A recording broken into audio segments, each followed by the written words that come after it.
Yeah.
morning, honorable members.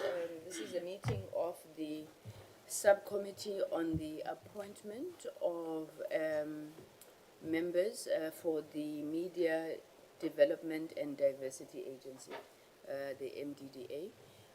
We are meeting today in fulfillment of the MDDA Act, which in Section 4 of the Act indicates that 6 members of the board are appointed by the President on the recommendation of the National Assembly. So as you will know, this subcommittee reports to the Portfolio Committee on Communications and Digital Technologies, and then ultimately makes a recommendation to the National Assembly for the President's consideration. We are going to be seeing a total of 9 candidates today, and there are currently 2 vacancies that we need to fill on the board. In terms of the current board members, there is an issue that the subcommittee has picked up in terms of the gender balance within the current board, and therefore all the shortlisted candidates, as you will know, members of the subcommittee, since you did the shortlisting, are all women, in order to try and bridge that particular anomaly that we're seeing on that board. So we'll be going through the candidates. A total of 45 minutes has been given to each candidate. A member will be afforded an opportunity to pose at least 2 questions to the candidate, and thereafter we'll receive their answers and proceed in that manner.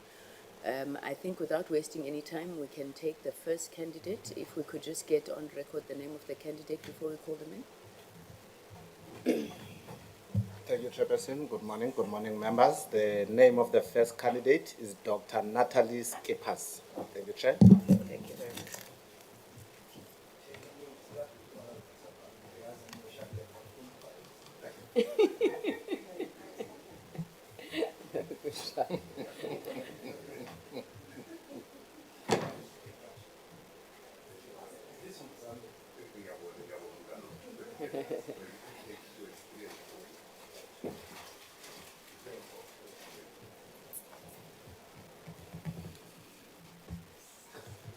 Please, won't you get the candidate water? Thank you very much.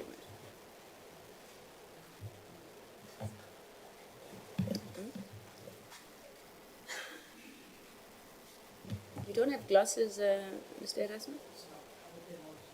Thank you very much. Good morning, Dr. Skepas. And thank you so much for making the time to attend these interviews. I don't know if anybody says congratulations on being shortlisted, but I think that would be an appropriate place to start. Thank you. So you are attending the interviews for members of the board of the MDDA, the Media Development and Diversity Agency. In front of you is the subcommittee of the Portfolio Committee on Communications and Digital Technologies, which has been set up for the purposes of filling these vacancies. I will introduce myself first. I'm Kusela Sangonidigo. I am the chairperson of the subcommittee and the Portfolio Committee. I will afford an opportunity to members to also introduce themselves, please. Good morning, Doctor. Again, congratulations. My name is Honorable Shongwe. I'm a member of this committee. Welcome. Good morning, Doctor, and good luck for today. My name is Olise Belishe of the EFF. Thank you very much. Good morning, Dr. Skippers. My name is Oscar Matafa. I'm also a member of the committee, and good luck.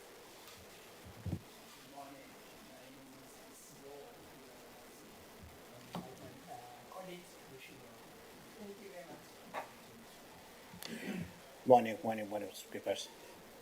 My name is Mzoleli Mkhacha, a member of this committee. Good luck. Thank you, Dr. Skipper. So that is us. The rest of the members in the room include the committee advisors and the rest of the committee staff. So please do feel free. When you speak, there's a microphone in front of you, so you just press that, get a red light to indicate that you are on record. The interviews are obviously on record and being broadcast, as is the nature of parliamentary sessions. Dr. Skippers, we've introduced ourselves to you. Can I hand over to you to introduce yourself and maybe just tell us a little bit about yourself, the experience that you have, whether it's in media and governance, that ultimately brings you to that chair that you're sitting on now. Thank you. Thank you very much, and thank you for the shortlisting or the interview. I know that a lot of candidates have applied, and I watched the selection post the news that I made the shortlist, and I do not take the opportunity very lightly. I know that they are very good candidates, but I appreciate your time as well. I've also taken out a lot of my time to be here. That means, as a candidate, I take this position or this invite very serious. So over the years, I've established myself as a corporate a risk governance and compliance specialist. But my background is actually, I'm a safety engineer by profession. I have a PhD in engineering management. I also have various other master's degrees, training from various other bodies, gone through IODSA training and so forth, and those documents I have submitted. But more about my background, I am from Johannesburg. I live in Johannesburg. I've always lived there. I'm from a town called Boksburg. Most of you should know it's very close to the airport, and I'm a proud citizen of Boksburg. I grew up in Regenpark, and I'm here because I know there's a lot of underrepresentation, underdevelopment in this space. So my skill set in corporate governance, my skill set and my expertise in risk management. I've also served, and I serve currently on 1 or 2 committees where I chair risk committees. I'm a member of various audit committees, some of which would be relinquished because, you know, the terms end. I've already retired from 3. I'm a seasoned board member. That also tells you your age. I've taken organizations through clean audits, not undermining that audit. Clean audits must come with performance. Just recently, one of the boards that I left went through a clean audit, raised the stakes in terms of performance management, make sure that there's ethical governance. And by saying that, that's the nature that part of my nature, I'm an ethical person. I say that without fear, without favor. And I'm a no-nonsense person. I want things to be done right. I know it doesn't always sit well with my peers, my colleagues, but that's in my DNA. And what I want to do is to contribute to the development of the entity. I've served in the Film and Publication Board, and through that, I've had 8 ministers, the period where I was serving, and I honored my commitment throughout the period of changing ministers, deputy ministers, because I was focused on making sure the organization is successful. I have many successful stories to tell you about the organization, but I think that's not the place for that. And my track record will tell you that I deliver, I commit, and I'm not here to play. I want the organization to do well so that South Africa does well, and so that communities do well, and so that our kids are off the streets from drugs and everything else that they're doing, and they find opportunities, and they know that there's hope. That's why I'm here. Thank you. Thank you very much, Dr. Skippers. So, you know, based on what you're saying, can you give me a sense of how you see the role of a board member? Obviously, vis-a-vis your executive management, but also how you contribute to the governance and the strategic direction of an entity where you've served in a board or as you intend to serve in this board. Right. Definitely to ensure that the mandate of the entity is achieved. And sometimes I would say by hook or by crook, but definitely not by crook, but by all means possible. To ensure that there's proper performance management matrix, to ensure that there's ethical governance and leadership provided, to ensure that we set the correct tone, right? And to ensure that the achievements or the past non-achievements I adhere to. I have read the past performance, I've seen that the MDDA has achieved 86% consistently throughout. There were a few KPIs that they've dropped in terms of sorting out the MDDA Act and also making sure that there's proper training, development, and things like that. So my governance experience will also come to light. What I don't advocate for is that you become operational. We appoint competent executives. We need to let them breathe. We need to let them do their work. And that's my style. I give you enough rope so that you do your work, but come time for accountability, there will be an opportunity to account and to review and to make sure that there's a governance from also making sure that we do not have wasteful expenditure and spending money on things that are frivolous and unaccountability in the finances of the organization, because I know this organization is thin, it's stretched. Thank you. Thank you very much. Honorable Matafa? Thank you very much, Chair. Thank you very much, Doctor, for that introduction. I see you are also serving in one of the committees of TWAN. Yes, the audit committee, The audit APC, committee, yes. yeah, and you see yourself as a proponent of good governance. Yes.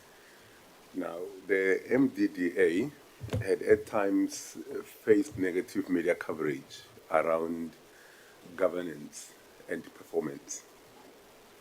So how would you contribute to rebuilding public trust and ensuring transparency and accountability as a board member, should you be successful?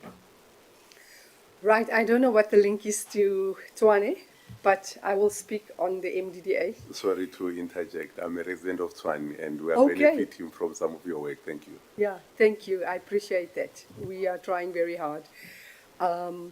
I think over-communication is very important, not just in languages that we are good and used to. There are a lot of blind people and a lot of deaf people that can contribute to society meaningful. So we do not communicate effectively. We're not very transparent. So let me give an example. The grant funding process is open, right? So I went onto the website and I wanted to see who were the previous recipients and where are they now. So from my perspective, if I were to apply for grant funding, I would want to see who were the previous recipients, what did they get, how much did they get, what is their success stories, are there any information on where they failed, were there any governance processes to assist them, or were there any templates in terms of contract management where the MDDA could have helped them. So if an entity does get a bad rap like what we're seeing in the media right now with certain entities, they've got to be ahead of the curve. I'm not saying they must apply appoint PR agencies all the time, but you've got to be ahead of the curve. Also intelligence. I'm not talking IQ, I'm talking about your intelligence, knowing what your various communities do and know about the MDDA, and kind of damage control and be open about the narrative and be open about what you want to tell communities and be honest about things. I've seen many public servants being honest about the state of situations, and there's nothing you can say or do afterwards because the person is honest. And for me, that is important. If it is the values that is associated with this organization, then I certainly would want to follow through on that. I'm not going to sit on a board where things are covered up, where things are being lied to. I've been in that position, and I will not be part of that. I would be very straightforward, very honest. If I must, I will then speak to my executive authority about that, which I have in the past. But I think honesty, South Africans need, want, and deserve the honesty on anything, any platform, because there's so much fake news. You don't know whether you're coming or going. Where do you go to for truth? You can't even trust social medias because of AI, So I think MDDA should maintain their position of being transparent. Thank you. The last one from me is just to see your understanding of the link between the space that you want to venture into and where the country finds itself. And we are currently in a democratic dispensation. So the question would be if you can just share with the panel your understanding of the role of print, TV, and radio community media within a democratic dispensation. Right, so from the research I've done, there's about 269 plus minus community radios, and I listen to one or two of them. The others are obviously out of my bounds because of language barriers, like Kwezi, they serve a larger isiZulu language, and so there's a lot of information that is out there that doesn't reach communities. So where I sit is, I'm not a media expert, I'm not a media specialist, but what I'm definitely good at is crafting and drafting business plans. What I'm good at is business decisions. What I'm good at is being a damn good entrepreneur. What I'm good at is ethics. What I'm good at is governance processes.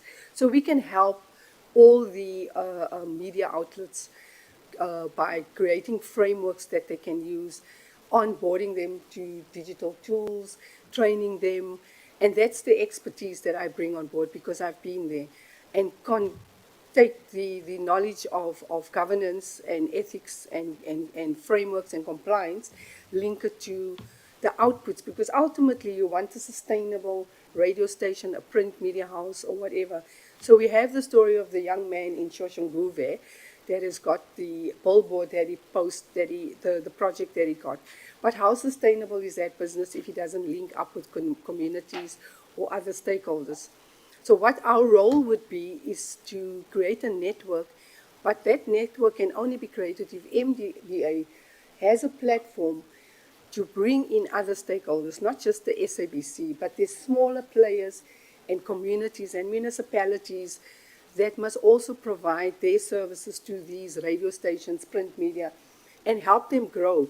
Because if one business can flourish, if he can flourish, he can employ 5, 6 people. Then we don't have everybody on SASSA grants and begging bowls. We need businesses to grow, and only SMMEs can grow business, not government. So that's my link to business.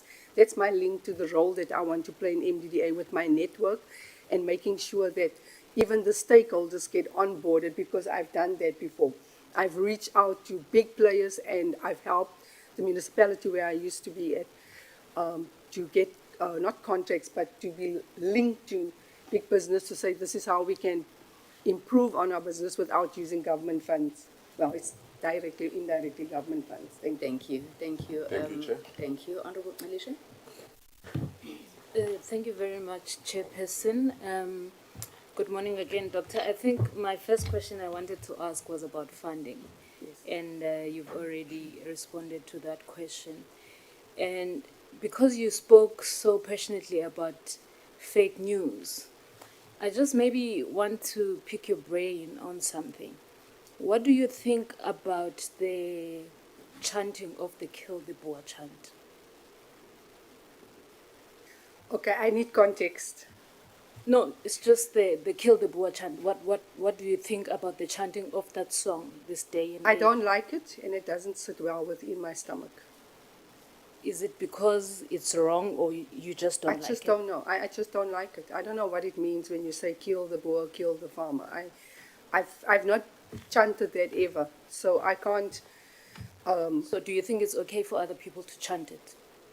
I don't know. I don't know where it would come from, because you have context, right?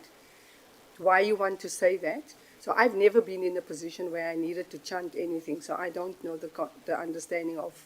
But as a person who's going to work with communities, particularly in community media space, to conscientize our people, and this song being part of our history, I think it's concerning for me that you don't seem to be bothered, that you don't know it, and you don't seem to I be know bothered. it, but what I'm saying is I've never been in a position where I've been in an environment where that was chanted or where it was sang so that it resonates in my being. And I told you, I don't like it. I don't like the way it sounds, the word kill, because it's not in my nature.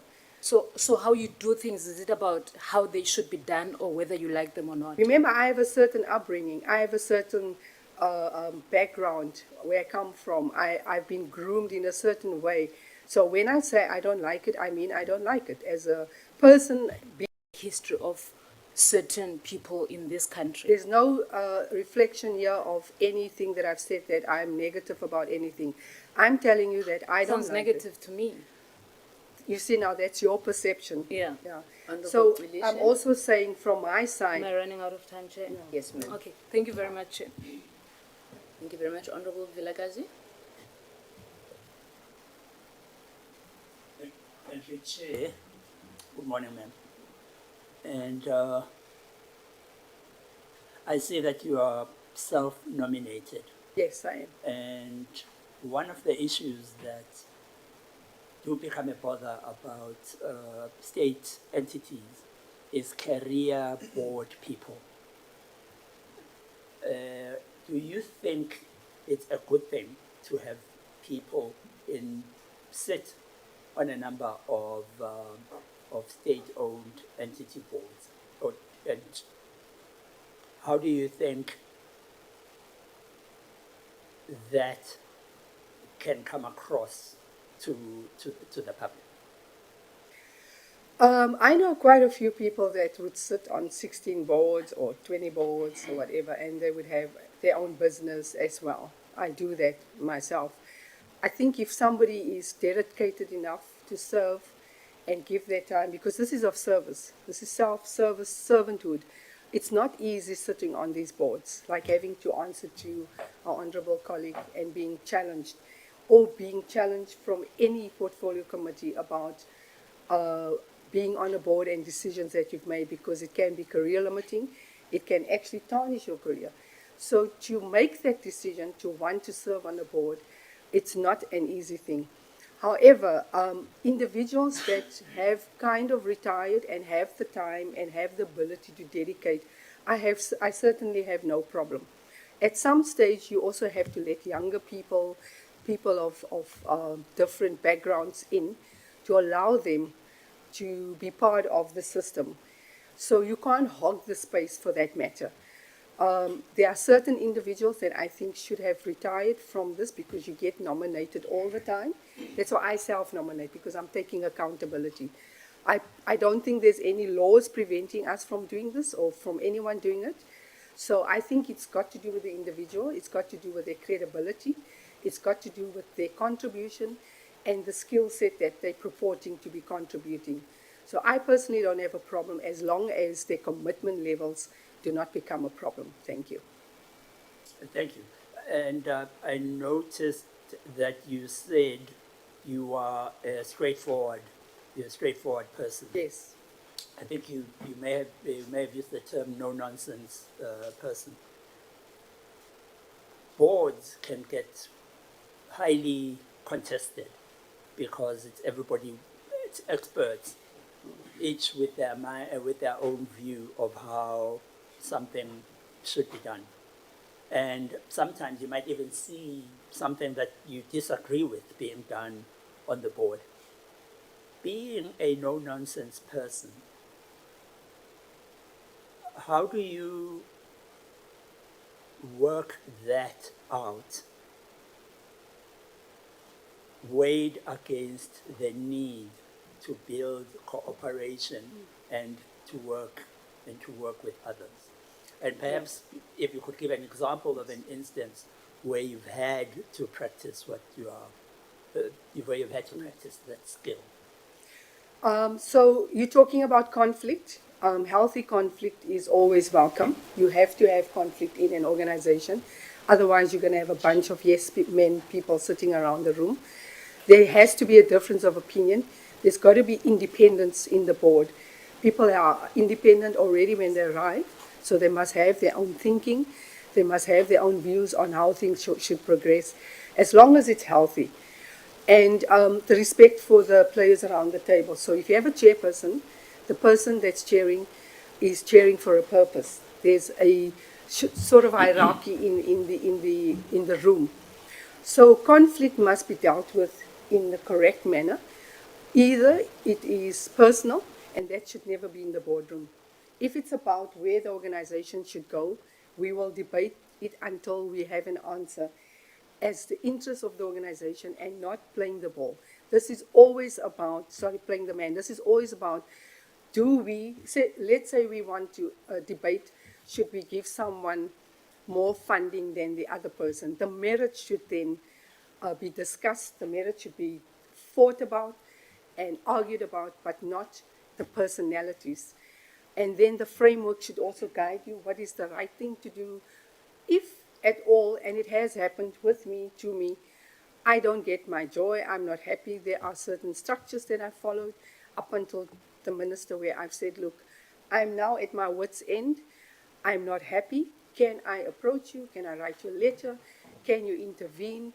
Can you help me, make me understand that this is not a me problem, but where we are now is not helping the organization. So that is what I would fight for, the life of the organization, not people's personalities.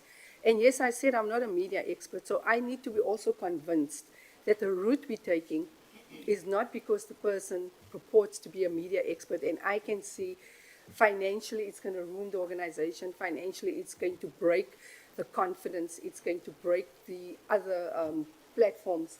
And then I take a stance because I feel that the media expert has better knowledge. I need to be prepared as well and come in a room with my knowledge and participate as well and say, this is where I think I need to do my research and I need to convince the others amicably.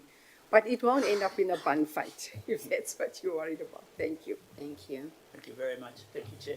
Thank you, Honorable Bilazo. Honorable Shongwe. Thank you, Chair. Sawubona. It's nice to hear that you're coming from Rehoboth.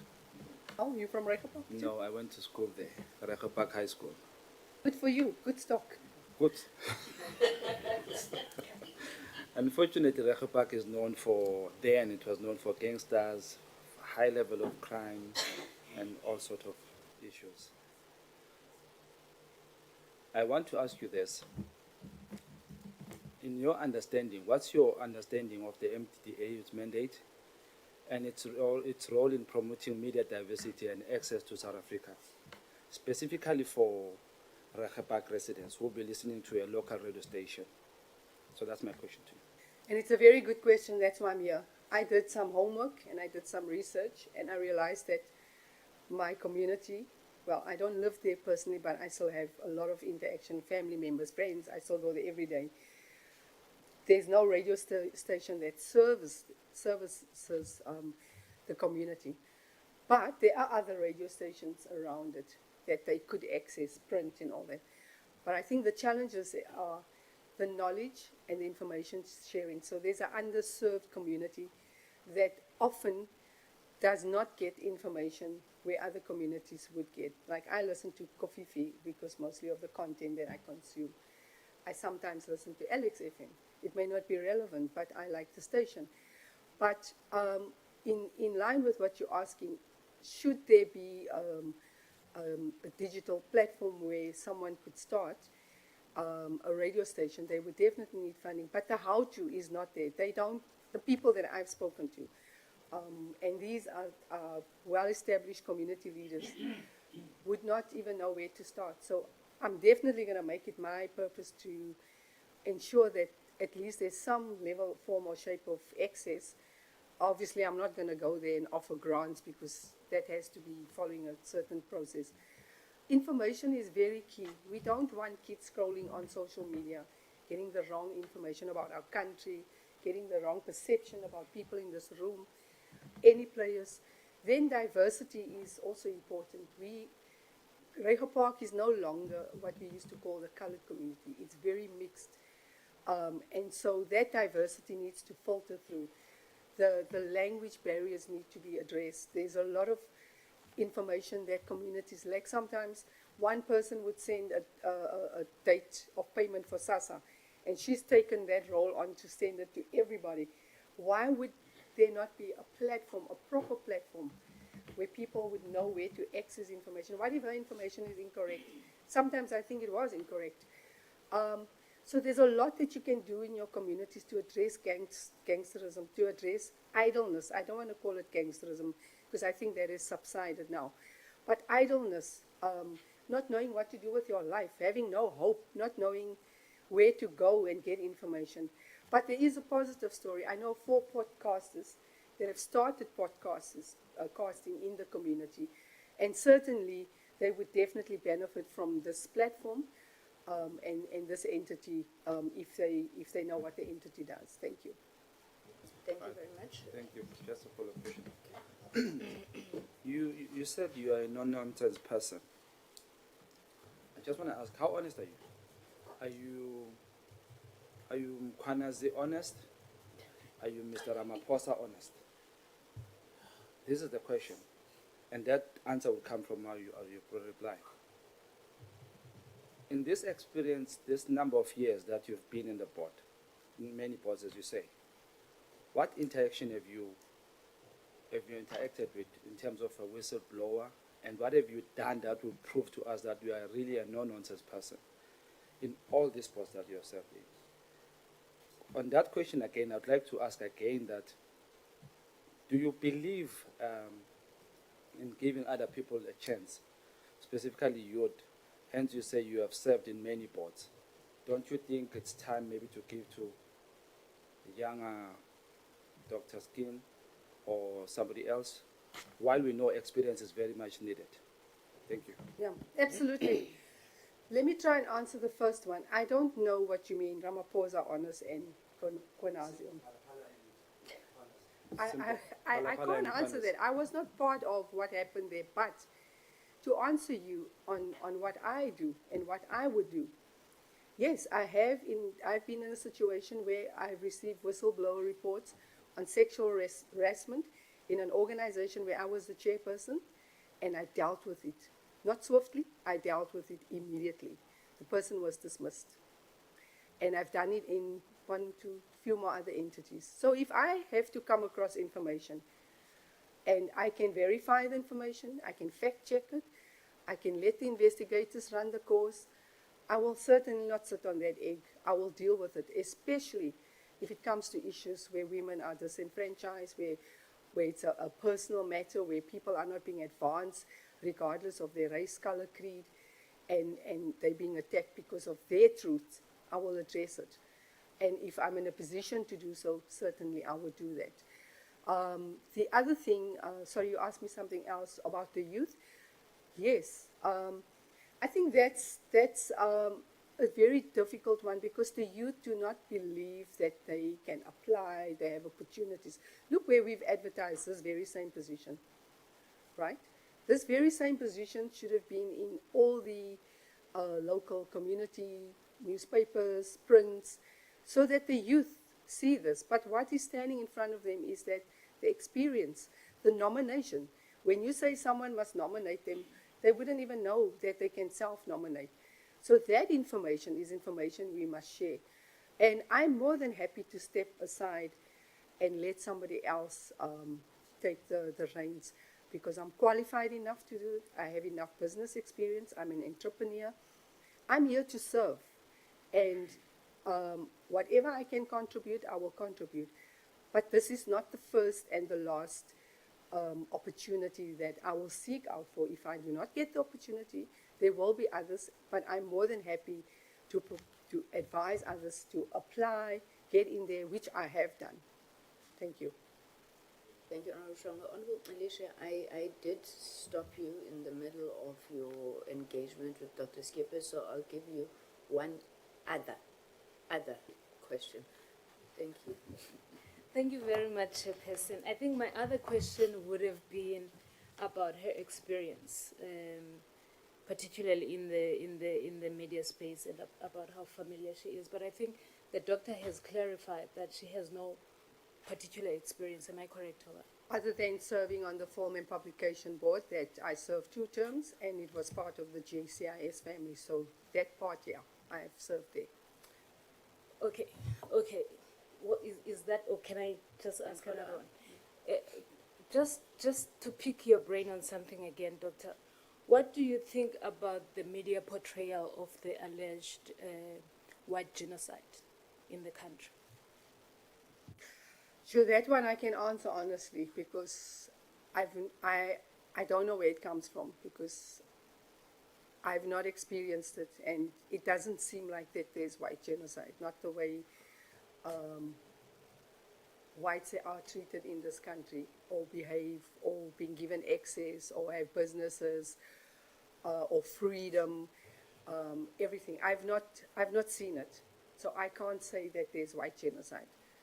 The last time I was on a farm was long time ago, so I can't even report on that. So I don't have any information to verify that. Dr. Skippers, I think Honorable Felicia's question is you are being considered for appointment on the Media Development and Diversity Agency. Now, the role of the media vis-a-vis the fake news, I mean, your answer does say that you think it doesn't exist. So if you were to be appointed onto that board, for example, what do you think your role should be, and how would you confront this media narrative?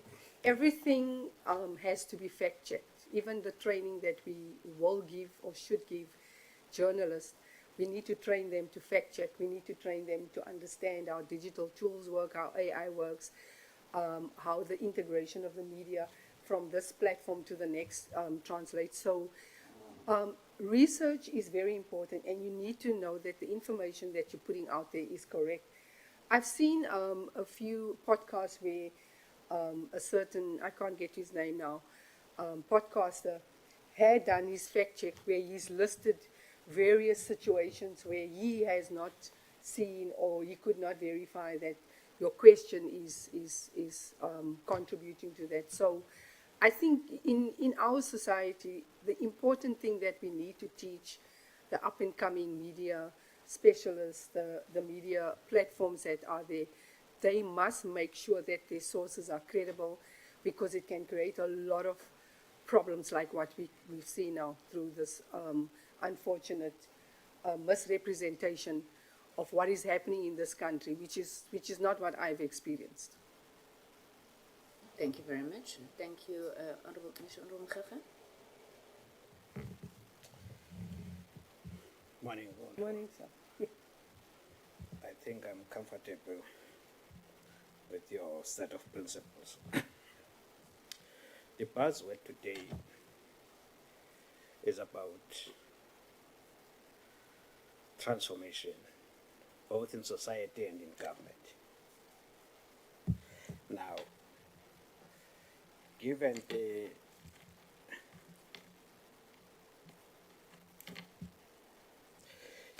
the proliferation of digitalization within government entities, how would we infuse the digital transformation within the MDDA? Right, so digital, and what we said, the fourth industrial revolution, obviously there's brought on a lot of digital tools. There's a lot of development around AI tools, and the technology has certainly changed. The platforms have changed. Everything is now online, like what we're doing with shopping and everything. So the transformation has to take place, and it will take place. Otherwise, all the media experts or the people in the media space are going to get left behind. So if you take print media, for example, not many people are reading books. Not many people have access to books. So now you have online books and online access to material, for example. But how do you then entice and make sure that communities are engaged? There are certain media houses that can assist, certain media houses that have already have relationships with the MDDA. I think of ICASA, I think of SABC, I think of how would you get a blind person to have access to that same material? So there are societies and stakeholders that would have to be onboarded, and also the education part of it. You can't expect youngsters to be in this space when they want to be on social media, they want to be in Instagram, they want to learn things like in a microwave society. So training has to be part of it. MDDA would have to relook at how their offerings are attracting younger people, people that are diverse, people with different backgrounds, and language, of course. Language plays a big part of our culture. So you can hear something in isiZulu, and you can hear that it's enticing, you want to learn what is going on in the community, but if it's not translated in a certain platform, which you can do now with Google Translate and other tools. So those mechanisms will have to be part of what MDDA is going to offer in terms of how they develop this industry, how they develop the media space, and onboarding either grant recipients and making sure that communities benefit, because this is not about us. This is about who are the end users, who's going to benefit from the work that the MDDA does. So that proliferation should not be a long road, because things happen quick and in a short space of time. Universities would help, because that's where the new timber is being grown. Thank you.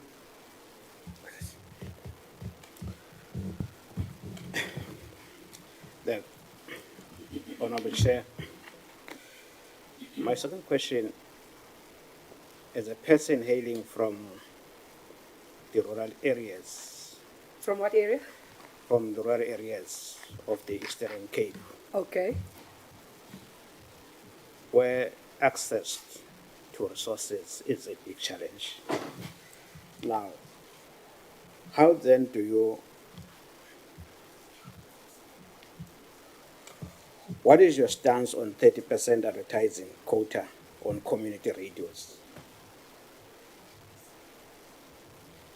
How can this be enforced? Now, that's a good question. I think advertising brings revenue in. It's the lifeblood of any media platform. It will definitely help sustain radio stations and other mediums that are there. Rural areas, I think, should be given a lot of attention, because there's a lot of lost in translation information. And I'm not meaning translation from one language to the next, misunderstandings. The information does not always get there, and maybe when it does get there, the bus is left. It's unfortunate that this happens in this day and age. I think there's a lot of people that if they had access, their lives would be improved. They would have better understanding of how universities work. And let's say a child wants to leave rural Eastern Cape or Limpopo, want to go live in the city. That information would have helped if a platform was created for that. The 30% is only scraping the barrel, because there's a lot of other ways that they can raise revenue. They can have partnerships with local industry. The municipality should be the biggest supporter of those local radios, because they are the ones that post positions in newspapers and wherever they post it. So local content should be created to support the locals, but also more information in terms of what is out there. I look at it as a window. Media is like a window. You look out and you see the world out there, but then it also reflects. You can also look at it as a mirror, and sometimes that mirror is only what you see in the reflection. It's not everything. So you can also construe that information. The radio stations and the media, the print media, should also how can I say, interchange with various communities, because there's certain things you could learn about other areas, communities, languages, that is what I'm saying, not shared. If there's a company hiring just across the road, but it's not in your borders, that information can filtrate there as well. So it's a very, very important question you've asked. I've been to deep rural Limpopo, and sometimes I was shocked even at the availability of languages. Some of the kids could not even communicate properly in English, and that is unfortunate when we all speak English. So it's a very important tool. Radio, by far, is the only medium that reaches everybody in today's society, and that's a proven fact. People listen to radios, they can still listen to stories, but not everybody's got access to TVs and things. Thank you. Thank you very much, Honorable Mkaka. Dr. Skepas, just a last question from me. In one of your responses, you said that the law needs to be changed. What about the law is it that you think needs to be changed? So we must start looking at how we're going to convert our practices, let me call it practices, tools, to address the digitization of our society, technology. That means, do we put up more masks? Do we now ask ICASA to create more bandwidth, spectrum, and through those laws, access is granted. It means the quotas that Sir was talking about, can it be put into law that if you want to do business with MDDA, we are going to force you to, through our policies, to have a platform of if you want to access our platform, 30% contribution, companies in the area. So there's certain laws that must serve the entity better, because I think the environment has changed, the people have changed, people have migrated, they're no longer in a rural setting, and when they go back home, they can't assimilate, they can't integrate, because their knowledge base have far surpassed what is back home. So I think of the grannies with smartphones. There should be a place at a local school where they can sit and go and understand how WhatsApp works. All they do is use the smartphone for calls coming in and calls going. But if they knew that there's a tune-in radio station, they can listen to their radio on the smartphone. But somebody needs to be there to inform them and give them that information. And that collaboration must happen with the developers, with the app developers, and MDDA has that potential and the space to do so. Thank you. Thank you very much, ma'am. I think we've come to the end of our part of the interview, also running out of time. I'm going to check with you, Dr. Skippers, if you have any questions for us. But before I give that to you, how many active boards are you serving in currently?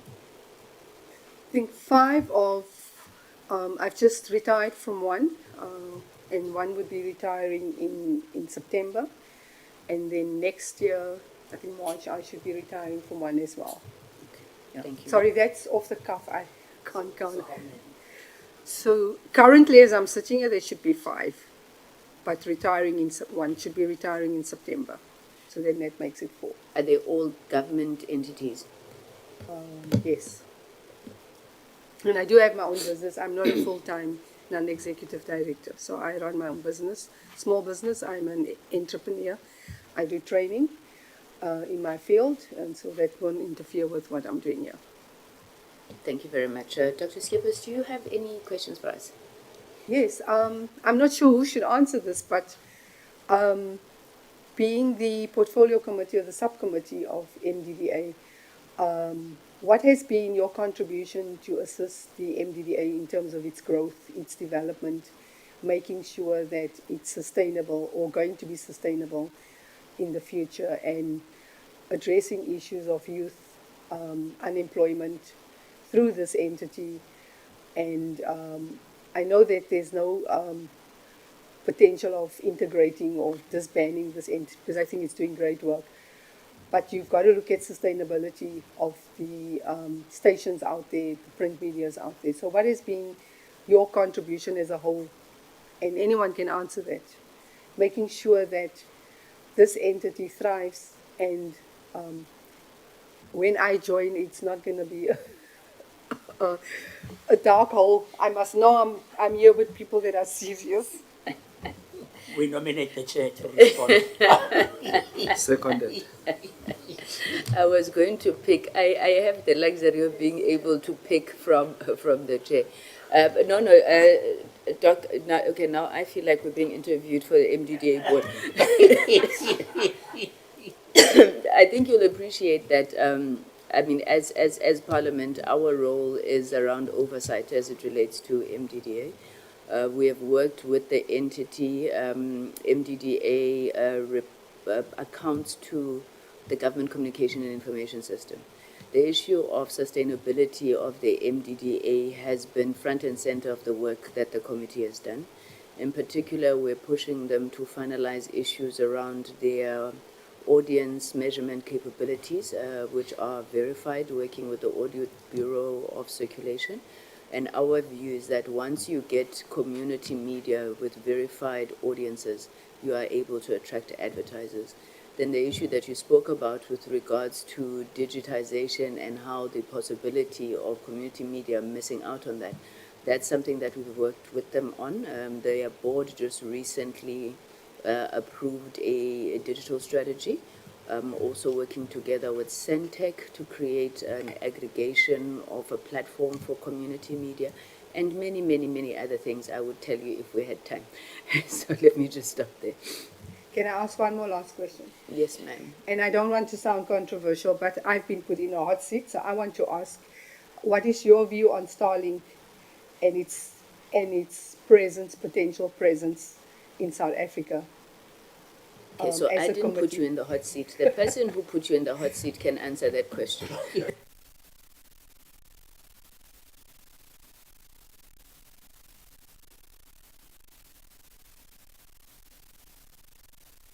And I would appreciate. Oh, thank you so much, Honorable Bulagazi. As the EFF, we are completely against Starlink, especially that it wants to access our country through the back door. So we don't approve of racists who want to enter our country and change our laws because they don't want, to be restricted by the laws of the country, or they don't want to comply. So we are completely against Starlink and Elon Musk and his racist tendencies. And now that I have answered, Doctor, I would like you to answer the very same question.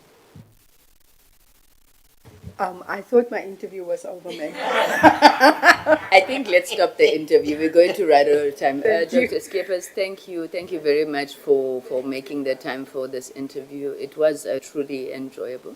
And we wish you the best of luck. We're hoping that by the end of this term, which is in 2 weeks, the committee would have finalized our recommendations. So we will be get back to you as soon as possible. Thank you very much, and I appreciated that. Thanks. Thank you so much. Thank you.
We did say earlier on that we're not sure of protocol, whether you say to somebody, congratulations on being shortlisted, but we think that that works. We had really a very, very good caliber of candidates who were nominated for this process. So I think it's testament to your skills, experience, ability to have gotten this far. My name is Kusela Digo. I'm the chairperson of the Portfolio Committee on Communications. With me are members of the Portfolio Committee, but also specifically the subcommittee that has been created to oversee the appointment of board members to the MDDA board. I will ask the members to just quickly introduce themselves, starting with Honorable Mkhaga at the end there. Morning, ma'am. My name is Mzoleli Mkhaga, member of the subcommittee. That's all. Good morning. My name is Sbo Vilagazi. Thank you. Good morning. My name is Oscar Matafa. I'm a member of the committee. Good morning, Chantal. My name is Sikolise Tulishe of the EFF and the member of this committee. Sawubona, my name is Tulani Shongwe, member of this committee. Thank you. Thank you very much. So, Ms. Manuel, the subcommittee is carrying out, obviously, this task as mandated by the Portfolio Committee and in line with the MDDA Act, I think Section 4, which speaks to the board of the MDDA, and that the National Assembly recommends to the President members of the MDDA, members of the board of the MDDA. 6 members are appointed from Parliament, which 2 vacancies have arisen, which you are now applying for. There are 3 other members of the board that are appointed by the President directly, some from the industry as well as stakeholder representatives. So you are welcome. Please do feel free. Maybe just to kick off, can you give us a sense of who Chantal is?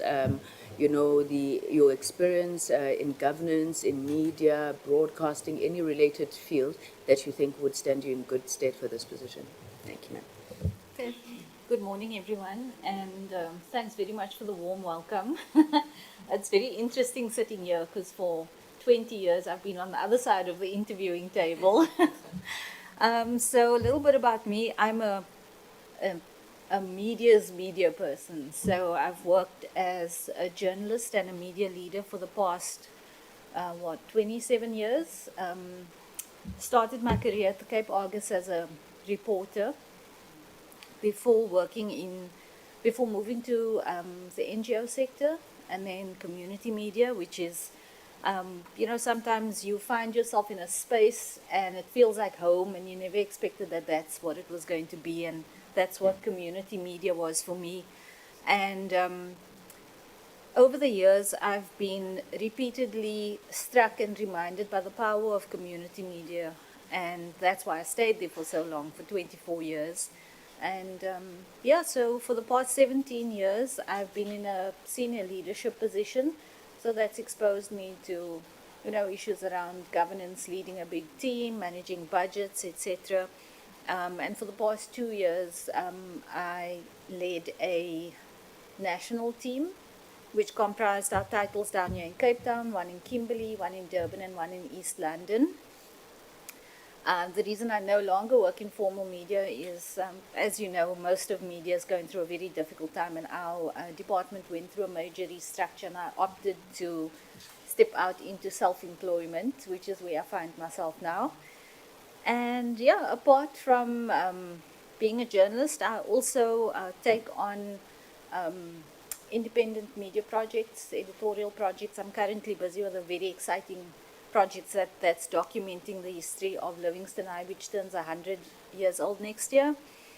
And very interested in mentorship, in working with small publications. I've recently been involved in judging the FCJ Excellence Awards for local media. And it was a wonderful experience, just to see what small media are doing and the impact that they're having on the community, and the commitment that there is, often amongst media people who don't earn a lot, who are working with really, really small and restricted budgets. And then last week I was at the AMP conference where I got to engage with even smaller media, the ones who belong to the AIP. And so I'm very excited to remain involved in the sector, even though I'm not, formally employed in media anymore, because that really is where my passion lies. Thanks. Ms. Manuel, tell me, from where you're sitting, what do you understand to be the key challenges facing the community media sector, but also MDDA? And then should you be appointed, how would you then contribute as a board member to resolving some of those challenges? So I think as, across the board, media is battling to, think of new ways to get revenue. And so resources and revenue is definitely one of the biggest challenges. I think another challenge is that as community media, and I still refer to it as we because I'm still so fresh out of the industry, we've made that move online, that digital move. We've changed our mindsets about immediate news, going online, checking on your phone. But I don't think that the sector has done enough to bring audiences with us. Because in my experience and from our market research, many of the community media audiences are older people. And we find that it's those older people who are, they still want their print products, they still want their traditional products, they want to be listening to community radio. So I think that there is a happy place where both or all of them can exist. We just need to learn how to educate our audiences to bring them with us, and also to work with people in the industry to really see the potential that's there. And in terms of how the MDDA can get more involved in what I would do as a board member, I've never been on a board before. So I come with, my real world media experience, and I'm hoping that is something that the board would find useful in terms of having very recently been on the ground and being able to engage on those very real world matters with small media owners. Thank you very much. Honorable Mkhaga?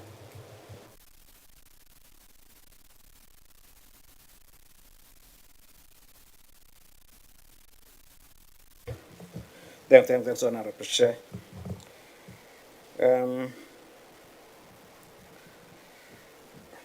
Madam,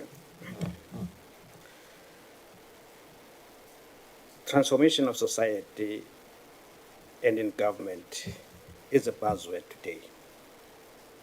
All institutions are expected to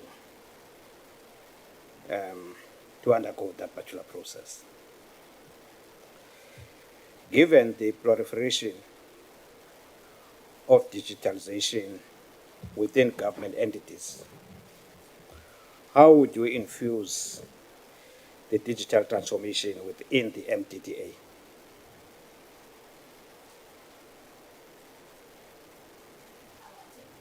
I want to make sure I understand the question correctly. So you're asking how would you infuse the transformation within the MDDA?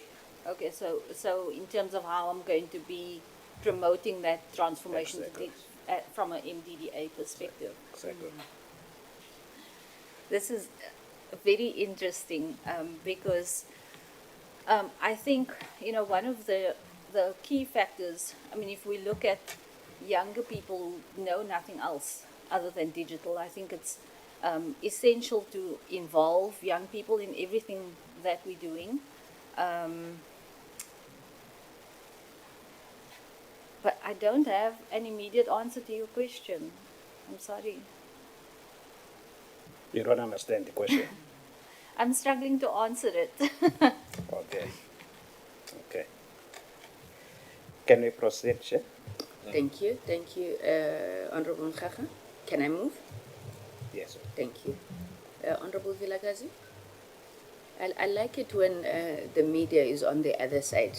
Now they know what it feels like. Honorable Vilakazi? question. So, yeah. Trying to find my question now. You. Hang on, Chair. I've got a number of documents open here. I've lost where I wrote my question.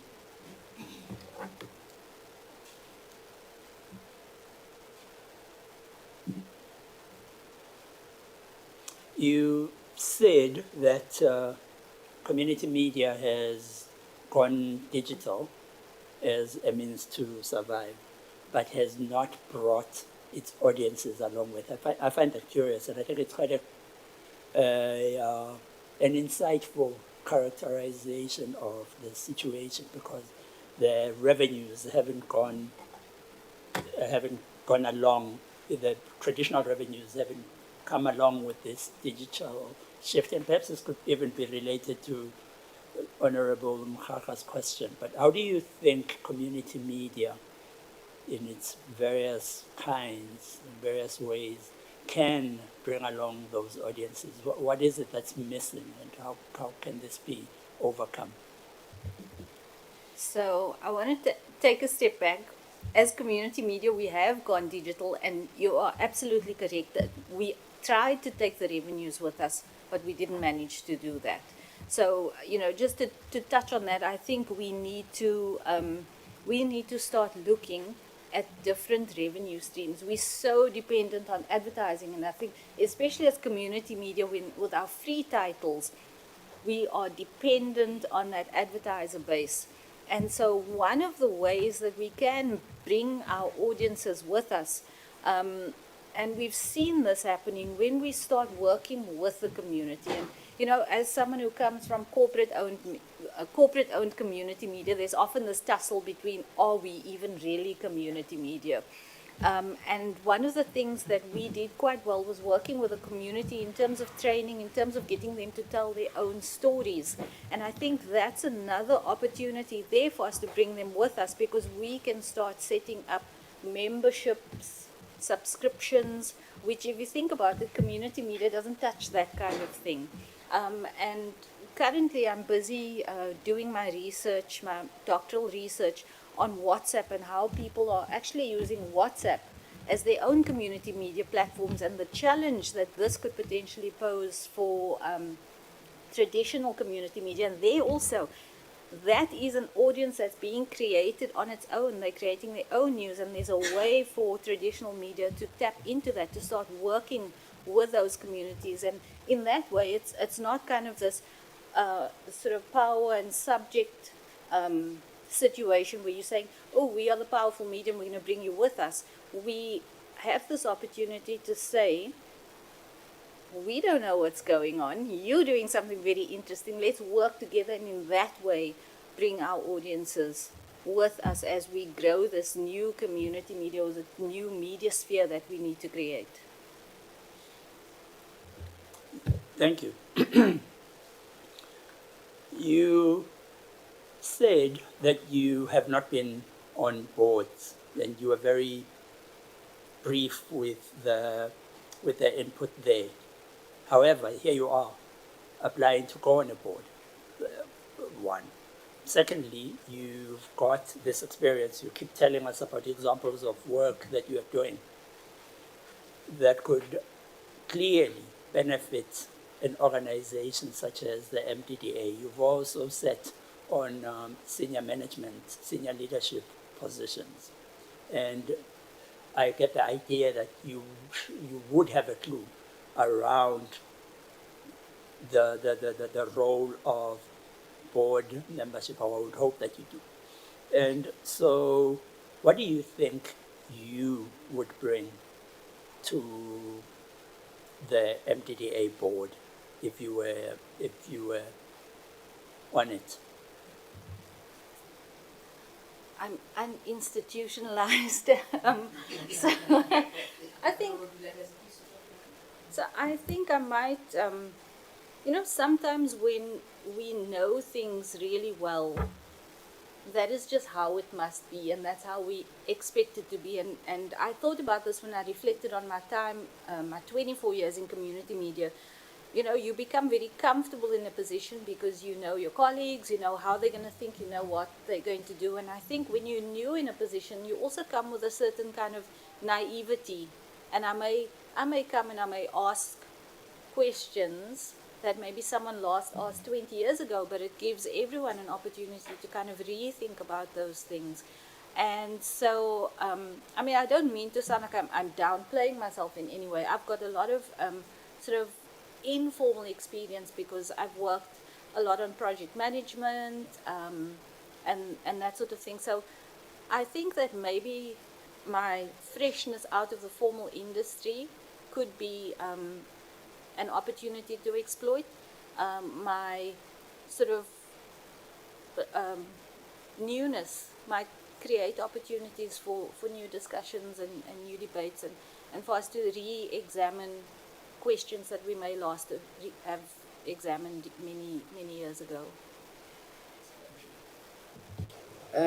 Ms. Mena, let me follow up on Honorable Vilagazi's question. So, should you be appointed to the board, I mean, you've reflected on your journey so far and you are here now. What is it that you hope you can bring, right? When you look at the industry with your eye coming from the outside and you look at the MDDA, the day you walk into that board meeting, into that organization, what change do you want to see in the MDDA? I'm very passionate about playing a role in bringing back trust to our media. If you look at, you know, we look at videos that get sent to us. Sometimes we even look at things that appear on valid news sites and we have to ask ourselves 2, 3, 4 times, how can I trust this? And that mistrust has filtered down into formal media. If you look at where people are going for their news now, they're not running to IOL or Media 24 or the Athlo News or the Plainsman. They're looking elsewhere, they're turning to their communities, and I would really love to work with, to have an opportunity to put structures in place and systems in place where we can start bringing back that trust. And I mean, it's not going to be easy. There isn't sort of one line about this is how we're going to bring trust back to the media. I think it's going to be a long process. We're going to have to develop deep understandings of what led us to where we are now and how we can dismantle that and how we can make use of these new systems that people are using. But that is what I'm incredibly passionate about, and that's why I want to continue to be involved in the media sphere. Thank you. Honorable Matafa? Thank you very much, Chair. Good morning. I have 2 questions, and I will pick up from your introduction and your last response. You are from the print media, right? From independent media. Independent media. So the question for me there would be, what is your understanding of the role of print media, TV and radio community media in a democratic dispensation? So I feel like I can put my academic hat on and say, well, in a normatively speaking, but, you know, so we always say that we want to educate and we want to, you know, we want to educate people, we want to entertain them, and we want to create debate. But I think what's very interesting now, if you look at how media engages with their audiences, it's a wonderful opportunity to create learning circles where we are not simply speaking to our audiences, but speaking with them. And I think if you look at what the new news platforms have added to the democratization of media, there's an opportunity for us to broaden that circle of voices that are in the media. At the conference that I attended, I think it was last week, yes, you know, there was a shocking statistic about how few women's voices are included. So whenever we want some kind of authoritative voice in the media, it's a man that we turn to, you know, because there are these strict databases. And I think with the opening up that social media has brought, and that with greater audience participation, we have access to more voices. And I love that, because then we're not just reading the same stuff in the paper all the time, or on the radio, or on TV. Sorry, I have a print bias. It may come out in my words. No problem. Thank you for that response. The second one, in your response to the follow-up question by the chair, you alluded to bringing back trust to the media. Now, when you look at the MDDA, the entity that you are seeking appointment to its board, recently it has faced negative media coverage as far as performance and governance is concerned. So my question there would be, in your role in the board, what would you do to bring trust and ensuring transparency and accountability as a board member?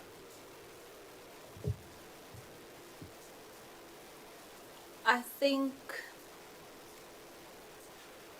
a lot of it will come with exposure, about being transparent. So when there's that criticism, it's always good to respond early, to respond openly. And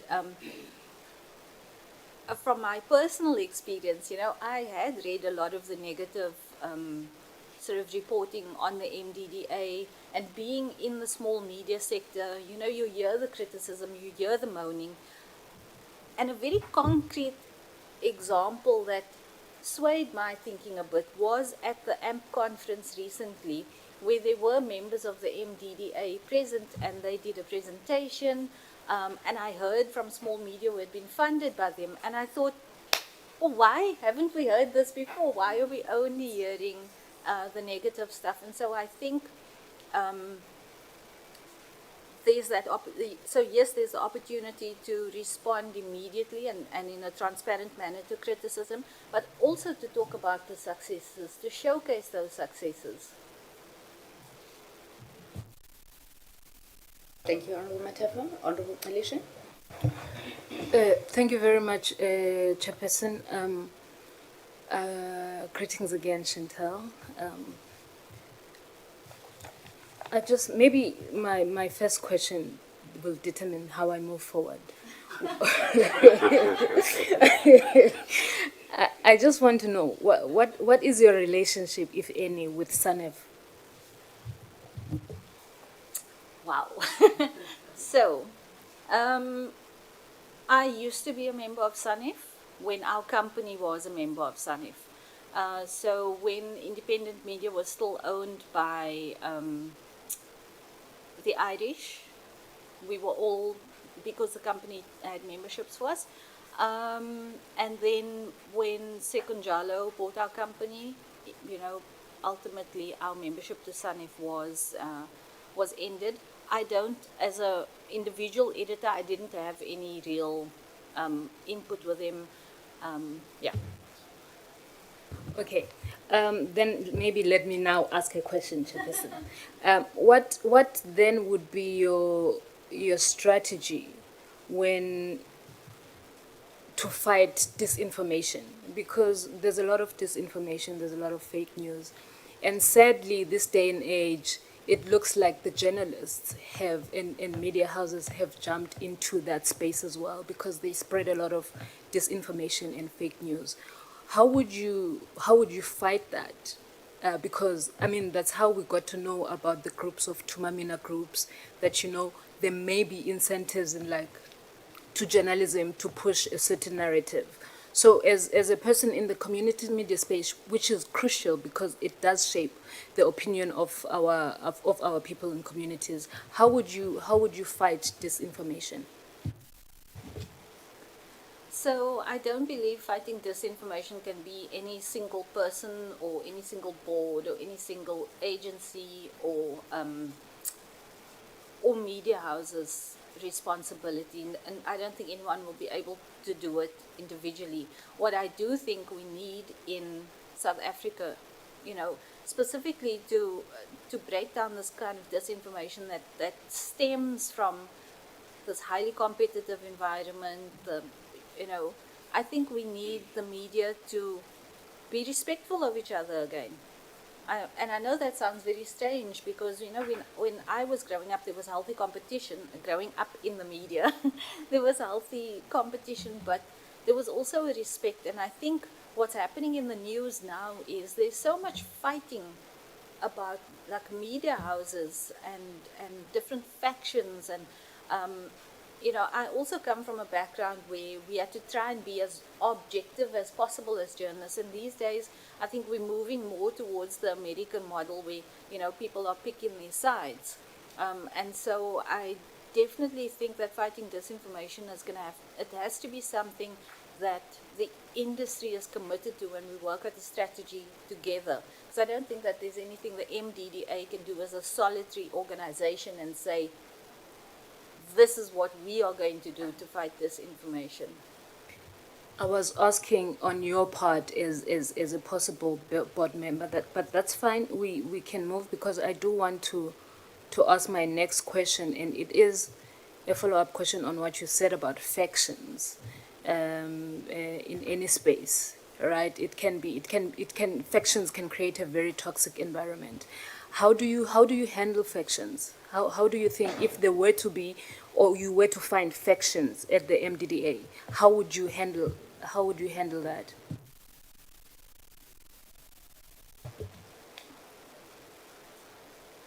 This makes me think a little bit about an experience I had in the newsroom where we had these groups of bullies, and what ultimately happened is, you know, when there are factions, whichever, you know, faction seems to be stronger, you have to play to their strengths. That's what I found, or just my experience.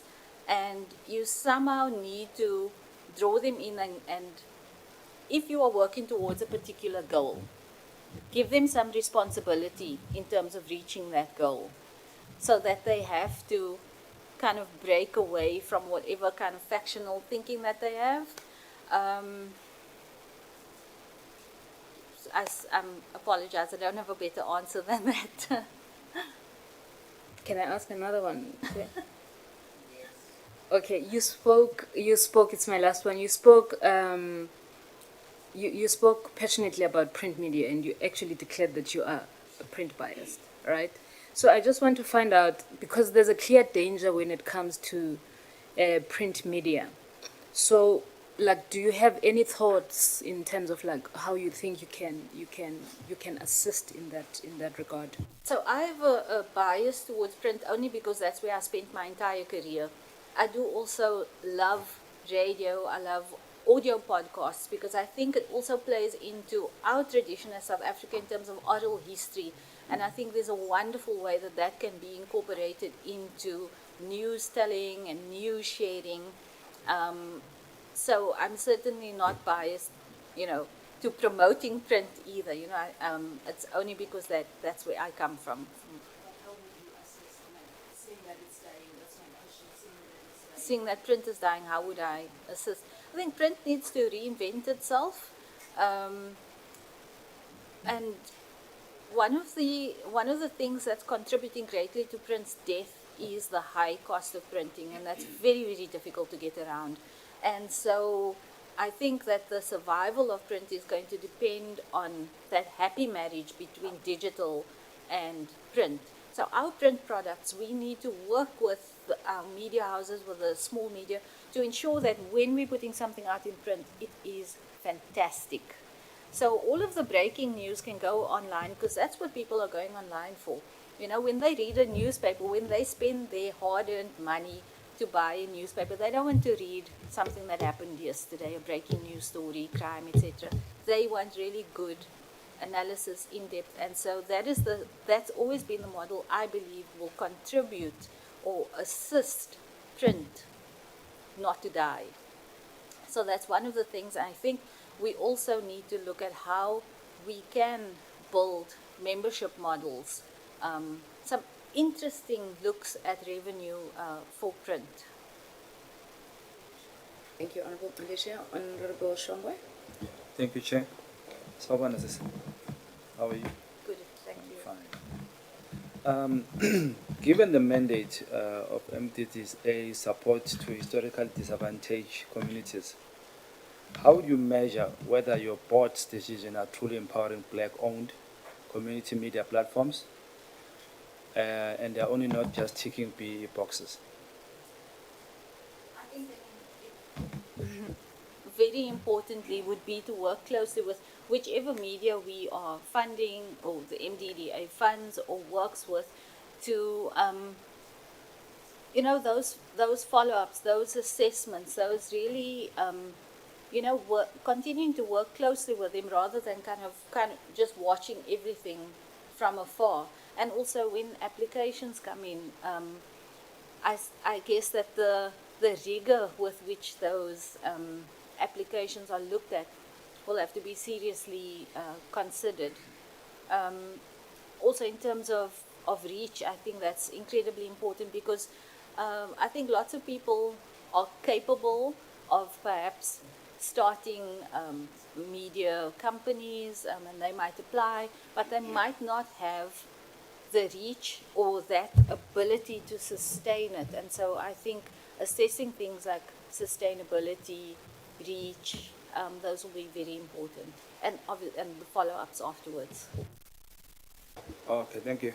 If you were to find yourself in a situation as a board member, you go to a local radio station and that radio station has a board that has one member who's a member of parliament, and for that reason they can't get funding, how and what would you do in that situation?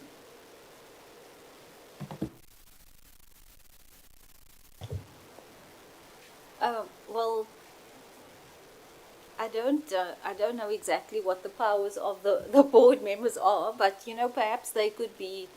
Oh, so I guess the easiest thing would be to say no.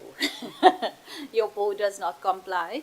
And I'm not sure if we allowed to, if a board member is allowed to make a recommendation that they reconsider who their board members are. But I think it's also important to be very open and clear with them about why they cannot be funded. I was waiting for you to say it's a rhetorical question. Not that such a situation exists. Ms. Manuel, thank you so much once again for making the time for this interview. I think we've come to the end of our questions. Do you have any questions you would like to pose to us?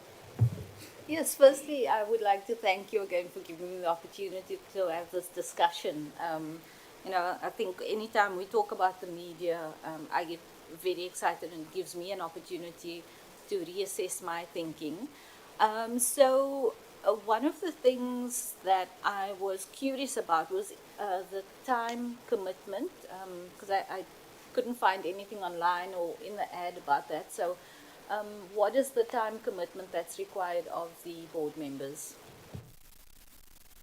Well, I can't speak with certainty for them, but my general understanding of the boards of state-owned enterprises is that you're supposed to meet at least quarterly.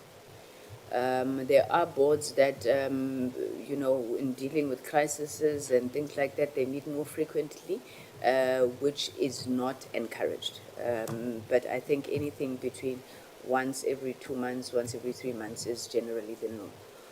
They would obviously have some prep work with your board packs and things like that before you meet. And those meetings are generally, a full day session, maybe with an AGM annually with the minister.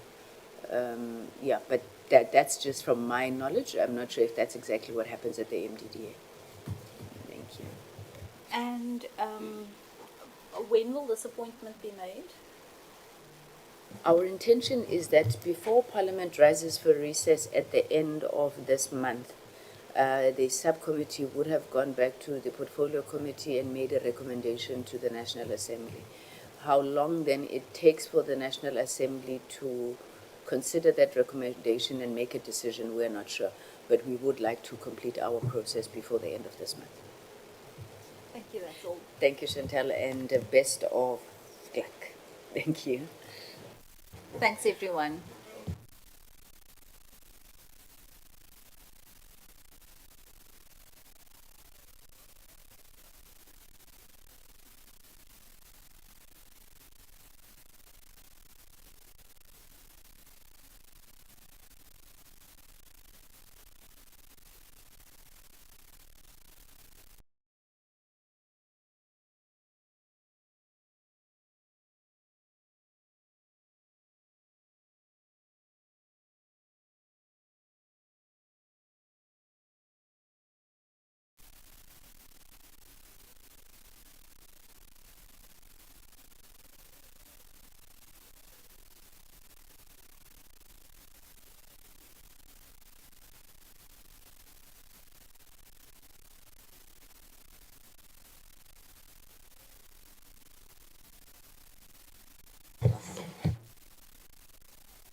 Members of the MDDA board. You will know that we currently have 2 vacancies on that particular board. The full complement of the board is 9 members, 6 of whom are appointed by the President on the recommendation of the National Assembly and 3 from the industry and from the shareholder. My name is Kusela Sangonitiko. I'm the chairperson of the subcommittee, and I am with members of the subcommittee and the portfolio committee here. So I will ask them to just introduce themselves, starting with Oketegi Lubabu Shongwe. Honorable Shongwe. Sabona, how are you? I'm fine. Welcome, like I feel free. Thank you, Honorable Shongwe. Honorable Elisha. Doctor, how are you? My name is shortlisted of the Economic Freedom Fighters. Welcome and good luck. Sawubona, Doctor. Sawubona, Honorable. My name is Oscar Matafa, ngilungu le committee. Good luck. Thank you.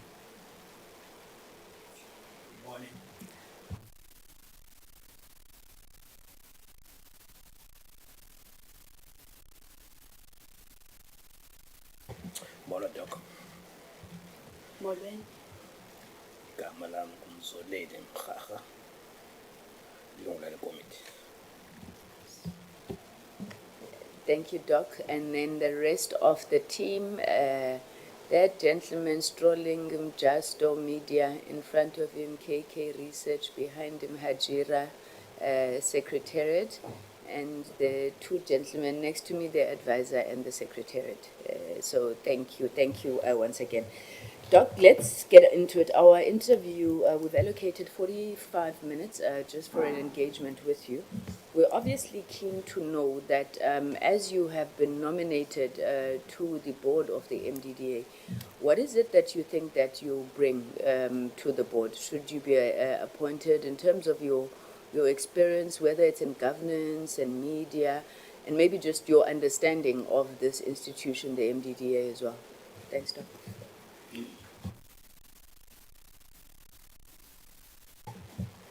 Thank you, Honorable Chairperson. My understanding in this role is that the board is responsible for creating an environment to enable the marginalization of the historically disadvantaged community. And with that being said, is that the area of focus is about the media and the diversity on how we are going to take it to the community out there. The important thing is that I have communication skills, my interpersonal skills, which involve the communication skills, which enable me now to create awareness and to go out there with the other board members to share as best as we can and to bring awareness to the community with regard to the media.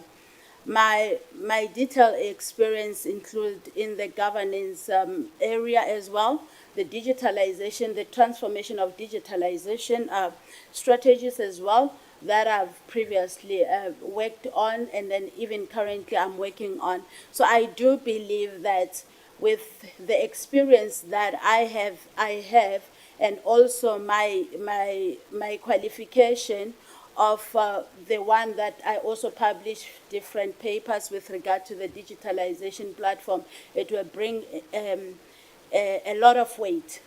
Notwithstanding that, greater achievements that I've seen is that we have worked with my team, together with my team, on bringing the 4IR industrial revolution, the 4th industrial revolution.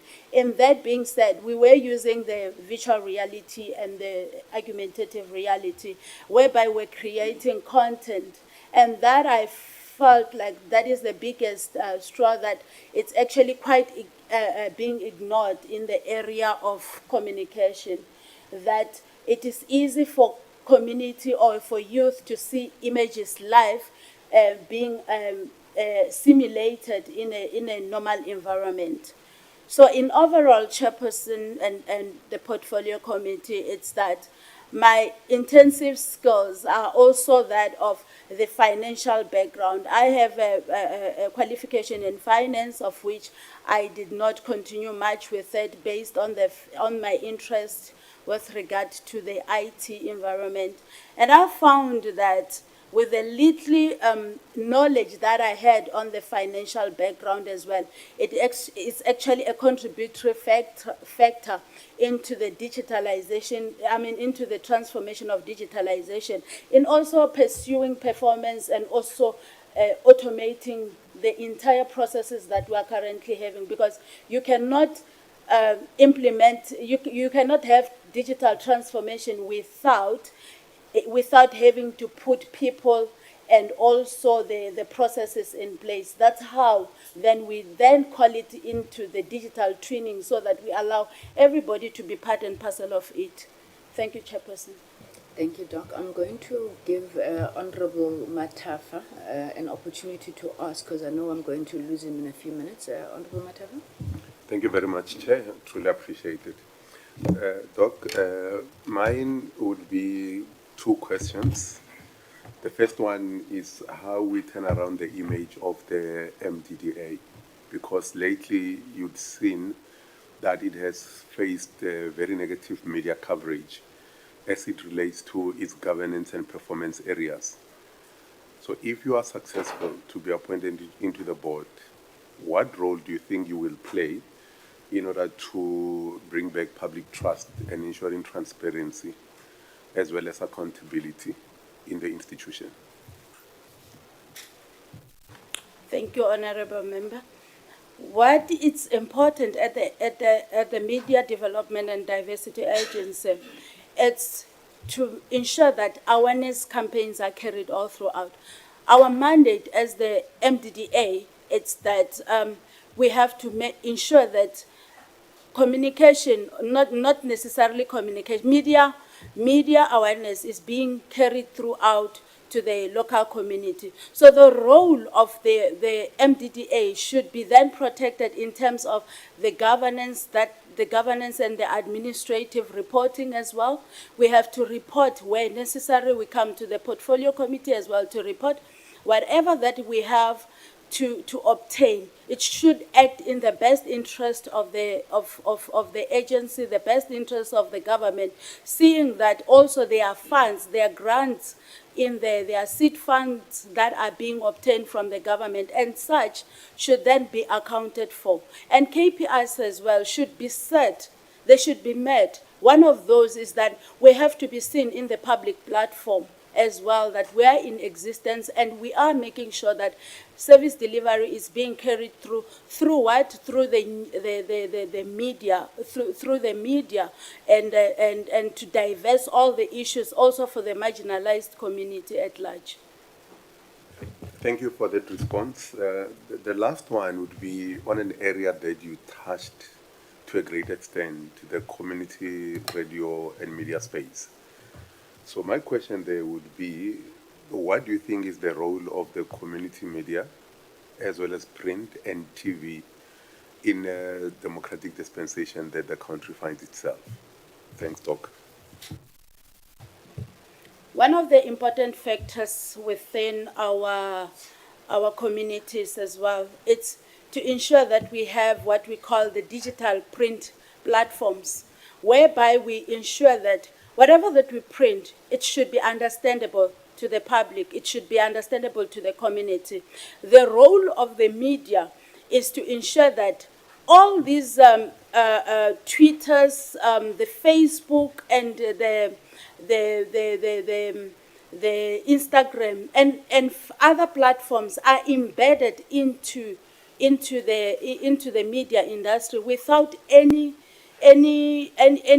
being left behind. And community at large should then also have an opportunity to have, as we know that South Africa has 12 languages, it is also important that we ensure that we communicate with our local languages. I know that there is a newspaper in Bembe district whereby the use of digital print is being focused at.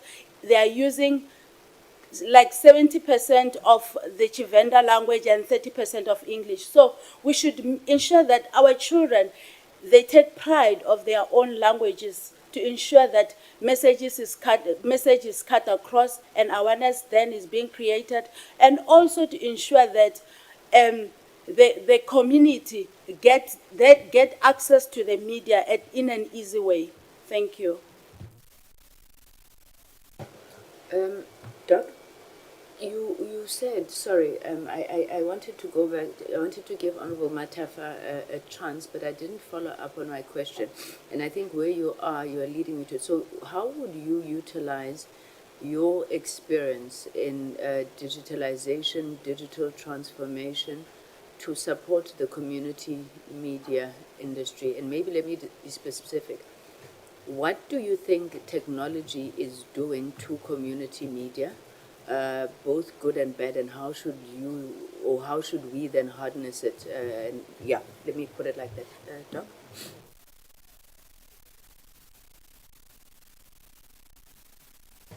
Thank you, Chairperson. My apologies, I was also writing. Okay. The mandate of the board is very much clear. The focus is that it's the role, I'm saying the role to be specific. The role is very clear with regard to ensuring that there is proper governance, to ensure that there's oversight, strategic plans are taking place. All these areas then are require, I mean, the strategy becomes the highest body, the MDDA strategy. But then there is another important aspect, Chairperson, which is the digital transformation strategy. As you could remember earlier on, I mentioned the importance of the people together with processes and IT per se, or information technology per se. So in that being said, you have to have different pillars. We protect the entity, we protect the agency as well, by saying that with these technologies that we are bringing, we have to have different pillars. One of those critical pillars that it is important for an organization is the cyber security issues. If information gets lost, it's a problem. If then there's no proper service delivery in terms of service delivery management on how we handle queries as well, it's also a problem. Customer relationship management is also a problem.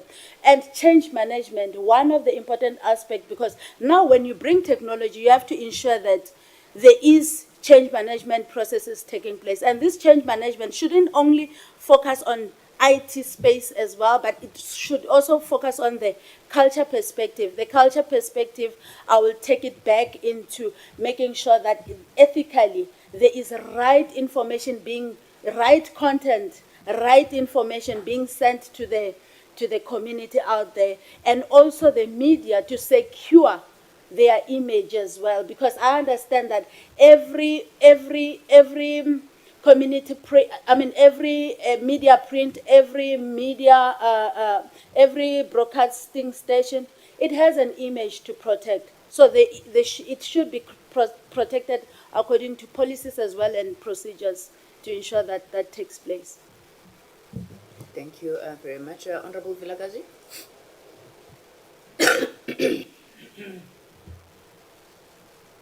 Thank you, Chair. Good morning. Good morning. I note your experience, your vast experience within the area of ICT in general. What I'm battling to pick up, Doctor, specifically, is how that would translate into the community media sector. So the chair just asked now how you would see digital transformation. I'm pleased that you speak about aspects such as cybersecurity, actually, because you haven't heard of it. But then you also speak about customer relationship management, etc.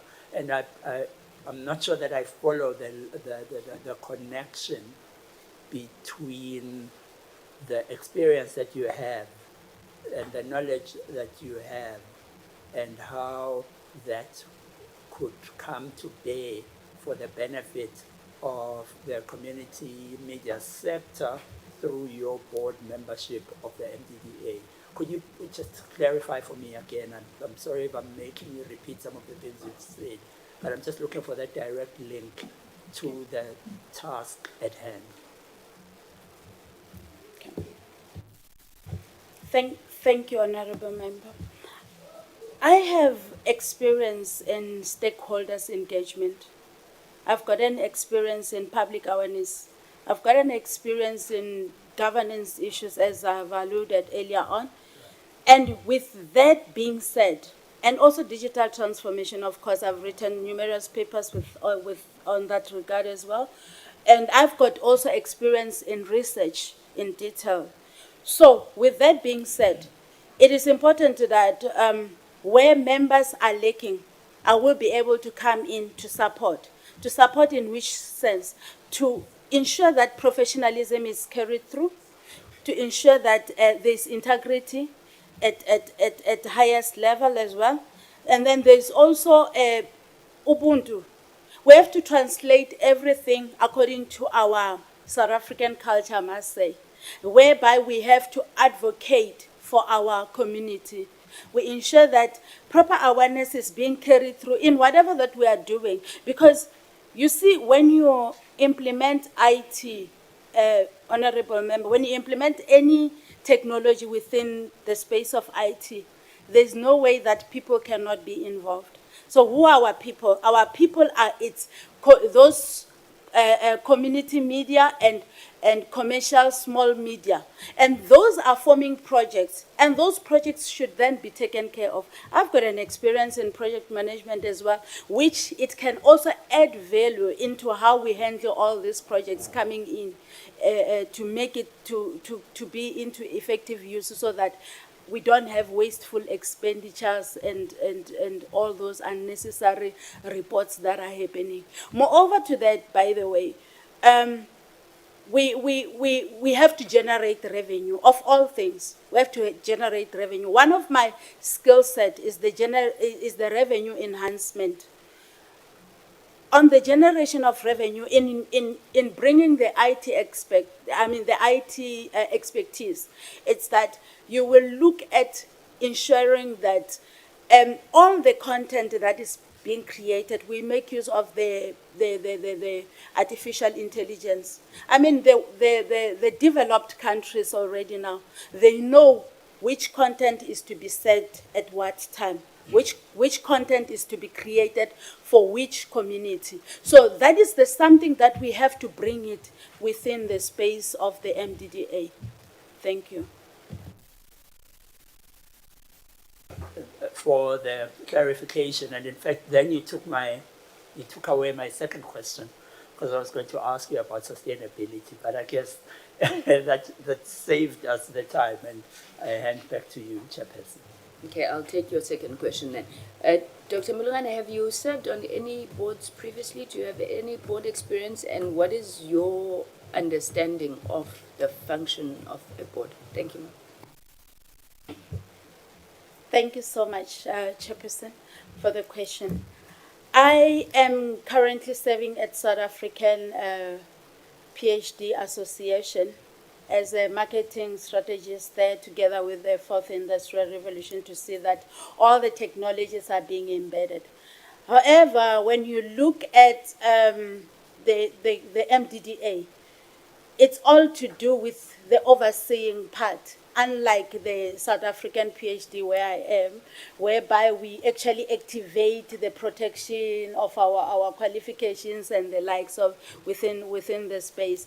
But with the MDDA, it's all about accessing information, media information, which is actually distributed to our local community, to ensure that all the money, the grants and the funding that we receive from the government are then utilized effectively.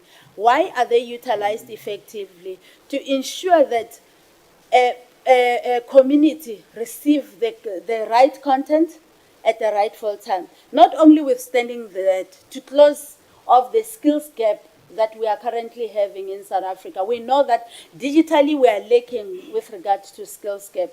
And with that being said, I have seen in numerous times youth having to struggle to understand the concept of the IT space. And if we bring awareness to show them that, yes, we have fellow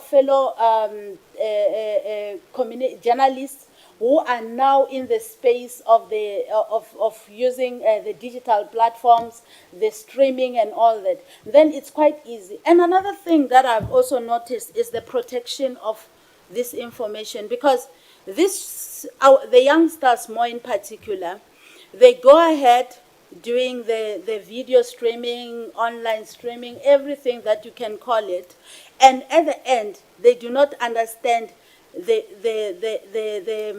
information, how valuable it is, how archivable it can be for ruining up their careers as well. So that we should ensure that there's detailed awareness to the community. There's detailed advocacy. I mean, I was quite impressed the other day.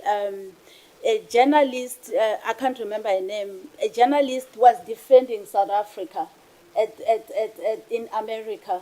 And yes, she was defending. I mean, you could see that she's acting as an ambassador. So when we go out there, whatever, whether you are locally or internationally, it's equally important to protect the image of our country, to protect also the image of any organization that we are at. Thank you. Thank you, Doctor. Honorable Shongwe?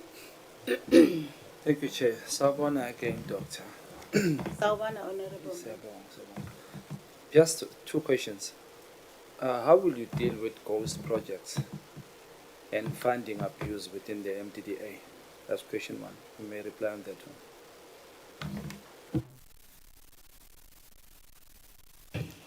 Thank you for the question, Honorable Member.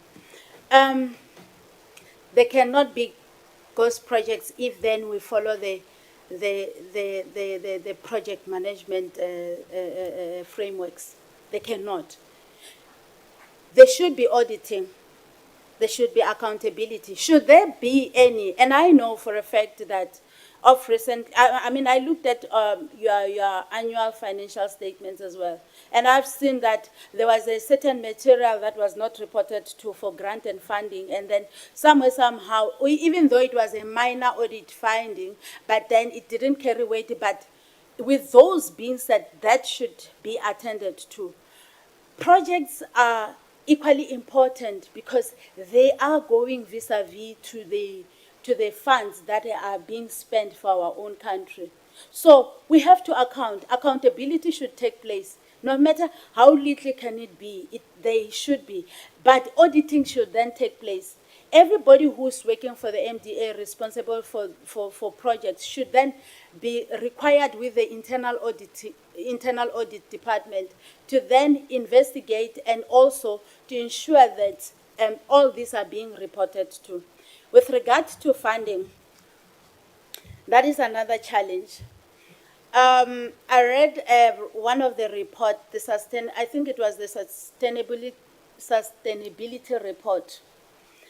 I understood that small community media and those community print, they do not understand the impact of reporting. And these funds, for you to get a funding for the following year, for the next financial year, you have to then have a good report or good reputation. And if such you cannot, why would we then give you another funding whilst you did not complete the first one? You didn't complete, meaning that you didn't account for. So the mandate of the MDDA is very clear on that everybody has to account. And it is MDDA employees who should ensure that accountability and transferability does take place at the rightful time. And then before annual reports, before any monthly reports can be done, such any discrepancies should then be reported up front. You spoke of the image of the radio stations, especially in local radio stations. There is there is a complaint. So I want to know, which you as a board member of MDDA, how would you help indigenous churches, specifically musicians, like Amazayoni, Tlepetep, ZCC, or Shembe, in having their music being played on local radio station? What would you do, and how would you do it? Thank you for the question. I have noticed that honorable members, they do attend different churches. And with that being said, they are acting on behalf of the government per se. It is important for the board member or any board member to attend any of the churches without without any reservations. Why I'm saying so, it's because according to our section 15, everybody has a right to believe, to his belief and religion, to practice. And I mean, the Constitution clearly stated, but then how do we go about in controlling that? We have to ensure that there are frameworks and policies. Then we have to set good standards as well to the radio community, together with the media print as well, the importance of these frameworks that are being set. I mean, there are so much frameworks that currently are being drafted within the MDDA, I've noticed, and this we have to put it into effective use by making sure that awareness campaigns are taking place. These musicians should not be restricted, as a ZCC musician should not be restricted to come to my church at Evangelical Presbyterian to come and present any music. Why, with being said that, as a board member, I have also a right to contribute to his development, because these are diversity issues as well that we have to address. A ZCC member, of course, cannot go to and hear, but we have to find a way in which then we embrace each other's culture to ensure that that happens. Thank you. Thank you, Chair. What community radio stations do you listen to, Doctor? I listen to the 20 FM. Yes. It's quite interesting because I've been at City of Tshwane for it's actually equals to my years of experience of my career. So I've been listening to it, and it's quite interesting because that's where you are able to pick up the local news with different languages. Then they embrace the use of languages as well. It's just that suddenly we are no longer seeing them on TV that often, but with in terms of radio station, yes, and Paddy FM as well. At Ridgefield. Thank you. Thank you very much. Honorable Mkhaga? Good afternoon, Doc. Good afternoon, Honorable. Let me take you back to the transformation that you have alluded to initially. The buzzword today is about transformation of society and government. Now, given the proliferation and the digitalization within government entities, how would you infuse the digital transformation within MDDA?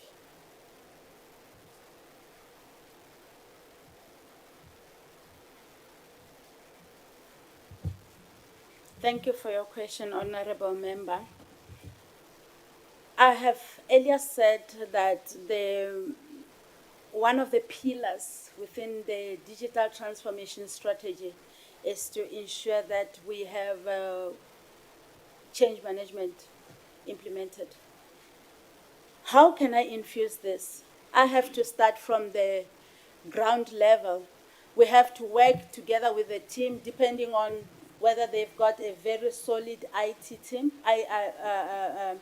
IT division or IT team that are there. But if then they aren't, there is still a way which the change management framework can lead us into a better understanding of how we ensure that we carry awareness, we carry the use of of partnership also with a small radio station without only discarding the employees. I mean, the focus should not be at the employees level, but it should start at the employees level, and then it goes further. It goes up to the community at large, which is our media community, and to ensure that the digitalization strategy is being clear, it's being carried through. And with that, you can also infuse it with the use of entering into partnership with your NIMISA. I mean, NIMISA is offering different courses. We know that they are offering the digital literacy, they are offering the AR and the VR, the augmented reality platforms together with the virtual reality. They are also bringing the other radio perspective of the presentation as well. So this, with all these debates that are being carried out, they have to then be infused into the change management strategy to ensure that now we make sure that information is being sent to the public, it's being sent to the community as well. And not only that, it has to be sent with their local languages. It is important to carry the local languages to ensure that everybody understands where we are driving ourselves to. I mean, countries are far well developed out there, and South Africa cannot be left behind due to that. Thank you, Honorable Member. Thank you, Honorable Chairperson. My second question. Hailing from a rural area, either from Limpopo, Eastern Cape, KZN, where resources are so scarce, especially access to advertising. What is your stance on 30% advertising quota on community radio platform? And how can this be enforced?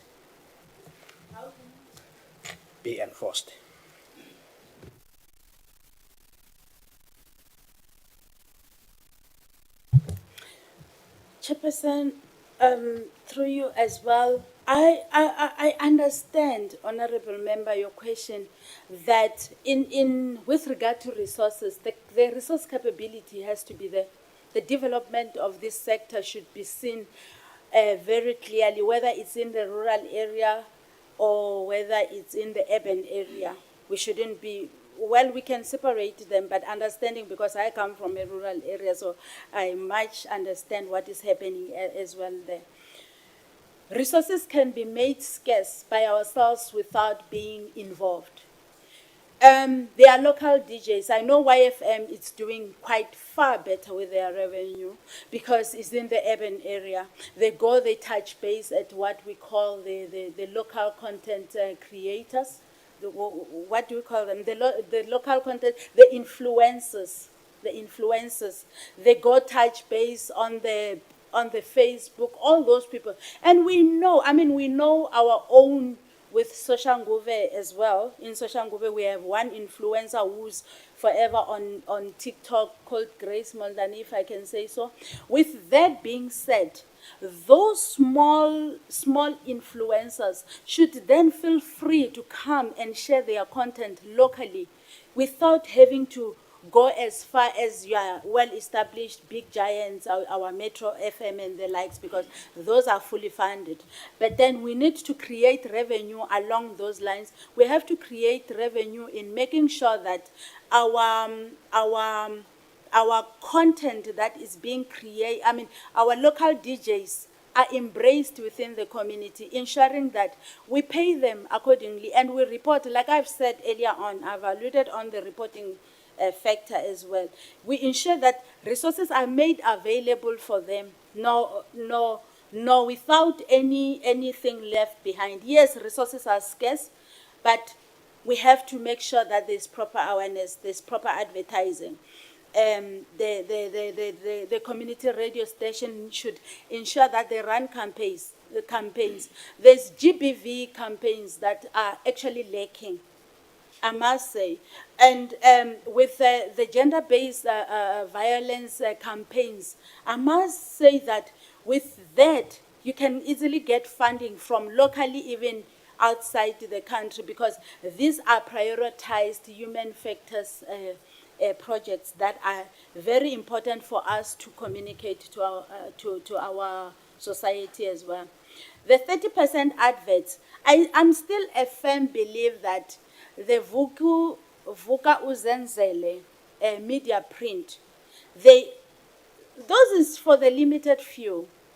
I mean, somebody from my village will never understand those small media prints. They will never understand them. But how do you make sure that within the local community, if there is a certain local municipality or district municipality or metro municipality has any advert within that space, you have to ensure that communication takes place. You have to ensure that then all those adverts, before they go to the big giants, we're making the big giants to be rich. We need to make sure that within our local community, we communicate this important information. Thank you, Doc. I'm running out of time. Thank you. Honorable Militia, you'll be the last. Thank you very much, Chairperson, and greetings again, Doctor. I think you have touched on the question that I always like to ask, because you know what's happening. MDDA is facing a lot of lack of funding right now, and you speak very passionately about the generation of revenue.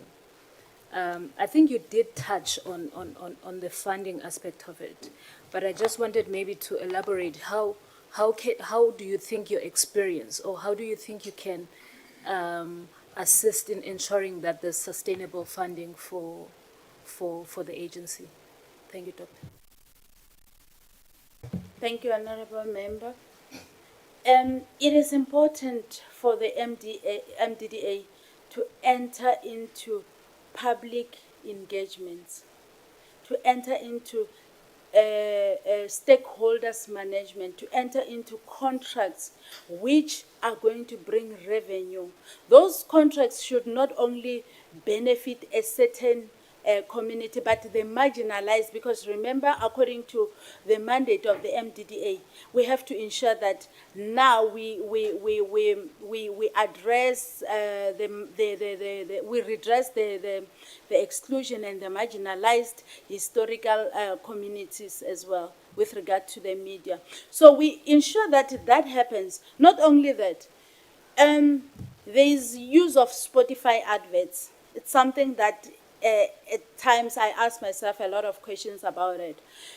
Those adverts, they come through in English language. None of them you would hear them coming through in any indigenous language. We have to ensure that we are being seen in the bigger platform, in those big platforms as well, so that with that being said, a lot of revenue is then being generated. A lot of revenue is being generated through the campaigns as well. A lot of revenue should then be brought in.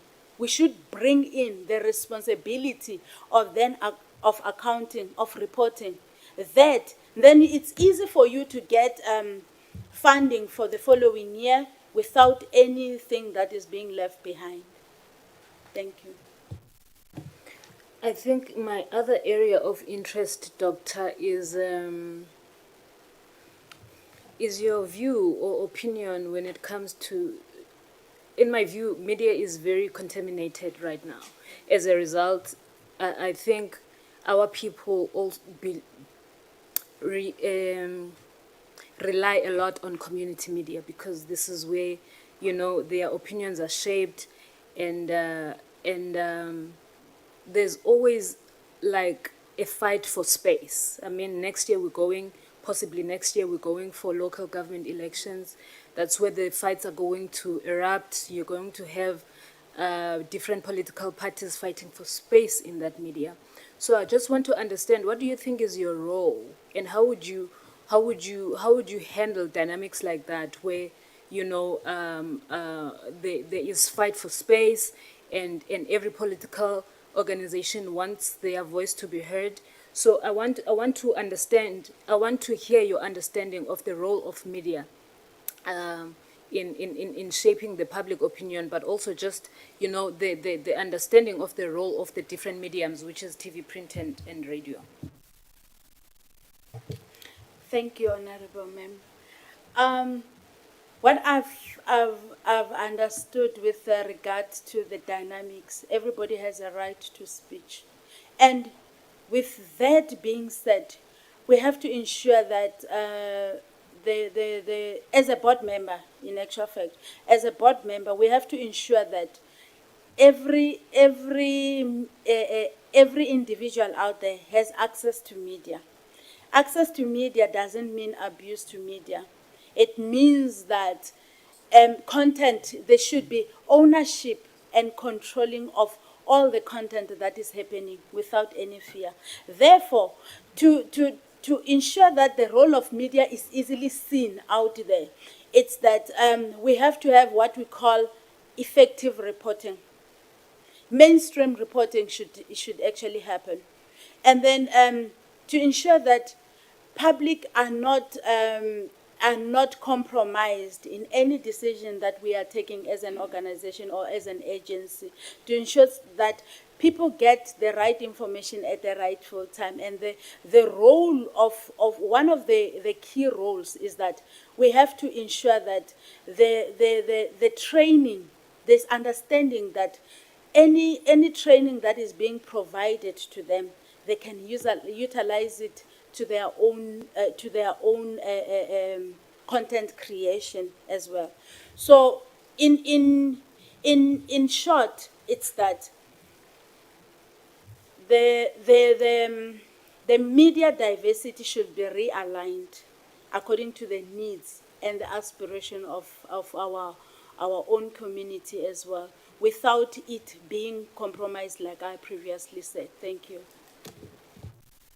Thank you. Thank you very much, Dr. Malungana Manja. I think we've come to the end of our session of questions. To thank you once again for participating in this process. Our intention is to make a recommendation to the National Assembly before the end of July. And thereafter, then such recommendation the National Assembly makes to the President, and finally appointment. So those are the timelines that we are working on. May I check with you if there's any other questions you would like to pose to us before I bring the interview to a close? No, thank you, Chairperson. I think I've said much, but I had actually a question, and probably because today it's my day to be in this seat. You know, there are a lot of policies and frameworks that are being set out there for the government. And one of those now I'm saying it's the MDDA ones. When is implementation being taking place with all this? I mean, I've not seen, when I was reading through the strategic reports, the APPs, everything about MDDA, I've seen the minimal information about the role of IT as well. I mean, we are talking about innovation and research. That is being done, we know.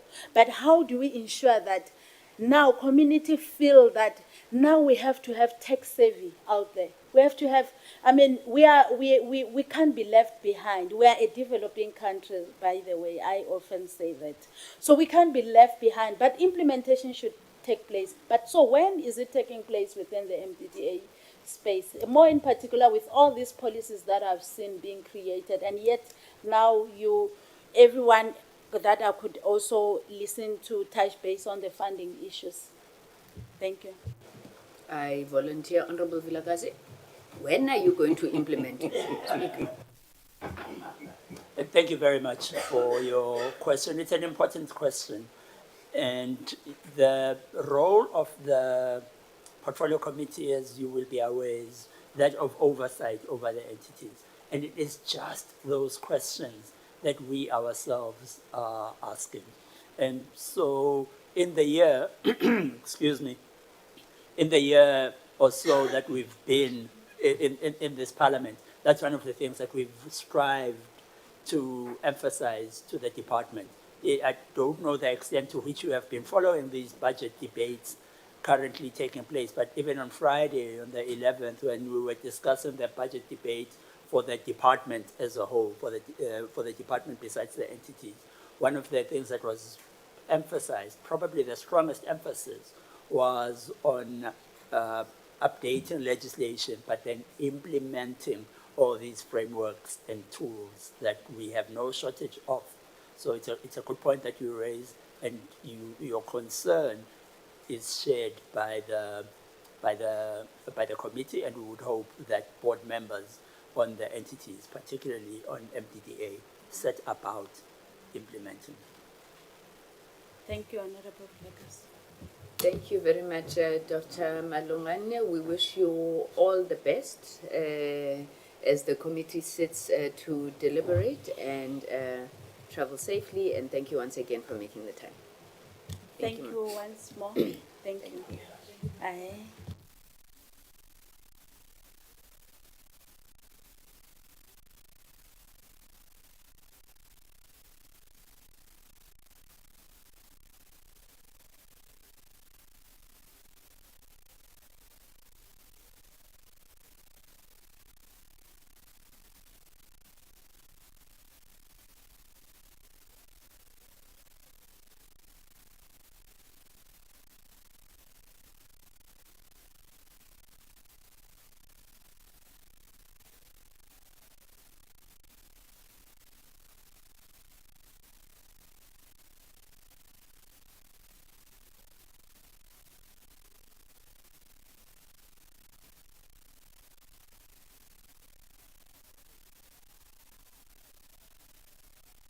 Wasn't right.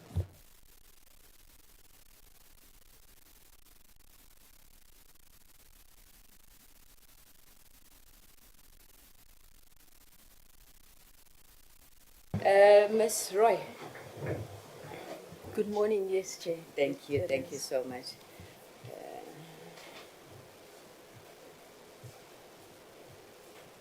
Ms. Roy, thank you so much for making the time to attend these interviews. We do not take your presence here for granted. You have been nominated for a board position of the Media Development and Diversity Agency, the MDDA. So, as you would know, the MDDA board is appointed in terms of legislation, the MDDA Act in particular, Section 4, which then outlines the process that we are undertaking today. My name is Kusela Sangoni Digo. I'm the chairperson of the subcommittee on the appointment of the MDDA board. I will allow the rest of the members to just introduce themselves. I do have an apology of one member who just stepped out, so he will be coming in. I just not so that he doesn't disturb when he does. He is Honorable Matafa. Honorable Mkhaga? Good morning, Doctor. My name is Mzoleli Mkhaga, a member of this committee.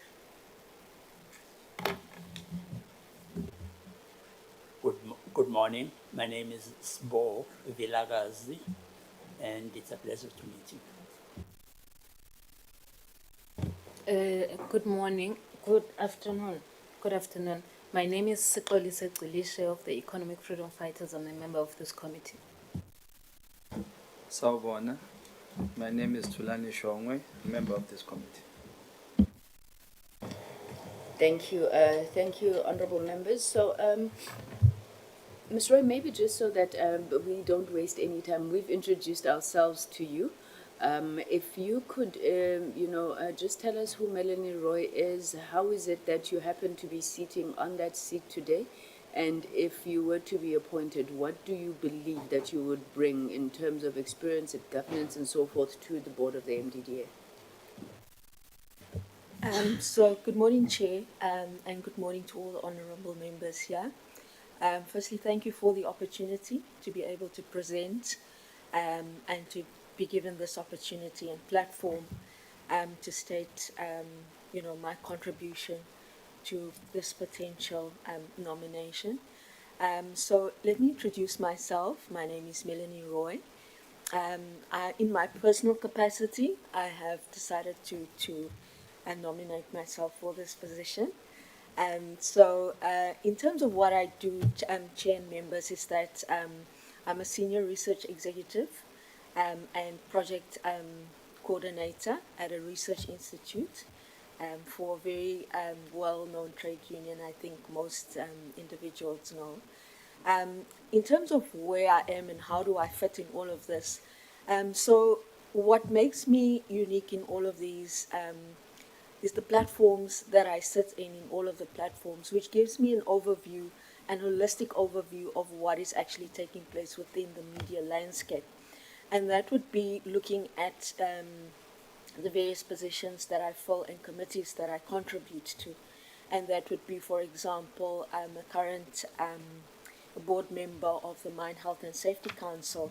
And that would give me an overview of looking at how diverse and community involvement is in terms of taking, for example, the goals of the MDDA forward, which is primarily looking at what the vulnerable communities. And if I can give you a typical example without me finishing to introduce myself and my academic background, maybe I should do that before I get to the next chapter of my. So I have a Bachelor's of Arts degree. I have a Bachelor of Arts Honours degree. I have a Baccalaureate Technology, a BTech degree. I have a Master's degree, and I'm currently pursuing I'm a PhD candidate in development as well. So I sit on these various boards. I'm also on the ILO, Productivity SA Expert Committee. Also sit on the Masita Expert Committee. Also looking at the various other committees that I sit in internationally on the Industrial Global Union. So I'm quite familiar with all the programs that we've put together to redress all of the inequalities, the unemployment and poverty issue that we currently deal with. So looking at that, Chair, from a holistic view, I bring in an ecosystem approach in that I take into account all of these variables and to add this contribution to this particular vision, mission, and aspirations of the MDDA. So how do we how do I incalculate all of these into the vision, missions, and aspirations of the MDDA is what I tend to bring to the table and to incorporate it and calculate it and permeate it so that it can spread out. For me, my contribution, and also very proud of the MDDA in terms of addressing the previous injustices that have taken place.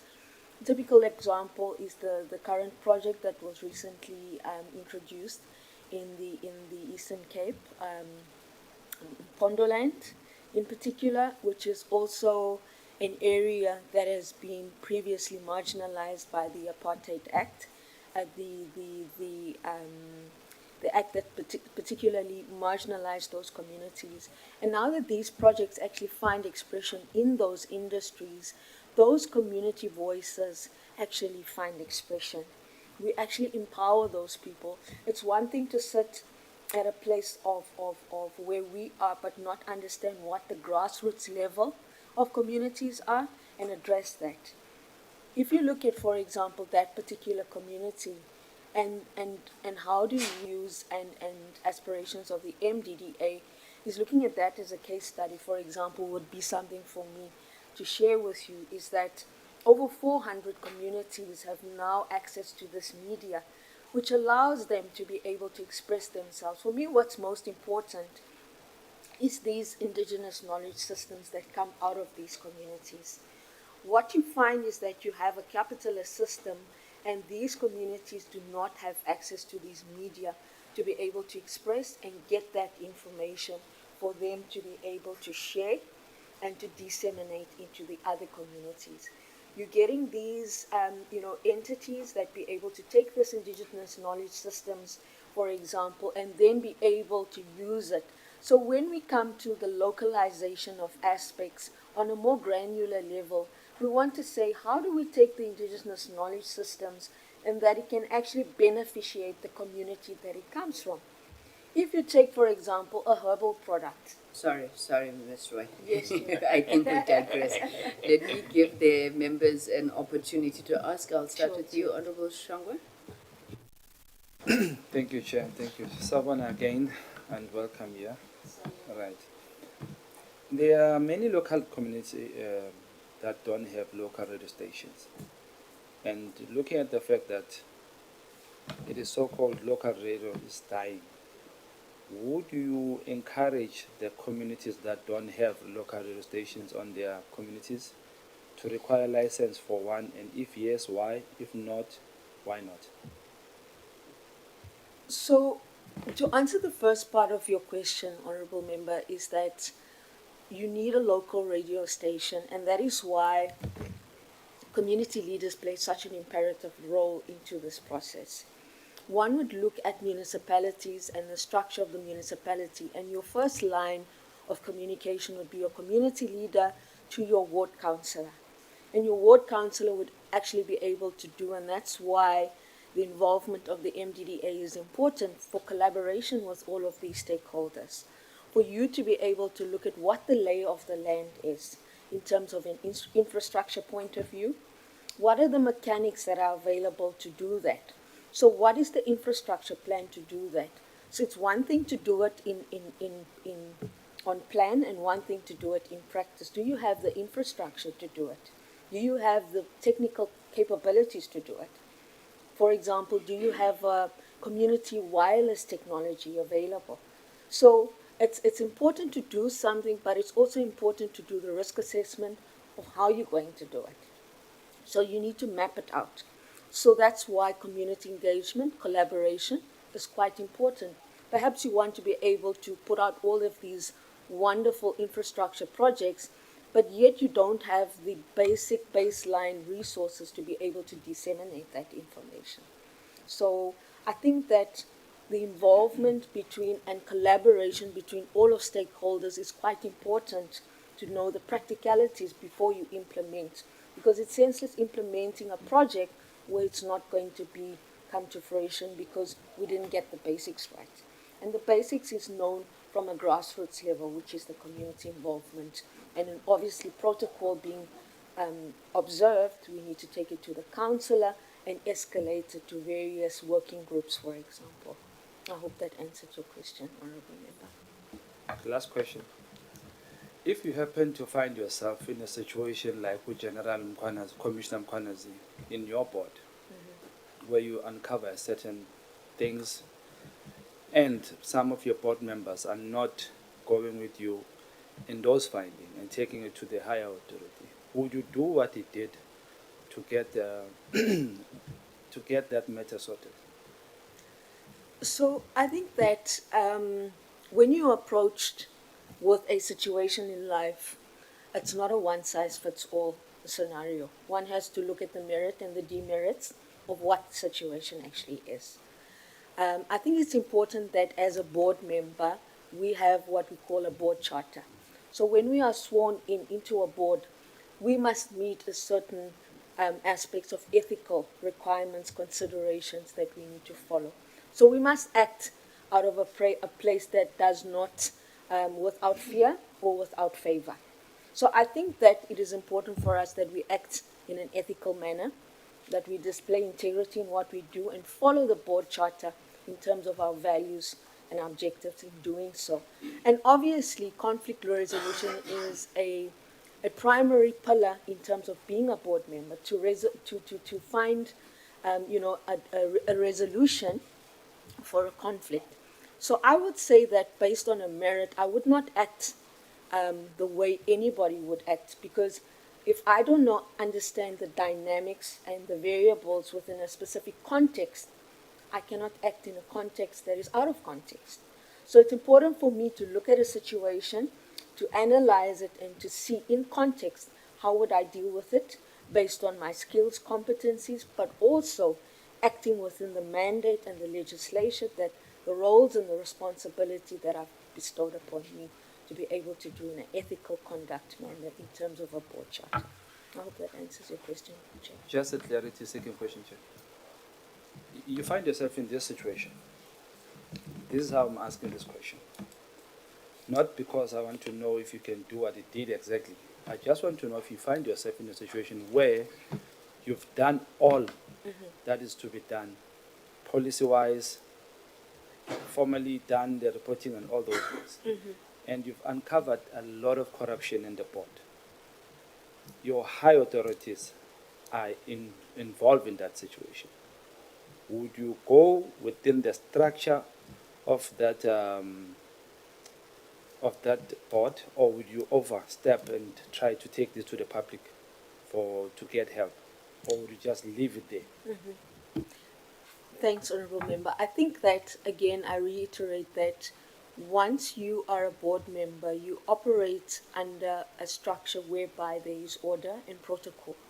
So one needs to observe protocol. As you would have an internal dispute, you don't go outside of your organization, you go to your human If I may resource. interject, you've done everything. Remember, you've done everything. Yes. And are you telling me that should it be that protocol, you've observed protocol and nothing is happening, are you telling me that you're going to leave it at that as long as it doesn't conform to the policies of reporting that matter? No, that's not what I'm saying, Honourable Member. I mean that we follow protocol, and then once you come to a point whereby you see that there is no logical conclusion that you can actually bring that to, you obviously, they are audited reports and unaudited reports, qualified reports and unqualified reports. And the findings of that report obviously goes to a higher authority. And I believe that the constituencies and those that constitute a board would not be able to leave a situation unattended to in that manner and not being able to take it forward in that way. So I hope that answers the technicality of your question. For time, I would say thank you for now, but thank you, Chair. Thank you. I would like to ask seriously, but I'm not answered, I'm not covered, but for time's sake, I'll just leave it there. That's Thank you. fine. Thank you, Honorable Shongo. Honorable Alicia? Thank you very much, Chairperson, and good morning again, Ms. Roy. I think my first question is just maybe to get your understanding of whether you think MDDA is effective and in the current impact that they have. Like, what's your view on the current impact that they have? I would definitely say that the MDDA is quite effective. Noting the 2023-2024 annual report performance and the second quarter of 2024-25, I see that Presidency is quite happy with the number of projects that's been rolled out and the effectiveness of that project. So based on those results and from what I've seen firsthand, I would say that it is quite effective in delivering its mandate, in being able to redress all of the past inequalities that have put. So based on factual, based on the annual reports, in terms of financials as well, in terms of revenue, but more so about the projects that they've been rolling out based on the performance plans, I would say yes, definitely, they are effective in doing that. Maybe this question is triggered by the question of my colleague here right next to me. Maybe how I would structure it is how would you prevent or stop the big telecoms from taking over the MDDA's funded project, because they normally and usually do this under the guise of partnership, right? So I just want to maybe understand, if you were confronted with that situation, how would you handle it? So I think that with the mandate of MDDA, we again back to the localization aspect of things. Intellectual property rights is a very, very important aspect when you're dealing with media development and dissemination. So when you actually have an intervention that is there, it's important for localization and empowerment of the community to copyright that. If you develop an intervention, an innovation, let me put it that way, it's important for the MDDA as part of their training program to capacitate you to take ownership and control of that knowledge that you have. So intellectual property systems allow you to prevent these big media houses to capitalize on your intellectual property. Thank you, Chair. Just one more, Ms. Roy. I Yes. think it's also just maybe to understand from your perspective the different roles of or the roles of different mediums.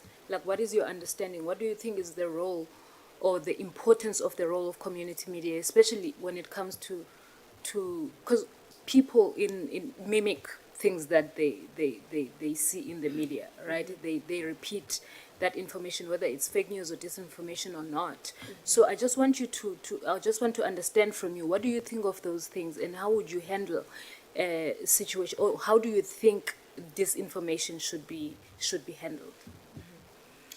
So if you look at a communication model, a modeling of communication, you get your communicator, you're going to get your end line person that's going to receive that communication. So it's quite important when you're designing your communication to design it for your audience that you're going to be delivering that communication to. So your encoding of that communication is important, and the medium that you use to encode that communication channel.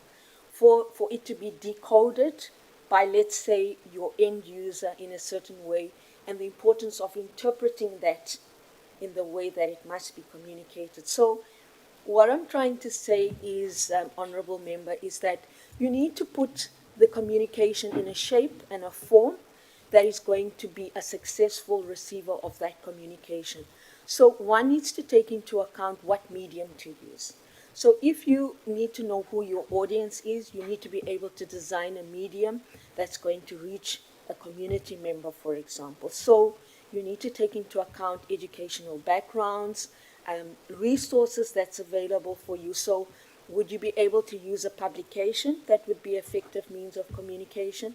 Would you use WhatsApp, but then taking into account who is receiving that might not have access, the resource to a phone?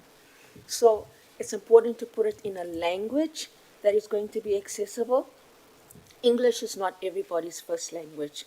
And what is great is that to be able to put this medium in a shape and a form that's going to be receivable to the rest of your receiver that's going to be getting it. That's quite important. And then it's also quite important to be able to package it for them to be able to receive it and take into account the various challenges that they might have to receive that information. So I think that it's important to put it in a language, and also take it a step further to say that, is it for an abled person or a different abled person? So Sorry, those so I aspects. have to stop you. No We are problem, running Chair. out of time. Honorable Velakazi. Thank you, Honorable Chair. Good morning again, ma'am. Afternoon. You have extensive experience in governance and finance. How would you strengthen the MDDA's internal controls and ethical oversight mechanisms? Thank you, Honourable Member, for that question. I think that when we look at financial controls, it's important in the planning process and the implementation process to continuously do risk assessments so that corrective measures can be taken in the interim, as opposed to us getting to the end of the project and say that this is wasteful expenditure. So project planning is quite important, and having a phased-in approach is quite important, so that we look at things in a phased-in approach as we've mapped it out, and then we take corrective measures to prevent any wasteful expenditure. So risk assessment is quite important, implementation is quite important, but also looking at what corrective measures we can take in the interim whilst the project is running its lifespan and running its course. I hope that answers your question. Okay, thank you. And my next question to you is, how would you address the digital divide that hinders many rural media projects from even accessing or benefiting from the MDDA support? So if you look at the SDD goals, Honourable Member, specifically SDD 11, which looks at sustainable communities, okay? So when you look at the digital divide, that in itself is a disadvantage for communities. So I've written a paper on the fourth industrial revolution, and that particular topic spoke about the impact of digitization on jobs for workers in particular. But if we had to take the workers out and look at it from a community perspective, the digital divide is the access to information and the resources. How do we bridge that gap? And that is what is important for us. Because if you look at, for example, some of the goals for G20, they have a working group on digital economy. But we need to ask ourselves, who is part of the economy? The economy is a formalized economy. Are we taking into account the informal economy? And how do we bring that and incorporate that to be part of these infrastructure plans going forward? And that is by community engagement. So this digital divide, the community needs to have a voice, but they also need to have an accompanying plan that the MDDA has in order to give them a voice. So all of the capacitation needs to come from that, using the MDDA as a tool, as a vehicle to capacitate these and incorporate it into a plan to have this holistic view and bridge the gap of divide that we find. So are you saying that the way to bridge the divide is community engagement? It's engagement that brings about knowledge production on the how and the when, and then be able to do capacitation. So we would be able to look at what the gaps are and be able to address that. For us to bring the divide closer is to close a gap, to identify what the gap is. Is it a knowledge gap? Is it a resource gap? Is it a finance gap? Those are the things that we need to address. Thank you, Chair. Thank you, Honorable Mkhaka. Good afternoon, Mr. Roy. Given the proliferation and digitalization within government entities, how would you infuse the digital transformation within MDDA? So digital is a very broad spectrum, Honorable Member. I think one is to look at the context of it. So, and if you look at if you take it from a sector approach, you need to look at what the sector is. And now that we have a more circular economy, sectors are now more merging into itself. So you're going to have digitization, automation, mechanization all merge into one. So I think that if I must address that, I think the first part of your question was, how do we look at that and incorporate it within the MDDA? So if you had to look at, for example, your blockchain technology, so the various stages of blockchain technology would be able to incorporate the different facets and segments of digitization within that. So within that ecosystem, you would employ these digital systems, and they will be able to give you a certain outcome that you actually want for your program. And I've given a typical example of your blockchain technology, which gets put into a procurement system, for example. So there are different mechanisms, and it's also used as a very good analysis tool of your performance mechanisms and metrics that you need to achieve within that. The second question, Honorable Chair. Having observed the difficulties in rural areas to access resources, in particular the advertising, what is your stance on 30% advertising quota on community radio platforms, and how would you enforce it? So one would be able to say that if you give a certain rate, what informed that rate? So one is to go back to say, if you give a quota of 30%, what informed that 30%? And then if you want to motivate for more, you must be able to provide factual results as to why you believe a different ratio, a different percentage is going to be able to do that. So if you were given a budget of a certain amount, and that quota was given to you based on a scenario and the projections that you have done. So if you feel that that quota is not meeting your metrics, then you must be able to motivate as to why you need an extra quota to be able to meet your specific needs, requirements, and aspirations, if I may put it that way, Honourable Member. Thank you. Thank you, Honourable Mkhacha. Thank you, Ms. Roy. I think just final question from me. In your view, what are the key challenges facing the community media sector and the MDDA in particular? So, Chair, what I've seen from a high level budgetary finance, I think that I won't say it's a challenge, and I see also it's termed in the performance plan. There are aspirations, objectives, and there are visions, but I don't see challenges per se listed in the performance plan.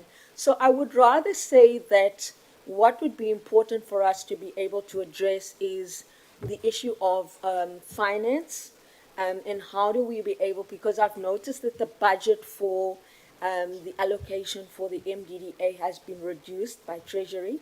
And I think that one needs to look at what the financing model for that will be going forward. And that's why I think that a collaboration with international organizations, and for example, other organizations like the MHSC that has a budget that is actually underutilized, be able to draw in a project and be able to collaborate and say that, look, and these are the objectives that we want to put forward, not necessarily a challenge, but we want to be able to expand and then bring in these new stakeholders, whether from a local perspective or an international perspective, because there are many international donors and that would love to be part of this initiatives and to expand. So I think an expansionary vision would be a suitable, Chair, not from a point of lack, but rather from a point of opportunity and expansion. Thank you, Chair. Thank you. Thank you very much, Ms. Roy. Once again, let me reiterate what I said, that we do not take your presence here for granted, and we truly appreciate you engaging with us.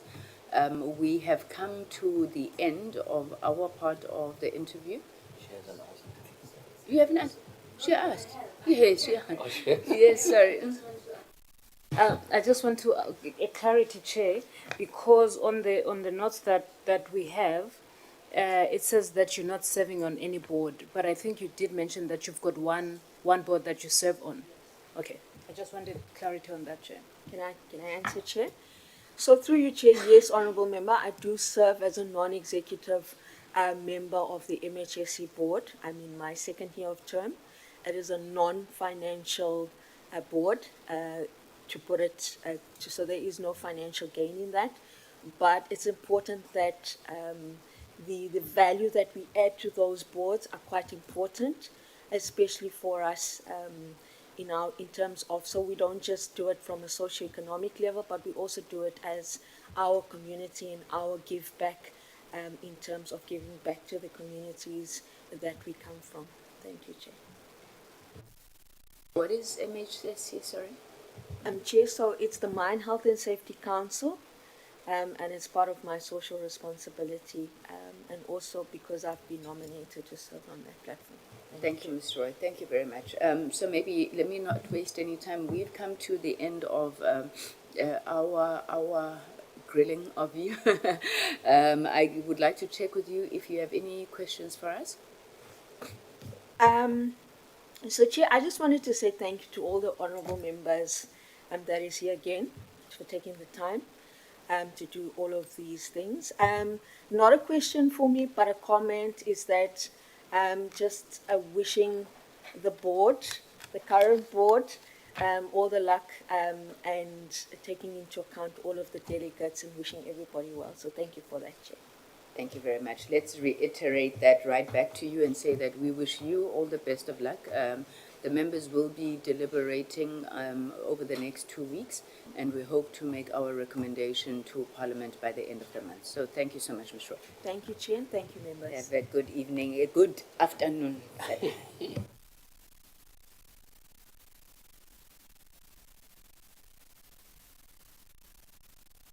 Members, we will take a lunch break. It's 13:05, let's be back at 13:35.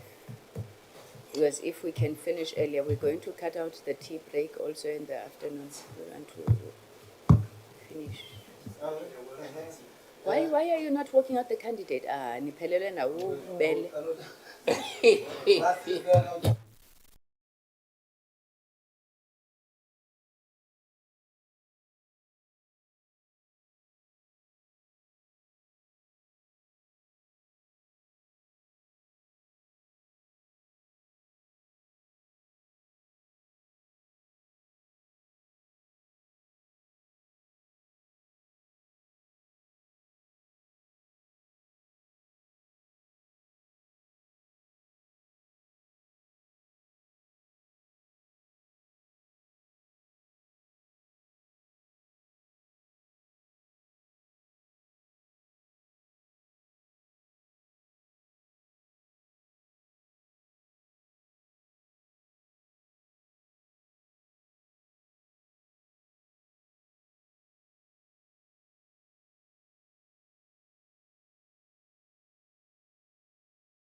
Good afternoon. Good afternoon. Welcome back, honorable members. Good afternoon, Dr. Mkundwana. That's right. I got it right. Thank you so much. Thank you so much for making the time to be here, and thank you for being early. I know that you were scheduled at 2, so we appreciate you coming in at this time. Doc, you are here for the interview on the appointment of members of the MDDA board, just to make sure you're in the right place. You have the unfortunate honor of being the first interviewee after lunch. So I'm sure these members won't be so hard on you now that they have just recently been fed. Doc, my name is Kusela Sambonitigo. I'm the chairperson of the subcommittee on the appointment of the board, also chairperson of the portfolio committee on communications and digital technology. With me are members of the subcommittee, and I'll ask them to introduce themselves. We will have a maximum of 45 minutes for the interview. Thereafter, give you an opportunity if you would like to ask any questions to us. As you know, the appointment of the MDDA board is in terms of legislation, which requires that Parliament, through the National Assembly, must make a recommendation to the President. The full complement of the board is 9 members. We currently have 7 members with 2 vacancies that we are now seeking to fill. Okay, maybe let me start with you, Honorable Shongwe. If you could introduce yourself, please.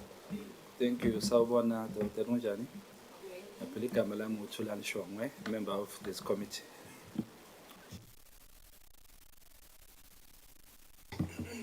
Good afternoon, Doctor.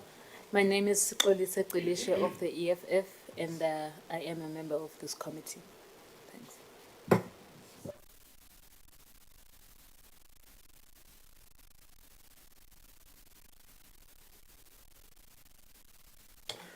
Monodoc.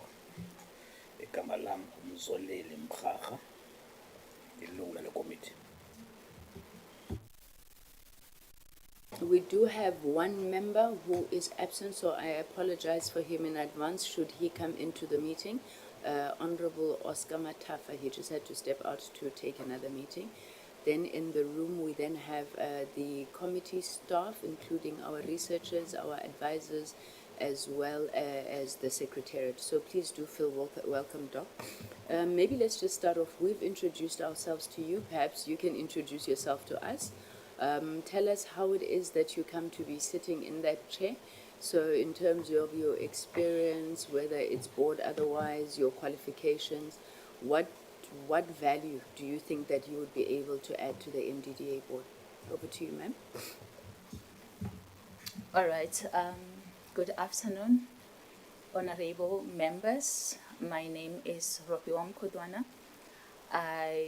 My qualifications, I have a PhD in communication management, and from the University of Pretoria, I have a master's and everything undergrad in media studies from the University of the Witwatersrand at Wits. Starting with my PhD is in communication management, which means that I look at everything regarding communication management, ranging from corporate communications, internal, external, organizational rhetorics, crisis communication, change management, branding, reputation management, identity management, and other things in that way. Stakeholder management. And then when it comes to media studies, my area is in the broad side of media studies, from journalism ethics, media, political economy of the media economics, something that I'm slightly now getting an interest around. I do look a lot also in work regarding government communication. It has been my area that I supervise students around.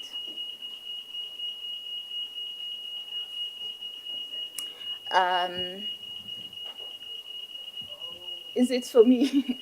My time is it over? Sorry, I think it's the ringing of the bell for plenary. Now, I'm not sure how long it's going to ring for. I think let's wait for it, Doc. Otherwise, 10 minutes. Ah. Huh?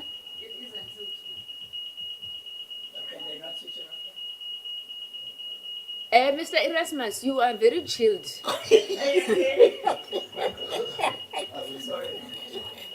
Sorry, Doc. Yes. Should I continue? No. I will wait. I don't think it would be fair on you that we allow you to proceed in the midst of that. And let's just be sure it's not a fire drill. I prefer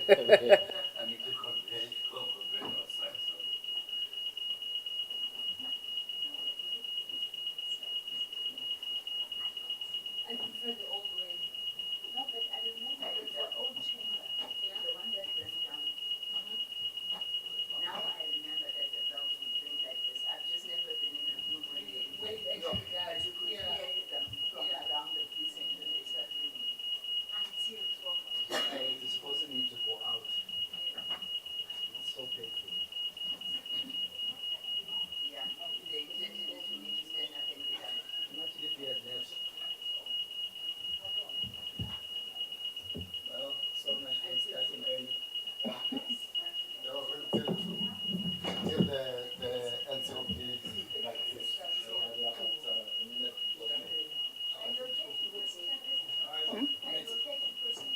Yeah, if you can hear me. Yeah. All right.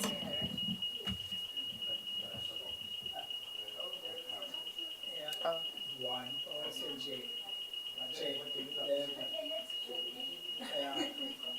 HR, whatever reading is full of instances where abantu, there was reason for complaint afterwards because the conditions are not ideal.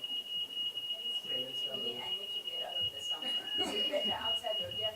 It's always better on the outside. Because it's ringing. Now it's 7 minutes. So everyone lives with this. The guys here live with this thing. It's every Tuesday till Friday when they house sitting. It goes off in all, like, all the offices, yeah. Yeah, yeah, yeah. A member statement, oral question.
honorable members, I think let's continue. Apologies, Dr. Mkundwana.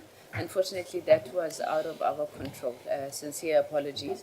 You were still taking us through your work experience as well as your focus areas in terms of communications work that you do and so forth. Please do continue, ma'am, Thank and you. once again, apologies. Am I likely to be heard if I'm talking from here? Or do I need to get closer? Well, we can hear you. All right. I did write this when I had a godly opportunity to think more clearly. As I was talking about many of the issues around communication management that I have talked about, when I'm asked later, I can explain further about the relevance of all of that. I think crisis communication, we know that there could be conflicts around the board and management. How does one handle those things? Sometimes it's conflicts where the radio station is and the community.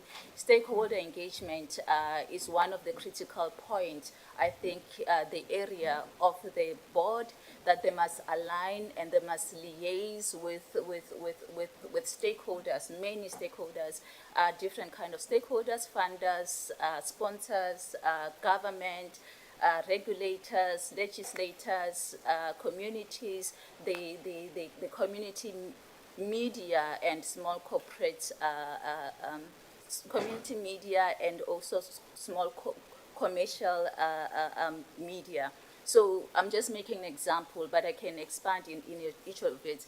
What I wanted to talk about was also organizational effectiveness. Another thing that we look at maybe mostly in corporate communication is organizational effectiveness. And I think every organization needs to be effective. What is needed for an organization to be effective? When it is effective, is able to respond efficiently and effectively and also ethically to its key mandate. And also, if it's working well, it would have a license to operate. A license to operate is credibility, is legitimacy. It is also the idea of reputation. What was the other thing that I think I noticed was the idea that small commercial media and also community media, sometimes they lack the credibility. Poor marketing sometimes is something that does happen. Sometimes also is a matter of branding. Now moving a little bit, I want to talk about the global media and internet concentration project that I am working with. This is mostly, it is housed at Carleton University, and it has 40 countries.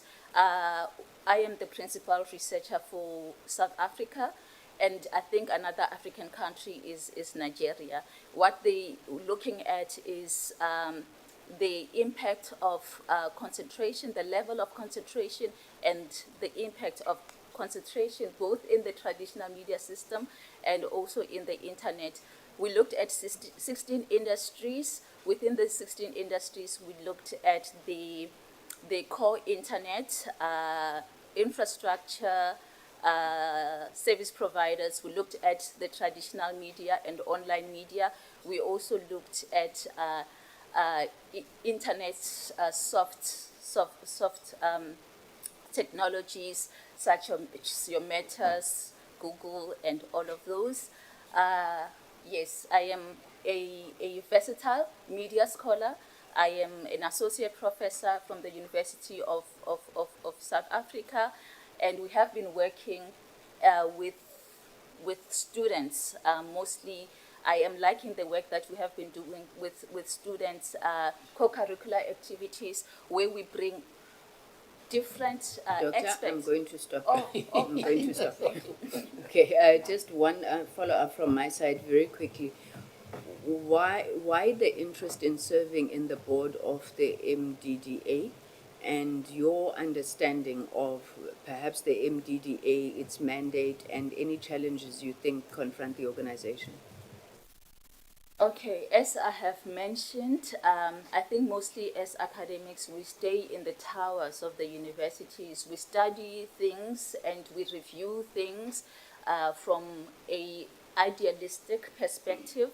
Sometimes it's important. We do see what is happening in the sector, but sometimes it is good also to give back. And I think an academic voice always bring back the reason why an organization is mandated to do the things that they are doing. Sometimes where there are challenges, it is easier to think that perhaps maybe let's move to what could make the organization sustainable. Let me start by challenges because I think I might have missed a little thing. Some of the challenges that have been talked about mostly is sustainability. Sustainability, you meant the organization or the okay. Okay. The sector, the issue is sustainability of the sector relating to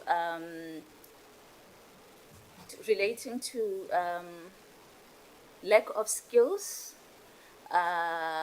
retention of staff, lack of resources, mostly lack of resources because the advertising is now moving from traditional media where community and small commercial media are and is moving towards big corp and your OTTs and your digital spaces.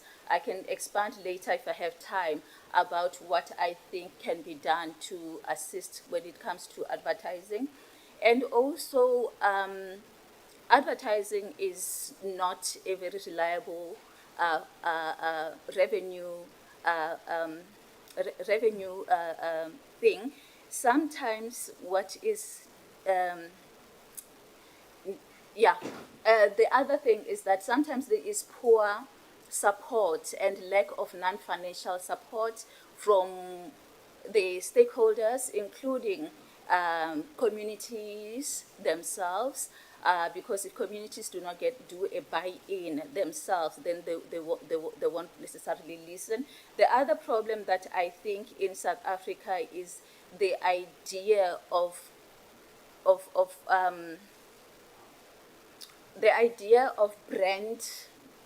brand focus. I mean, if everyone is watching Netflix, everyone wants to watch Netflix. If everyone is watching Showmax, everyone wants to watch Showmax. So with that, smaller communities do not necessarily have that power to draw in advertisers. What was your second question? I'm covered, thank you.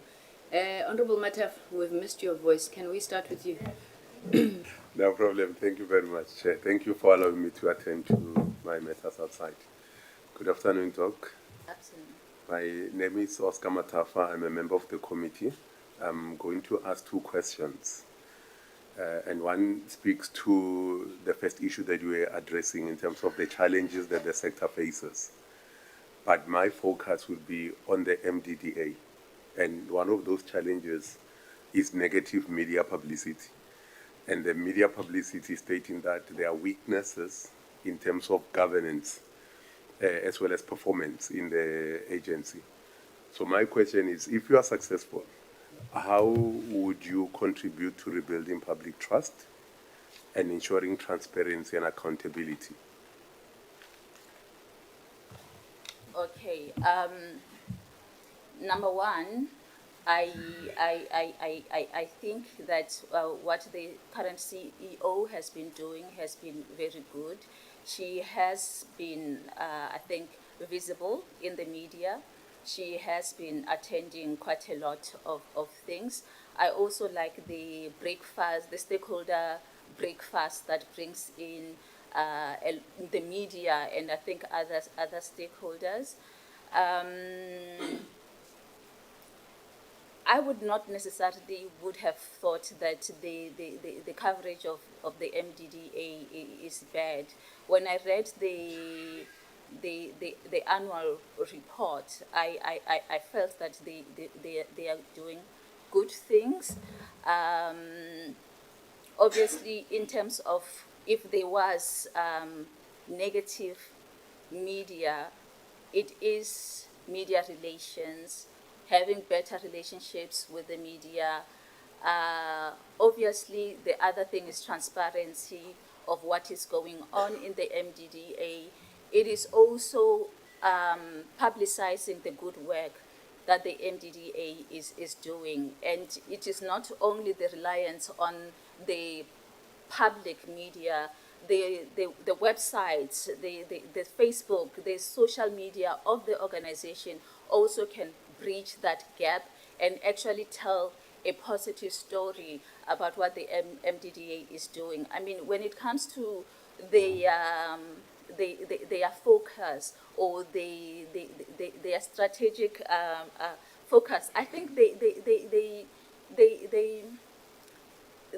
did what they needed to do in the KPAs that they needed to do. I think they only did not succeed on two. So I think they had 86% in terms of achieving their strategic focus of the year. So I don't necessarily think that they are doing bad, or there are areas per se that the media would pick as being negative. Yes, they did not get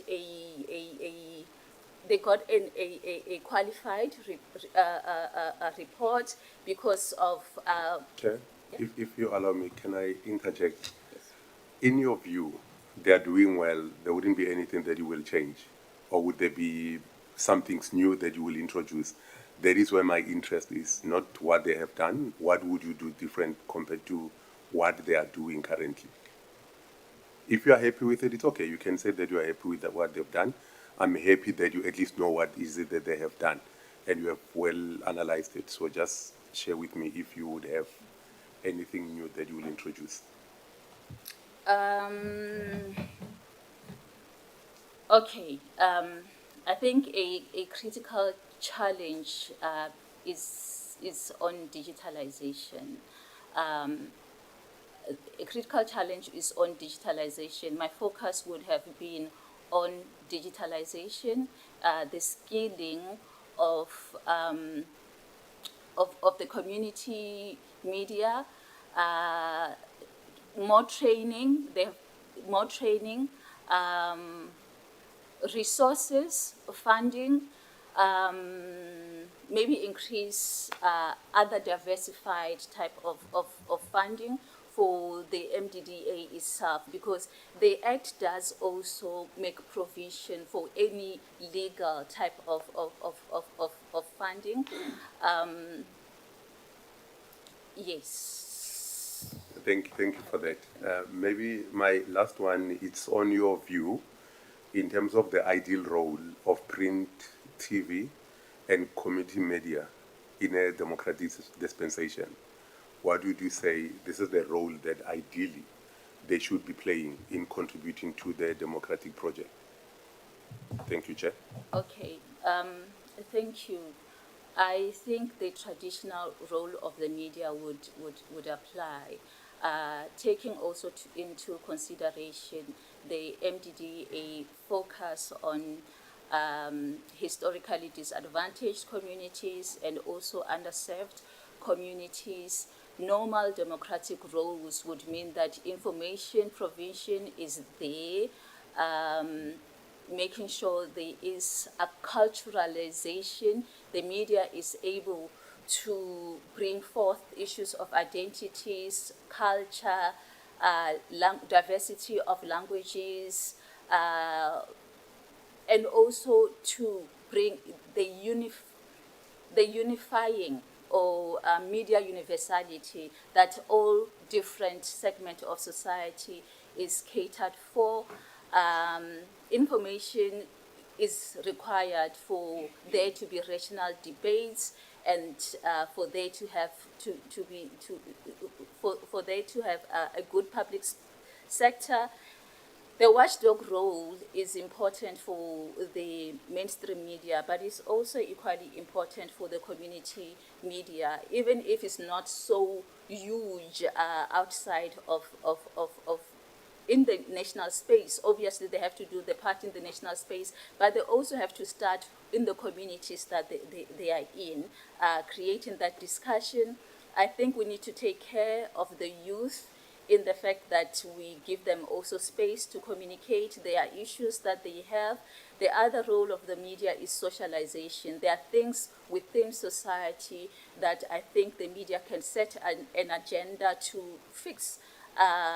So the role of the media also is to socialize heavy drinking, fatherlessness, filicides. Thank you, Prof. Thank you. Thank you, Prof. Can we move to Honorable Alicia? Thank you very much, Chairperson. Good afternoon again, Doctor. Maybe my first question is, like, I see that you've nominated yourself. Like, maybe you can tell us, you can share with us, because then that suggests confidence in what you think you can do as a board member of this agency. So maybe you can just tell us, why do you think you deserve to be part of this board? And maybe leading you to maybe respond to my questions, I want to understand, like, how your research, the research that you have done, can help bridge, because we've got a problem of implementation. Yeah, we always have like strategies and all these fancy things that are happening. So how do you think with what you've researched and maybe the knowledge you have and the strategies maybe you may have, how do you think you can help bridge the gap between the research and the implementation? When you answer that, so it's basically just, how do you think you can shape MDDA? Thank you so much, Doctor. All right. In terms of the research I've done, I think starting with the area of media economics and the political economy of the media.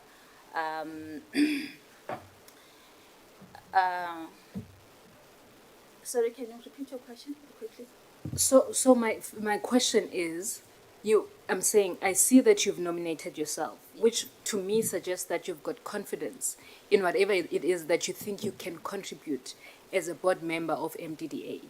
So I'm saying, in responding to that, then maybe you can help, because I do believe that you've done some research in terms of communications and you're familiar with that space. And I'm saying, as a country, and even my experience with what is happening with other entities, that we will be presented with strategies. So you can say, this is what I want to do. But I'm saying, based on the research that you have done, how do you think you can help bridge a gap between whatever ideas that you have and implementation?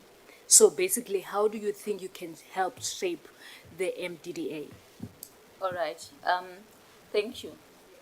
Now going to political economy, the understanding that the framework or the area in which the environment of society, the political environment, influences what happens in the media spaces, either as community media, digital, or whatever. The economics also, it reminds us that sometimes we can talk of struggles within a particular industry, right, without looking at the overall bigger picture that is affecting the symptoms that we see within either the MDDA or within the small commercial and community media, right?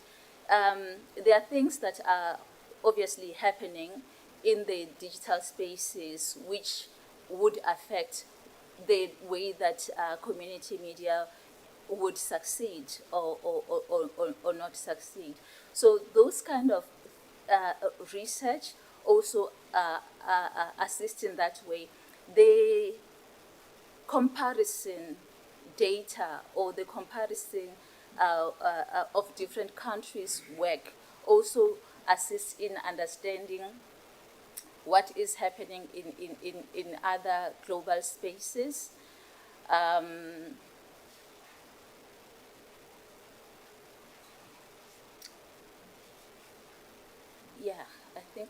I think I'll stop there.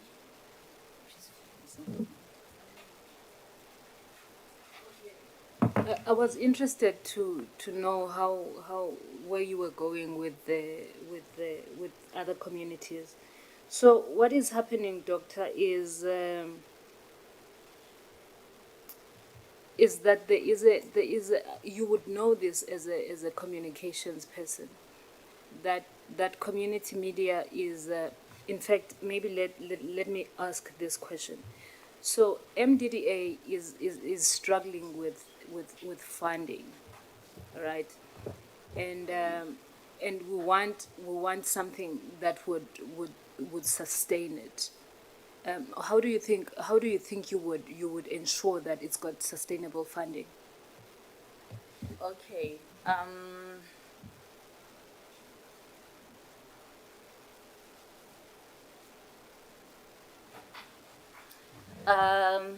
All right. Improving funding through advertising. You mean the MDDA, not community MDDA, yes. Okay. I think I did touch a little bit on on this. It gets the funding right through government grants, and the USAF, right, which is the levies that comes from commercial broadcasting and commercial media. It would get funds also from sponsorships, and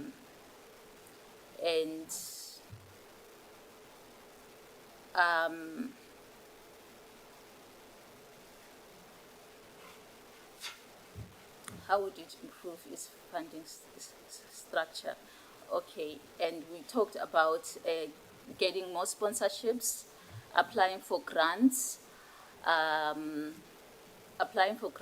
also. That's the other way.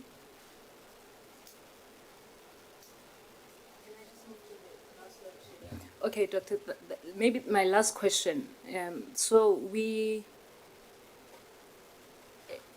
next year is possibly local government elections.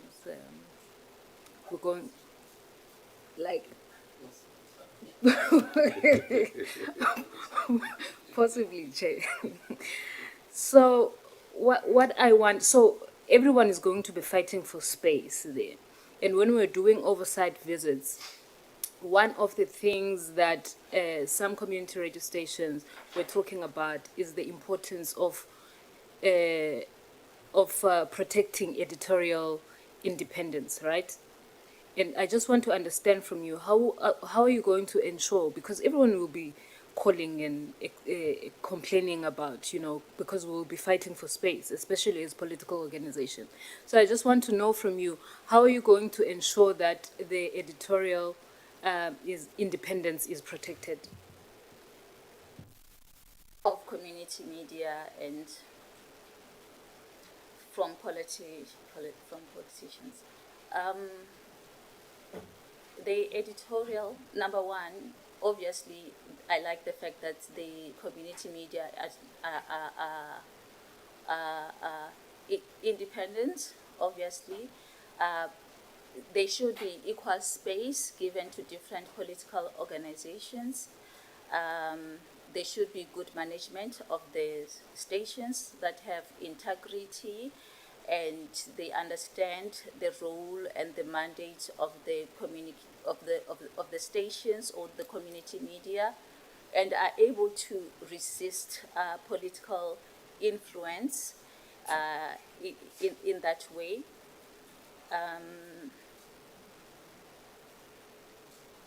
There are regulations of what type of advertising is allowed.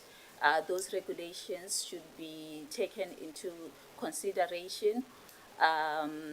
Obviously, political groups cannot just fund a media organization because it has to be independent. Thank you, Doctor. Yeah. Thank you. I promise you the answer is there. Honorable Shongwe, Doc, I'm going to ask only one question, seeing that we've covered most of the questions I was going to ask. What is your understanding of the MDDA's mandate and its role in promoting media diversity and access in South Africa? And what? And what is your understanding of MDDA's mandate and its role in promoting media diversity and access in South Africa? And access. Yes. All right. The role is to ensure that there is control and access. There's ownership, control, and access of community of media by historically disadvantaged communities and also underserved areas.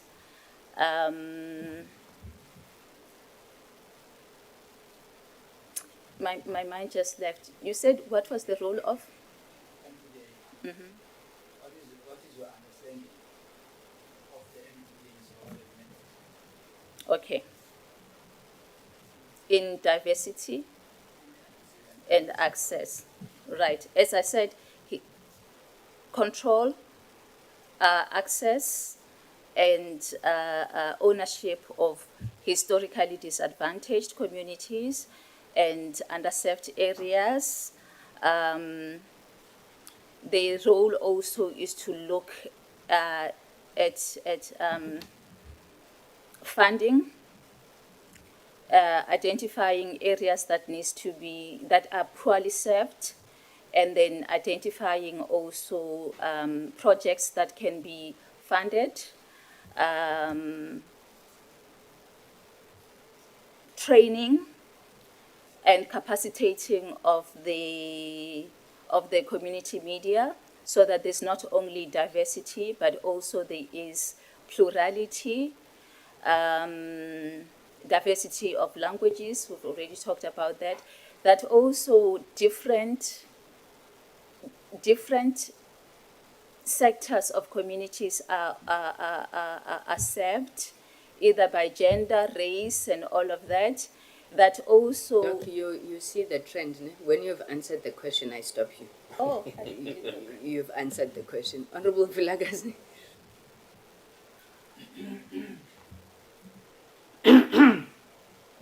Excuse me. Thank you, Chair. Sorry, Honorable Shongo, you said you only had one question again.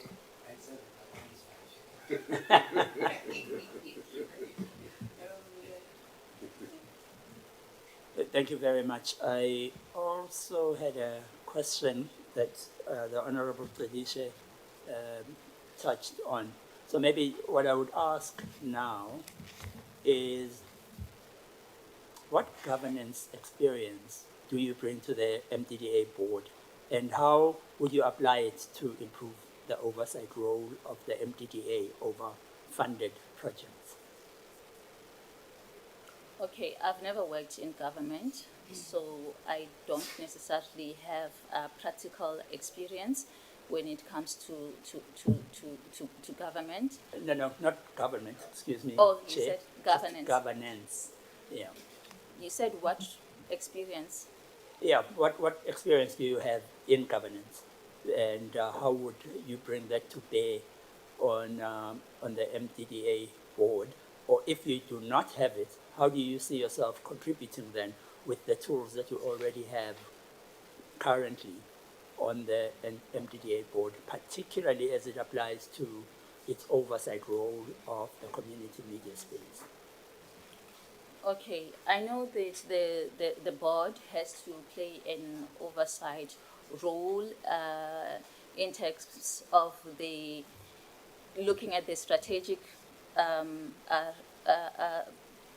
the strategies of the MDDA. So it plays the okay, in terms of governance. I don't have much experience in terms of governance, but I know that the issues of governance regarding funding. It will be the responsibility of the board to assist in terms of what strategies can also bring more funding within the organization. There is an oversight in terms of the strategic role of the MDDA. It does not perform the everyday management, but the oversight of what is going to be the plans, what are the APP this year, what are the targets this year, and what are those targets achieved? How much of them have been achieved? Looking also at the financials of the company, human resource development within the company. Right. Lovely. Thank you very much. And then you've spoken about the challenge in funding community media. My question for you is, what are your views on the balance between funding emerging platforms? I think you may even have mentioned OTTs. What are your views on the balance between funding emerging platforms and sustaining legacy community publications under the MDDA mandate?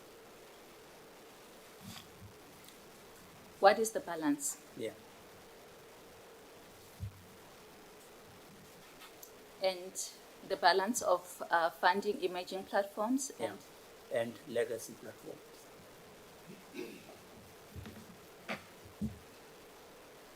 Okay. Okay. Funding within the emergency platforms. All right. They do get funding from, let's say,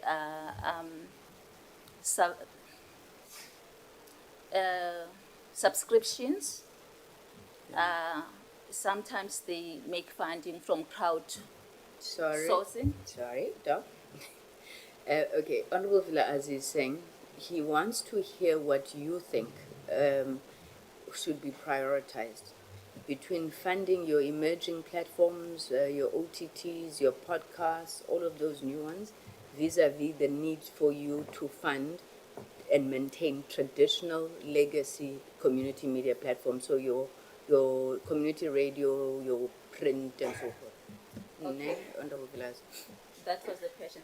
I think there should be a balance. Number one, we cannot lose the community media and also small commercial media. So those ones need to be sustained, and therefore they need to be funding.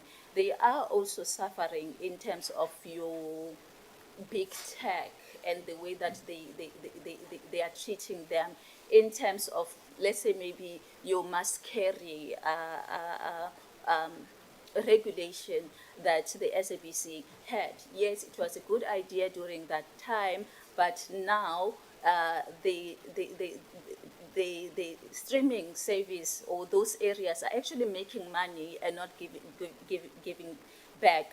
Also, you see that sometimes you have commercial media move into the digital spaces, and then their content, they are carried through your Facebook, your Twitters, and all of that, and they are no longer paying referral payments. In the beginning, also, maybe big corporations, they did not mind that, but they started realizing that maybe they are making money. They're no longer paying referrals in that way. So it's not only a matter of funding the commercial and community media, but it's also protecting them through regulation. And I also like that the audio and audiovisual white paper is actually dealing with how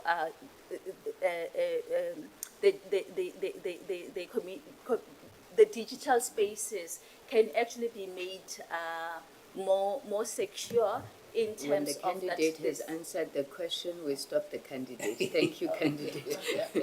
Thank you, Chair, for answering. Maybe I should get the Chair to ask my questions on my behalf. You came alive there, and I thoroughly enjoyed your response. Thank you. Thank you, Honorable Vilagazi. Honorable Mkhaga. Thanks, Honorable Chair. Doc, the buzzword today is always about transformation. Given the proliferation and digitalization within government entities, how would you infuse? Sorry, given the what? Given the proliferation. The what? Glorification. Okay. Glorification. Yes.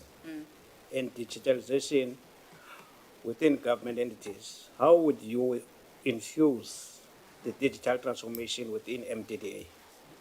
How would you infuse? The digital transformation within MDDA.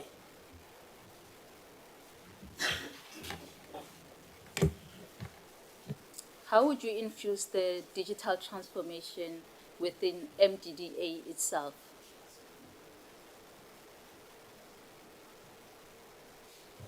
And or the sector. Okay, thank you so much. Within the MDDA itself, I think there is obviously a need to upscale the training. Digital literacy is going to be important to obviously the staff members, the board also, the board, the human resource within the MDDA itself. But I also think that there is a need to train an understanding of the digital economy.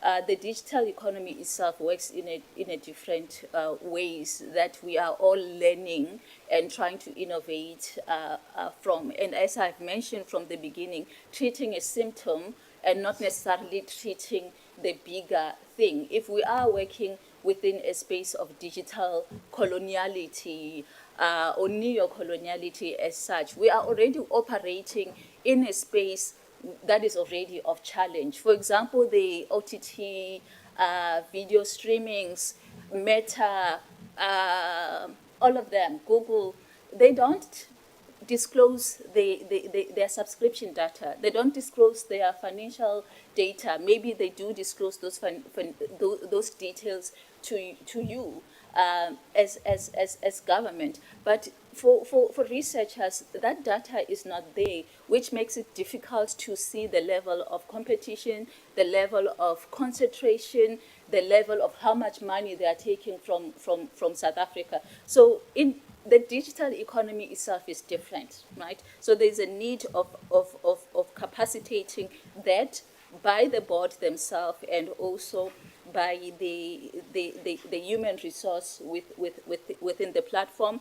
The regulation also of the digital economy is constantly moving, and it is also coming with different pieces that needs to be understood. So I think there is also a need of understanding those kind of things. I ask myself also why the NECS licensing, for example, there's almost 400, but there are very few that have actually entered the market. Maybe let me stop there. And the question would be why there is that difficulty of entering the market. Yeah. Thank you, Madam. We have run out of time. So I want to hold it there. I think you didn't get through all your questions, Honorable Mkhaga. My apologies. Ma'am, we have reached the end of our questions, and thank you very much for your engagement, Doctor. Can I check with you if there is anything you would like to ask us?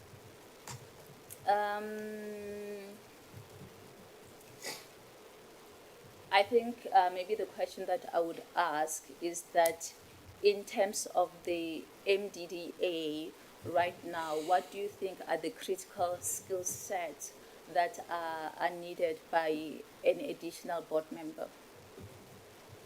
It's just that I know who knows the answer, and I had picked on him. So, unfortunately, I'm going to have to pick on him again. Huba, Honorable Villagas. Thank you, Chair. We already have existing members of the board and some skills there. However, we feel there's a suite of competences and expertise that we would love to see more of on the board, particularly around the issue of digitalization that you mentioned for both the MDDA and the sector, the issues of sustainability. I'd have loved to have heard more, actually, you touched on it.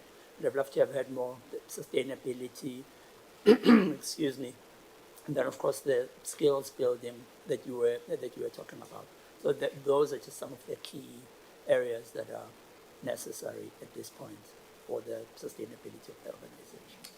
Thank you. Any member want to make any additions? No? Okay. Thank you very much. Thank you very much, Doctor. So in terms of process, we are intending to ensure that we put through our recommendation to the National Assembly before the end of this term, which is the end of this month. It will obviously then follow through the processes, hopefully adoption by the NA, and then sent to the President for appointment. So we wish you the best of luck, and thank you once again for having made the time. Thank you, ma'am.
Honorable members, thank you. Thank you very much, honorable members. Our candidate is here.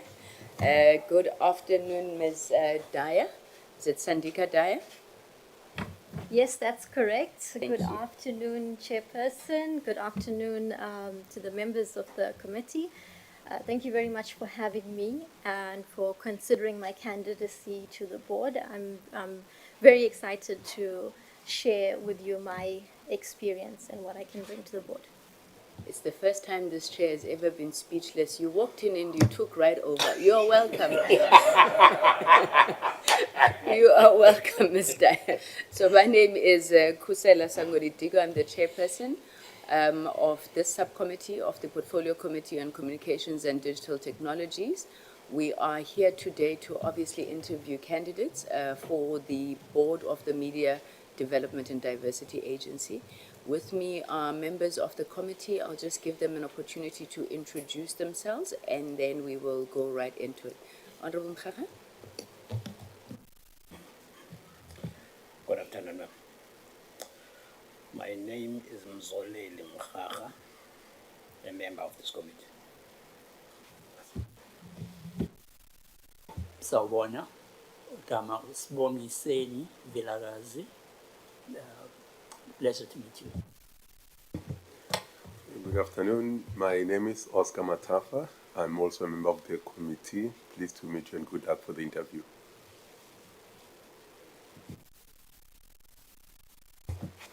Good afternoon. My name is Sikolisa Qilishe of the Economic Freedom Fighters. I'm a member of this committee and good luck for your interview. Sawubona, my name is Tulani Shonga, member of this committee.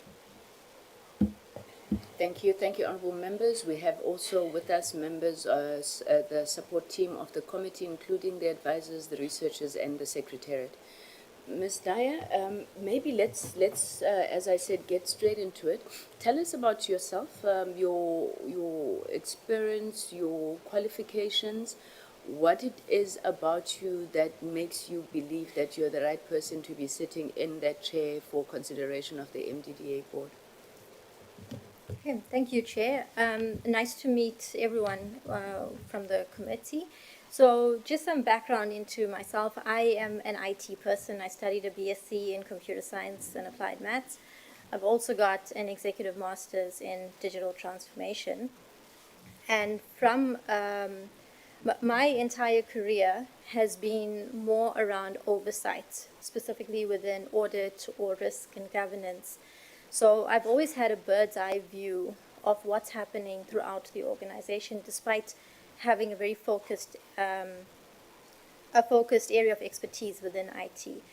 I currently serve as the chairperson of the board of the South African Weather Services, and I do serve on a number of audit committees.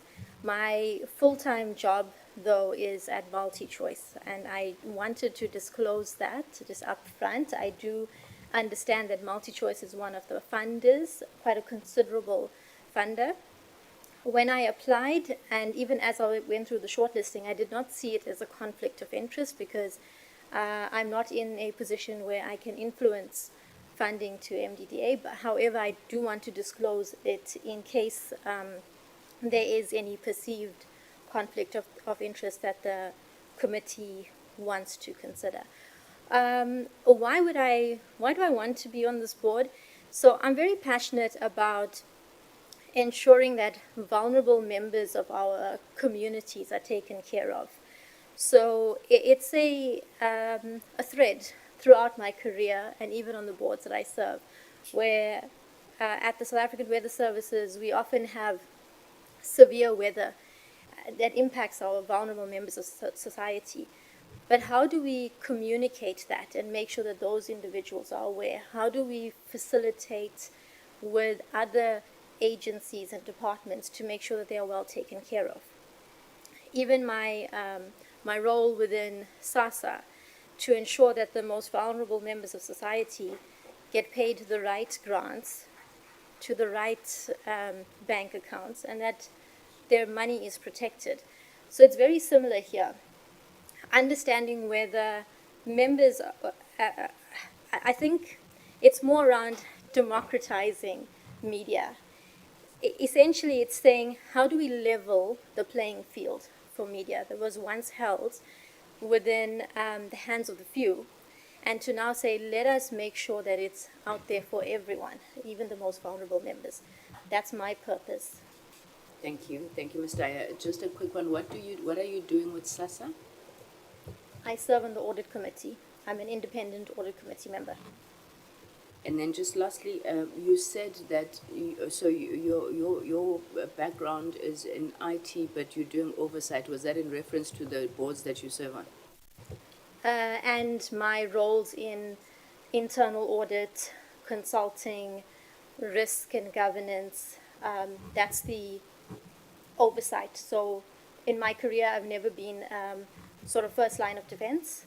I've always been on the second or third line, and then obviously with the boards, it's beyond that. Thank you very much. Thanks for clearing that up. Can we start with the Honorable Mkhaga?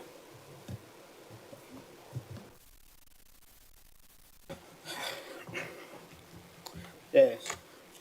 Good morning, ma'am. Good afternoon, sorry.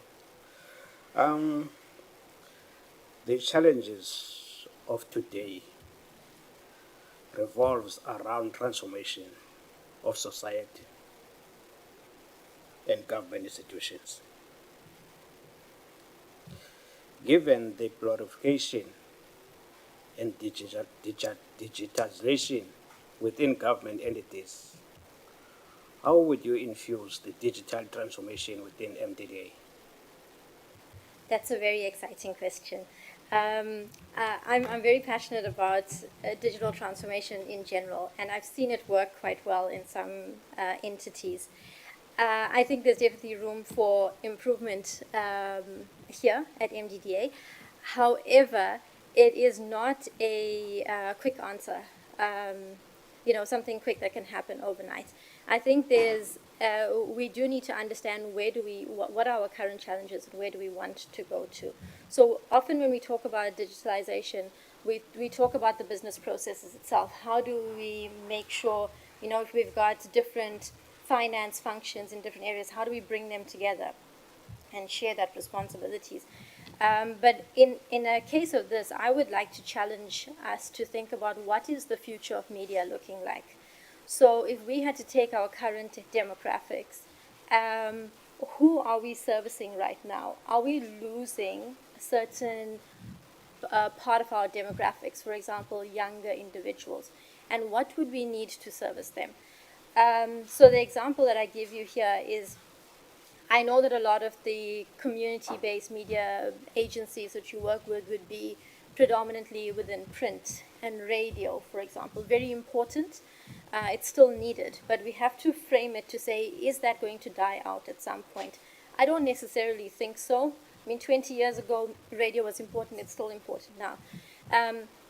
But how do we attract the younger audience? And that's looking at what do we have available for us right now. It might sound quite far out there, but things like TikTok that younger people are interested in, are they going to listen to the radio when their grandparents are not around? Are they going to pick up a newspaper and read? Our youth have lost that passion of reading. So do we still want to invest in print when we should be investing in other forms of communication? But the reason I said it's not a simple answer is because we can't just say, okay, we'll open up a TikTok channel. That's not going to work. So it's an understanding, how do we want to reach our audiences and how do we get there? That's on the one side. There's a lot of room for that. The other element of it is, how do you position yourself as MDDA to the different media agencies? So, and how do we communicate with them? How do we understand what they want, and how can we help them with that? Is it funding? So if it's funding, for example, and there's an element of them applying for funding, how do we do it? Is it the old-fashioned way of just putting through an application? Can we somehow fast-track that? So we'd have to unpack all of those processes, but I definitely think there's room for that, especially considering newer technologies that exist, like artificial intelligence and robotics that are out there.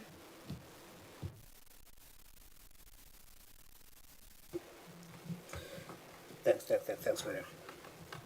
Hailing from the rural areas, either from Eastern Cape, Limpopo, or KZN, where access to resources, particularly advertising, is a challenge. What is your stance on 30% advertising quota on community radio platforms? And how can this be enforced? Through policy, and I'm very much for that, because there's a lot of funding available, but we just need to challenge it to the right areas.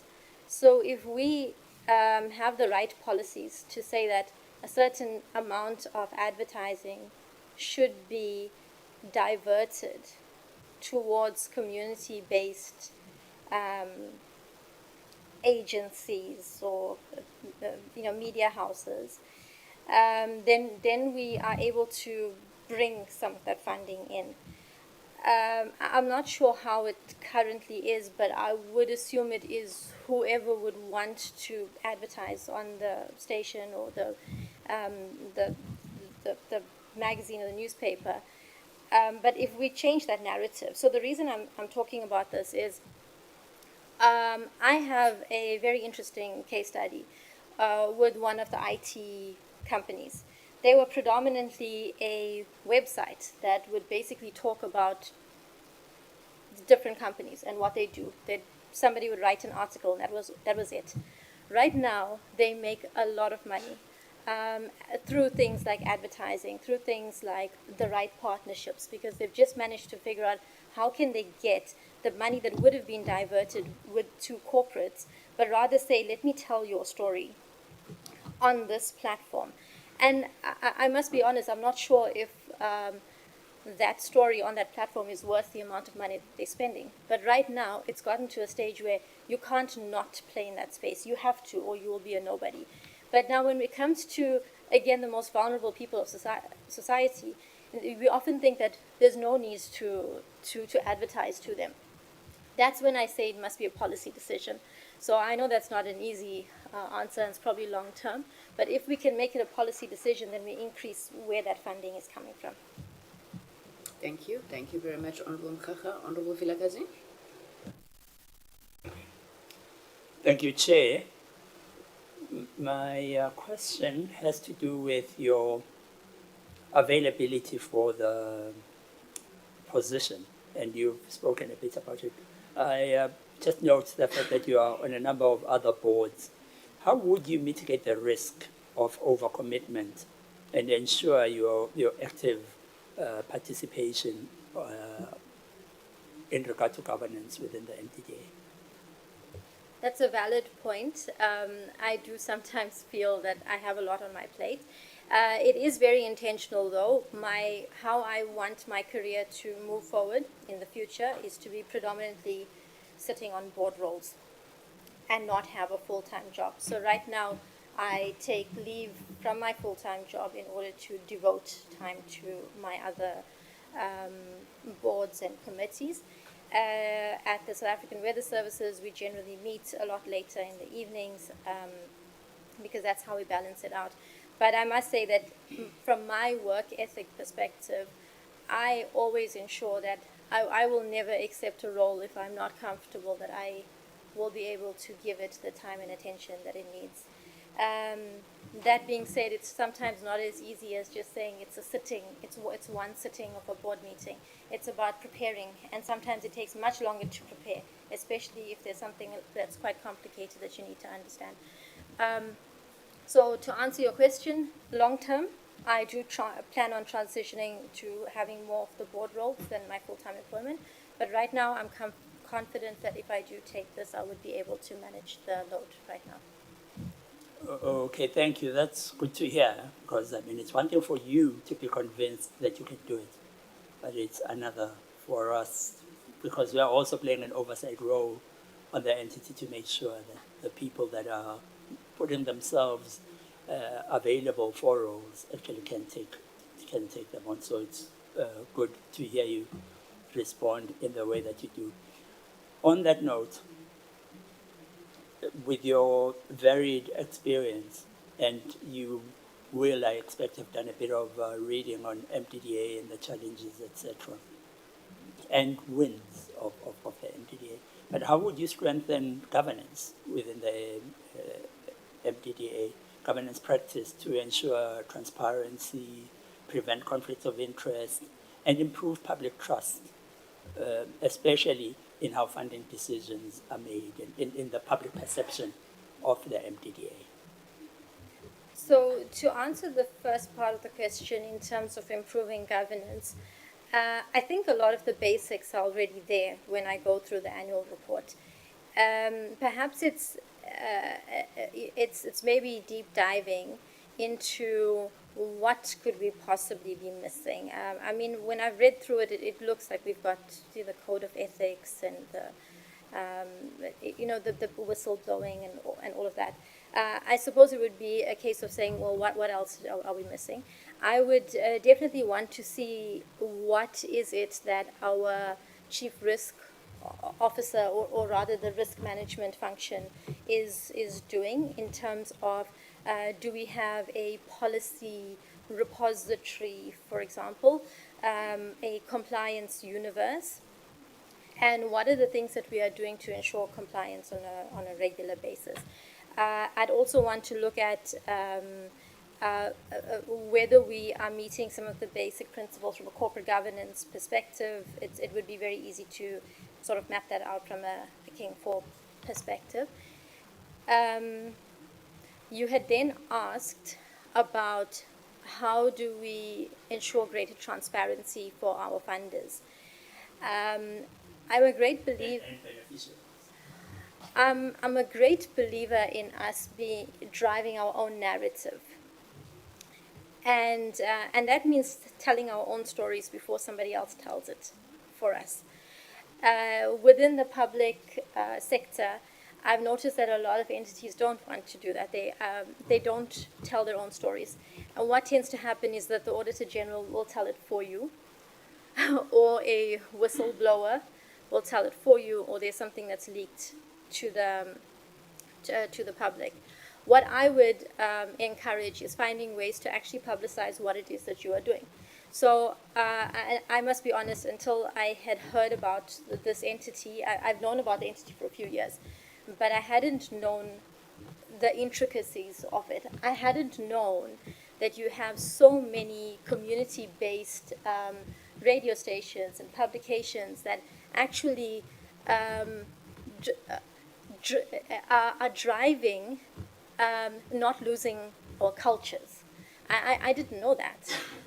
And I would have to ask, why are we not telling those stories? So the same thing with our funders. The funders want to know our beneficiaries. The funders want to know where's their money going to.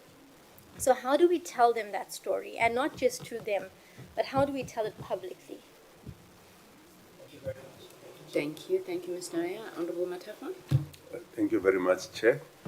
Maybe on the last point, and I agree with your observation, because we also did an oversight visit in the Eastern Cape, and we realized that the MDDA does not get as much publicity as we thought and hoped. And actually, what is reported sometimes, it's issues of poor governance and poor performance. So as you ask the question, how do we tell that story? Can I send that question back to you? If you are successful as a board member, how are you going to assist the board change the narrative? How are you suggesting that that story is told? So I think we'd have to be quite creative in terms of what it is that we want to tell. I was thinking about when I was a child. We had a community-based radio station. And I think it was probably driven from MDDA, and we probably just didn't know about it. It wasn't one of the main radio stations, not one of the national ones that's run from the SABC or independent. And what it was clearly around making sure that we are community-based. We're always talking about what's happening in the community. So if you want to know anything that's happening, you will hear it there. Of course, you'll get the normal news and the songs, but it was a place where we would try and say, how do we have kids growing up and wanting to be a lot more westernized. How do we make sure that our culture does not get lost along the way? Even religious practices, how do we make sure that the religious days, people are aware of it? That was huge. They would even have days where one of the big fields within the community was open and everybody could come in. There was just a day where there was lots of fun and things that are happening. So I would say that there's a number of ways that we can tell the story.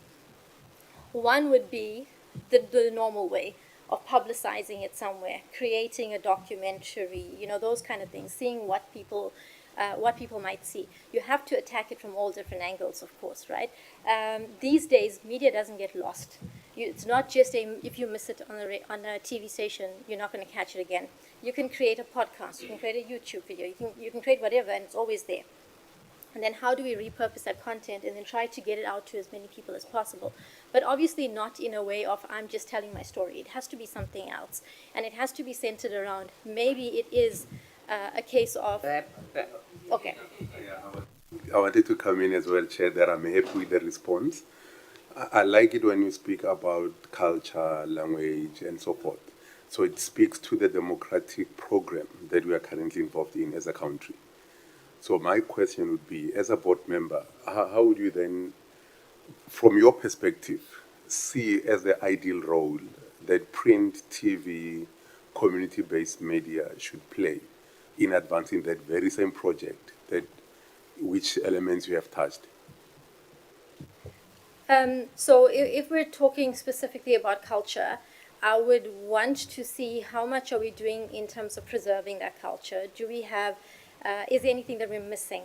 By that I mean curriculums, for example, for somebody wanting to learn the language. Some of the common literary novels that we see, are they translated into those languages? Things like the main cultural events. So you could have, you'd have to overlay them. They'll all have to play with each other, of course. But you could have a magazine that goes out and then see, maybe you'd want to interview different people within the community. The nice thing about a community-based publication is that people are excited to be in it. And they're very excited to see their neighbors and their friends. And they're very excited to see themselves in it and what they are doing. So those are the different things that we could potentially do and have that sort of stance or, sway it that way. But I must say, I also think we must also look at physical meetings or physical gatherings, because that in itself is a form of media that we forget about. And that also brings that community spirit to it. However, we would have to be quite creative in terms of why we're doing it and how we're going to fund that. Thank you. Honorable Malaysia. Thank you very much, Chairperson. Good afternoon again. Would I be correct to say that you helped MultiChoice with their streaming services? As an IT specialist, were you involved? Were you part of the team that was doing that? Not really. So my role is governance, IT governance, risk and compliance. So I often say I'm the person that has to figure out what can go wrong and fix it before it does. So if I have to think about like a major event, like the Rugby World Cup, my job from a streaming perspective would be, if we're expecting a lot more people joining, are we able to handle the load? So I would not be the one responsible for implementing anything from a streaming perspective. Okay, no, that's fine. Then maybe I can ask my question a different way, because where I want to get to, I have beef with MultiChoice, because I feel like I have a beef with MultiChoice, because I feel like we've got a public broadcaster that is feeding into MultiChoice and getting nothing out of it. So how are you going to make sure, maybe I'm interested in this, having been exposed to MultiChoice as well, then maybe I can pose this question to you and say, how are you going to ensure that MDDA doesn't become a feeder of private sector, of private media? How are you going to ensure that the communities in the community media still owns their content? That's will be a very fine balancing act, right? Because on the private side, there is funding that you want to leverage off. And on the other side, you want to say, let's keep the media in the hands of the people who own the stories and want to make those stories. The only way that I can think of is just through monitoring and seeing how it's going. And if we feel that we are being taken over by the private media a lot more than we would like, it's then saying how do we then course correct. That's the only way that I can think of from a monitoring perspective. So maybe following up on that one, because then now you raise the issue of one having funding and one, I suppose, having insufficient funds. So what is your view on the current MDDA funding? Like, what is your view on the funding model of MDDA as it is now? I think, like with all entities, we probably need to increase that commercial funding or the funding coming outside of government funding. But when I saw the financials, it looks like we are making more money or getting more money privately than we are getting from government. So it looks like we are on the right track. But I suppose it would be, how do we increase that and become a lot more self-sustaining in terms of delivering on our mandate. I've seen that we are not where we want to be yet. So that would mean that we may not have the sufficient funding in order to accelerate the plans that we have.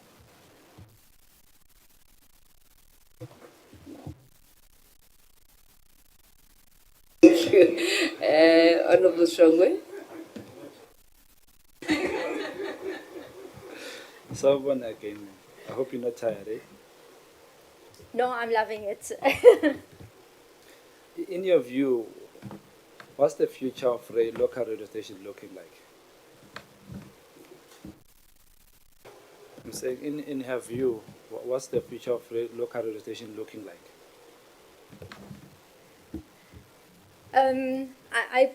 I personally see it dying eventually.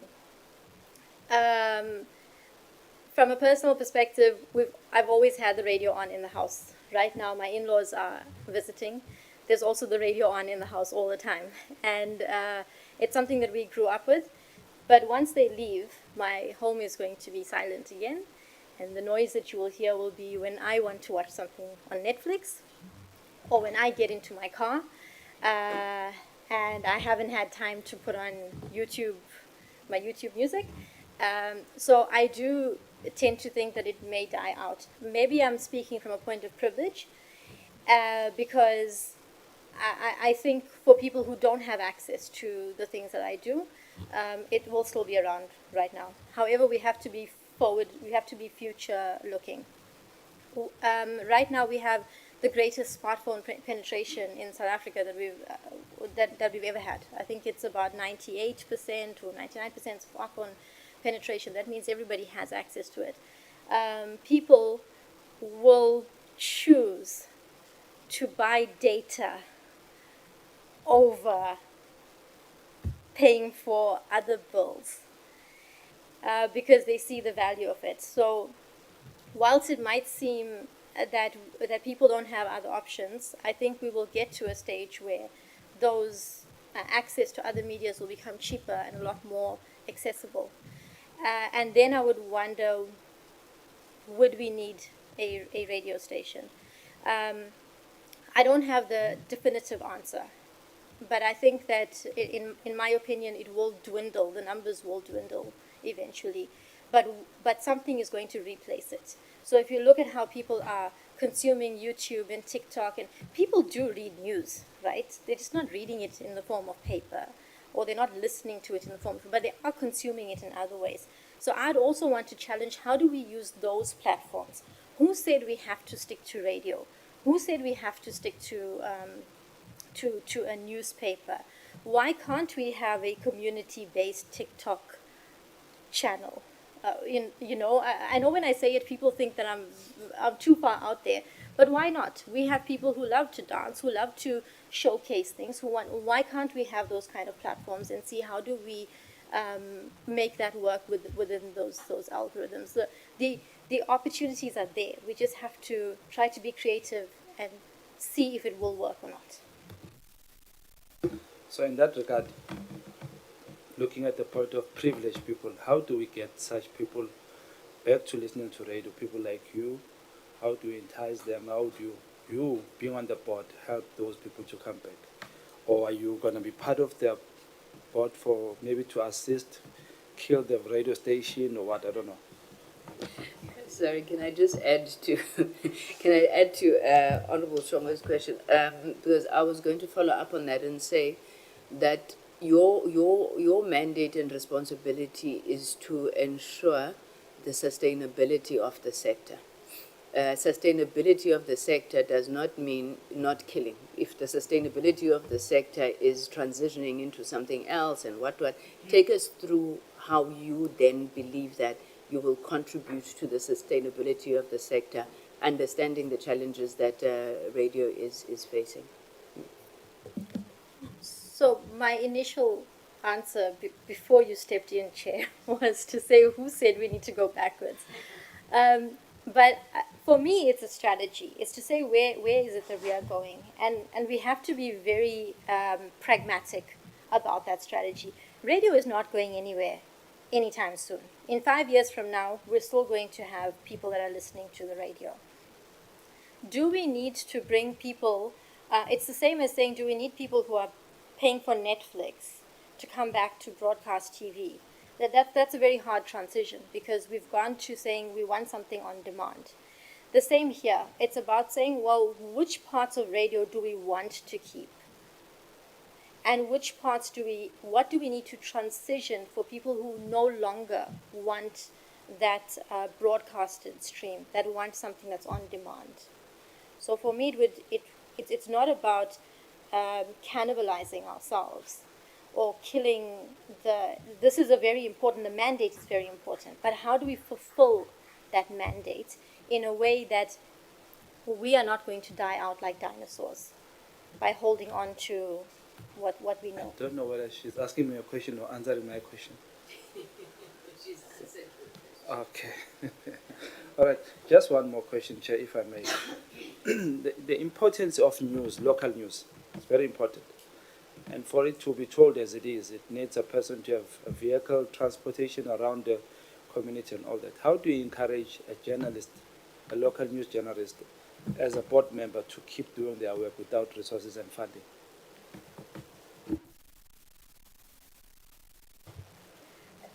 So there's two parts to that. One, we have to find the funding.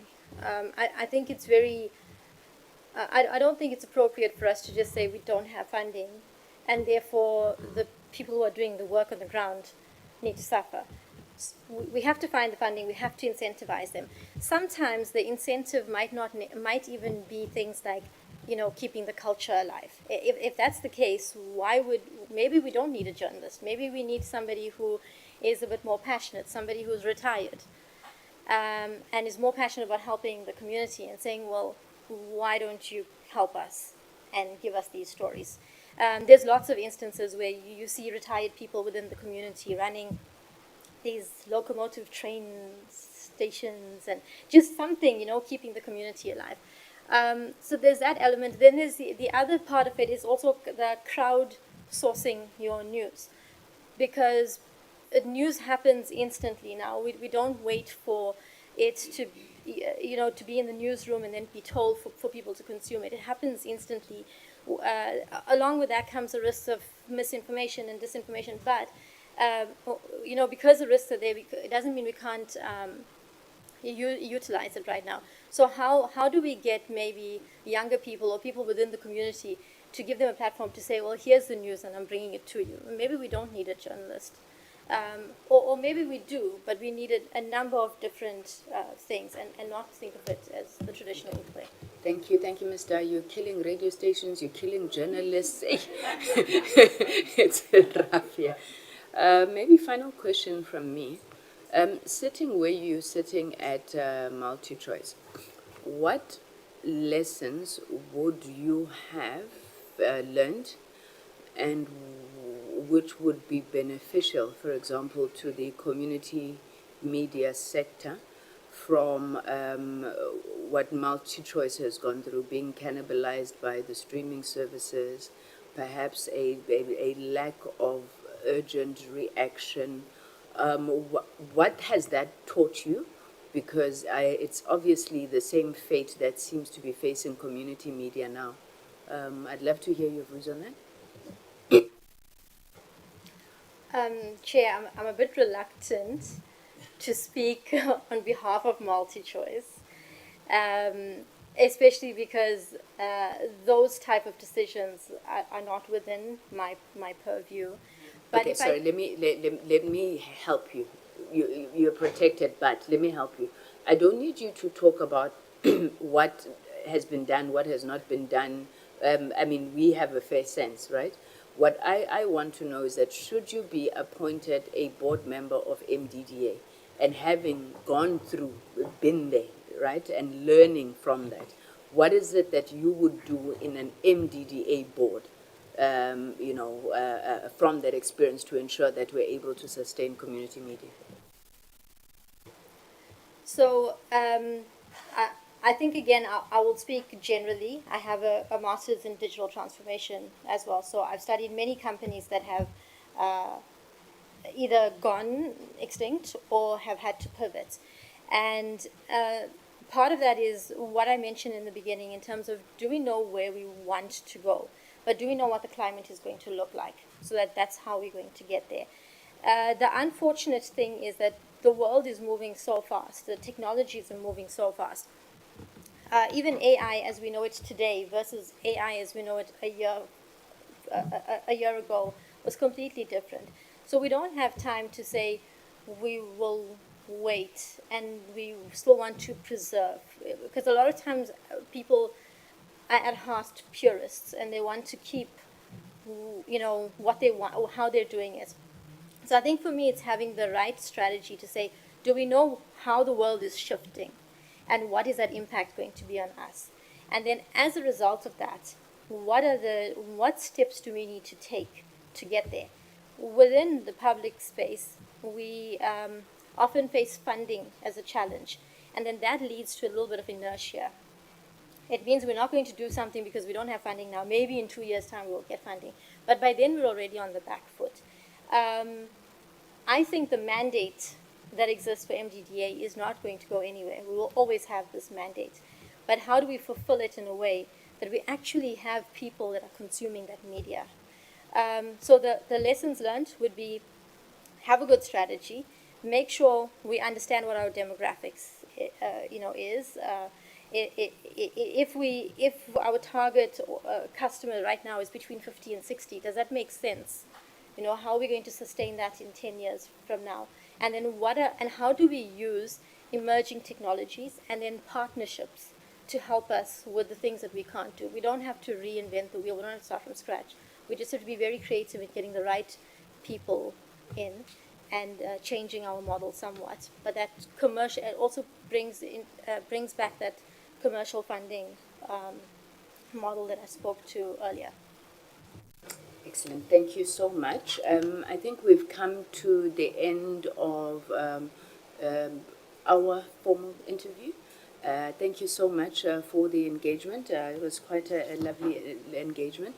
Do you have any questions for us, Mr.? I'm starting to regret asking this question. I wanted to find out on your strategy, what. It's okay if you can't answer, it's fine. But I would be very interested to, the question that was proposed to me just now, in terms of how do you make sure you're not dying out? What are your strategic imperatives that you have to take you into the future? There's a whole digital, what is it called? Digital strategy.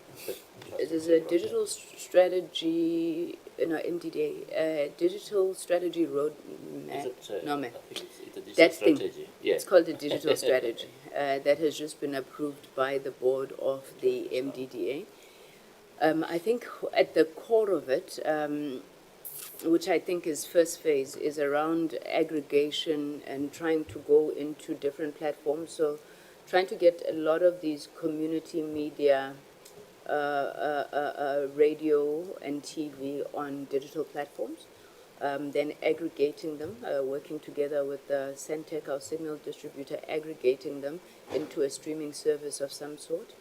Then it's very important then that once that digitization is done, with the necessary digital skills and everything that goes with it, that you are able to properly commercialize the platform. We do think that the advertisers have moved digital, and it means that we need to follow them. Unfortunately, we would have loved that the MDDA is there first and then the advertisers follow, but we need to follow them.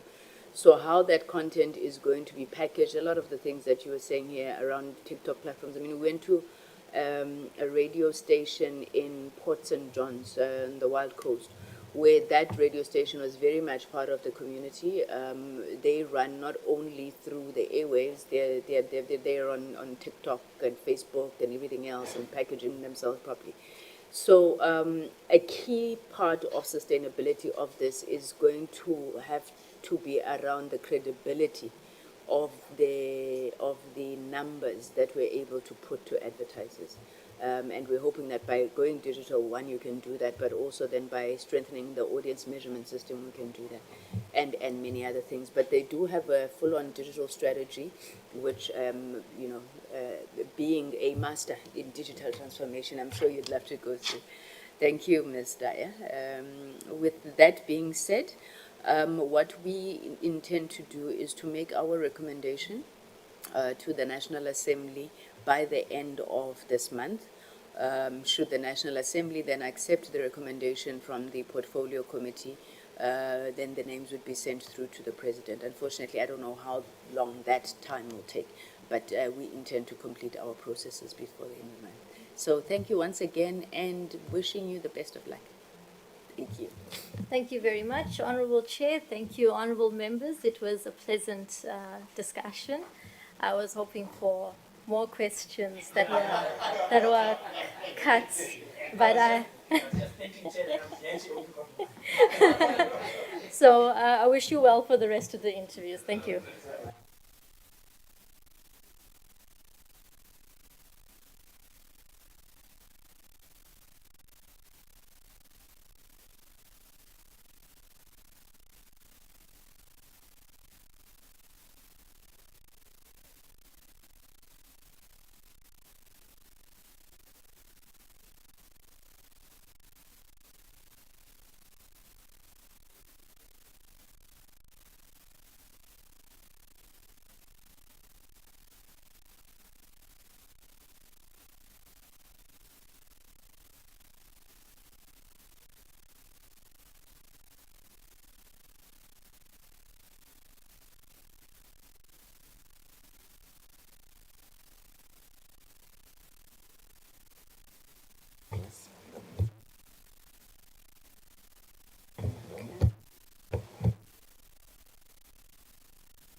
Good afternoon, Ms. Pala. Welcome to these interviews for the MDDA board. We truly appreciate you taking your time to come and engage with us. And we've been saying to candidates, congratulations for being shortlisted. We had over 150 nominations, and it's truly testament, I think, to the solidness of your profile, your credentials that you are here. So, congratulations. Ma'am, my name is Kusela Sangonitigo. I am the chairperson of this subcommittee. I would just like to give an opportunity to the members to introduce themselves, and then I will give you the same opportunity. Can we start with you, Honorable Crosby? Honorable Shongwe? So, my name is Tulani Shongwe. I'm a member of this committee. Good afternoon, ma'am. My name is Sikolise Qilisho of the Economic Freedom Fighters. I'm a member of this committee. Welcome. Dumelang, ke nna Oscar Matafakalina, le nna ke leloko la committee. Welcome and good luck.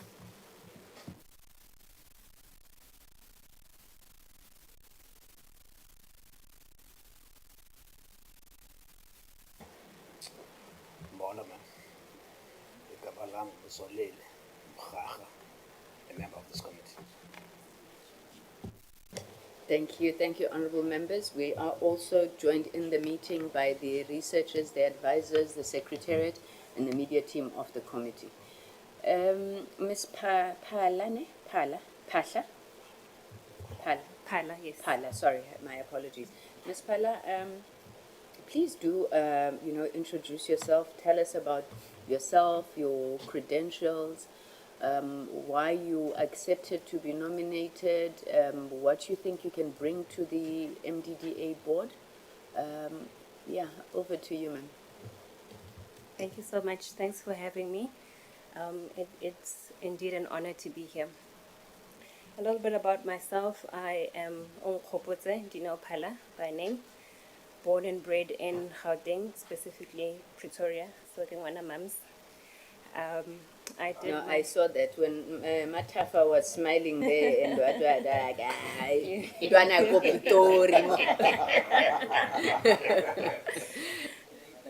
Yes. I did both my undergraduate and postgraduate at the University of Pretoria, specifically in informatics. I studied all things to do with systems and how those systems talk to one another, IT governance, architecture, and the likes. Corporate-wise, I've been with a few banks in South Africa, a few South African banks, as well as audit/consulting firms, where I've done things like developing profitability models, so doing a lot of data analysis to understand the profitability of a specific business unit, IT governance strategies for a newly established function, and ensuring that those strategies are implemented to executed successfully.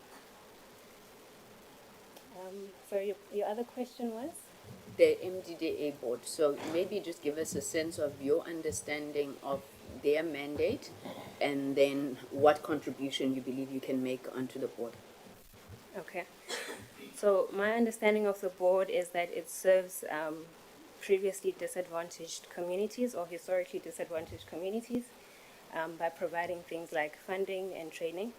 The communities or the radio stations and print should predominantly be in the language of that community, and the MDDA plays a specific role in ensuring that those communities stay on air and that they serve communities that were previously not served by the media.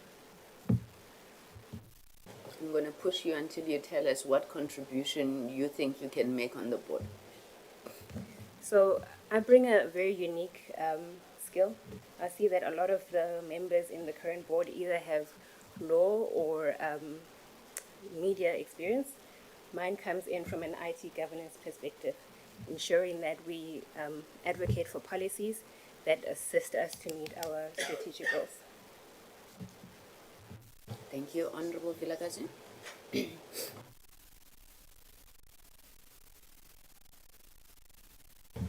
Can I just gather my thoughts? Who's ready to go? Honorable Elisha?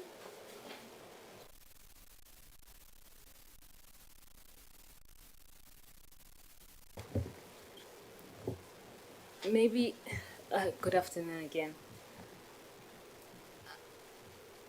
I'm going to ask this question. I want to know, maybe your view on the impact made by the MDDA currently. What do you think what's your view on the current impact that the MDDA is doing? Yeah, I think it's important for communities to have a voice. It's important for them to have outlets where they, have either in radio or print, where their needs are communicated effectively. So the MDDA provides funding to those communities as well as small commercial media projects to ensure that communities that were communities that were previously did not have those media support are supported. Okay, you can confirm that you don't sit on any board currently, right? No, not at the moment. Okay, so then maybe, I don't know whether I should be worried that you've got ties and connections with RMB and FNB. Then maybe my question is, how will you make sure that banks are not using MDDA to make them look good while doing harm? Because we know how banks can do. So the banks are very heavily regulated. There's a very strict process, and you have to declare the boards that you are in if you are a PEP as well. I'm not, in any way malicious in that I will go and give out information that the MDDA is doing and feed that out to the banks. Yeah, no, I see those as separate interests, and I'll play my role specifically in the banks when I'm there, and within the MDDA, I'll play my role separately as well. I think my other area of concern that maybe you can take me out of is looking at your skill. I see it's mostly commerce. How do you think that your experience and the skill that you have can assist MDDA? And maybe looking at the current funding model of the MDDA, how do you perceive it, and how do you think it can be improved? Because we've said it, well, it is a reality that MDDA struggles with funding at the moment. So when you look at those, how do you think, as for your experience and the skills that you have, how do you think you can contribute towards MDDA favorably? Yeah, I think we are in a digital age, and I think bringing me on board will bring that perspective with. Pushing for or advocating for these media projects to move towards digital is important, because that's how you get profits or money through advertising, and that can only happen through increasing your volumes and ensuring that good governance is established. Do you think you understand the role of MDDA? Maybe, do you think you understand, what it does, the agency itself? Yeah, I believe so. So the agency is there to ensure that we provide funding and training to historically disadvantaged communities, and we serve them through the media. You don't want to kill them, right? No. The community media. No, I mean, in fact, I think they should grow more than anything, not kill. Thank you. Honorable Shongwe. Thank you, Chair. Someone is again.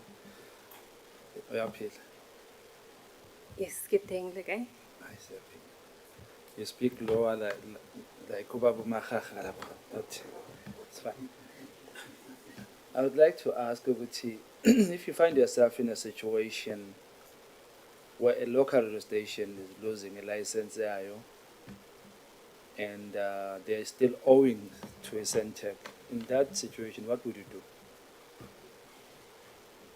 So you're saying that a radio station owes to Centec? Owes Centec, and they're losing their license as well from ICASA.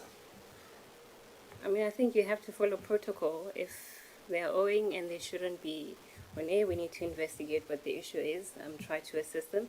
But I think we need to follow whatever protocol is there. Okay. Do you believe in local radio station? Or do I believe in? Do you believe in local radio station? Local? Yeah. Yes, absolutely. If you do, who's your favorite presenter or teacher, and which show do you like? Tax FM. So because I'm a tax graduate, Tax FM would be my go-to. Oh, and who's your favorite presenter or teacher there? Oh, I don't think I have a favorite. I like them all. Should I ask or should I leave it there, Chair? Okay, thank you. Thank you. Honorable Vilakazi.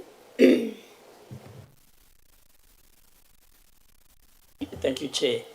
Good afternoon once again. I loved Honorable Delicia's question about your understanding of the MDDA. And I do wish that you could sort of give us more of a deeper understanding or in your responses, just so that we can see how you see it from the point of view of point of view of someone who's on the MDDA board. That said, I recognize that this could also be a growth experience, of course, for you. You are going there in order to gain more knowledge of the sector and of the organization itself. But I just wondered to myself, from what you know, how do you think the MDDA can better support community media, particularly when it comes to adopting digital technologies in a safe, affordable, and accessible manner? Yeah, thanks for that question. I think it's through training and ensuring that we train not only the people that already have the community radio stations and print and broadcasting, but the community itself, sort of, so that when the community is trained, they can either volunteer or assist those small radio stations and broadcast and print. Okay, so it's building their capacity. Skills development, the and skills. partnering up with institutions as well. Okay. And I'm thinking about your role in, you spoke about your use of data, etc. So that's your skill set. With that background, and it's an impressive background, by the way, well done. How would you advocate for data-driven decision-making within the MDDA without sidelining community voices or lived experience? Just to be sure that I'm clear, you believe in the use of data to make decisions, to drive decisions, which banks typically do. But one of the problems with banks, for example, is that they leave people on the wayside, because to them people are not individuals. It's a number. So data has its limitations. I'm just helping you grasp the idea that I'm coming from. So how would you use that skill of manipulating data and making use of it to further the aims of the MDDA without, at the same time, sidelining the very people that are meant to benefit from the MDDA? Yeah, thanks for that question. I think understanding, so data is driven by strategy, right? It has to start with what are you trying to do and what are you trying to achieve. Sure. And with the MDDA's focus of community and small commercial, we need to understand if a radio is operating in rural KZN or a place where there's a need for community radio stations, data will help us analyze the needs of that community and ensure that our content is relevant to that community.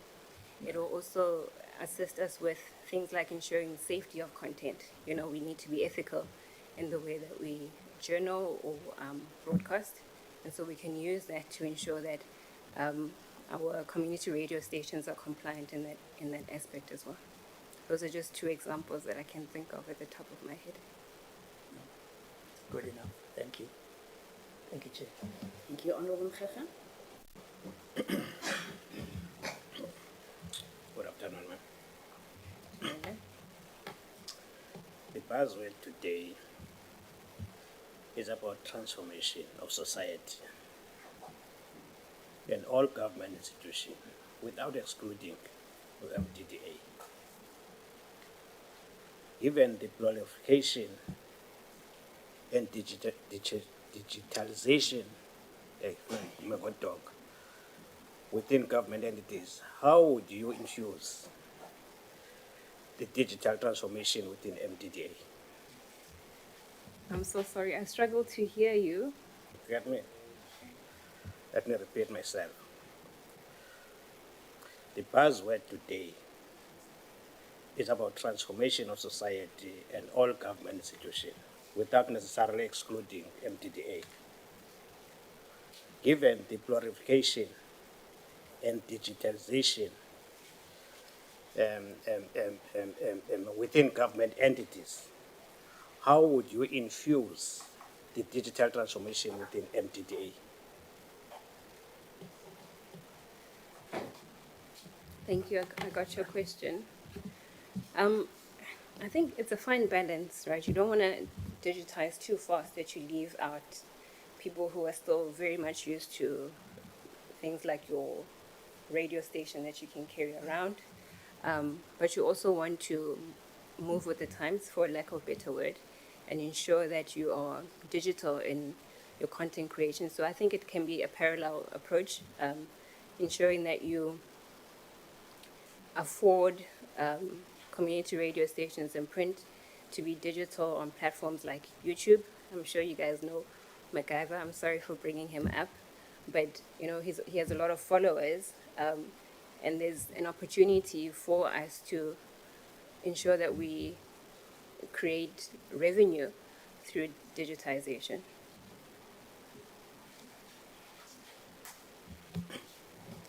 The next question, Chair.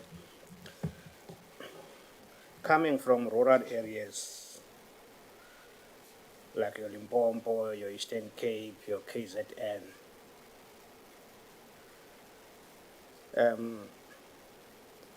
where resources are a challenge, in particular advertising. What is your stance on 30% advertising quota on community radio platforms?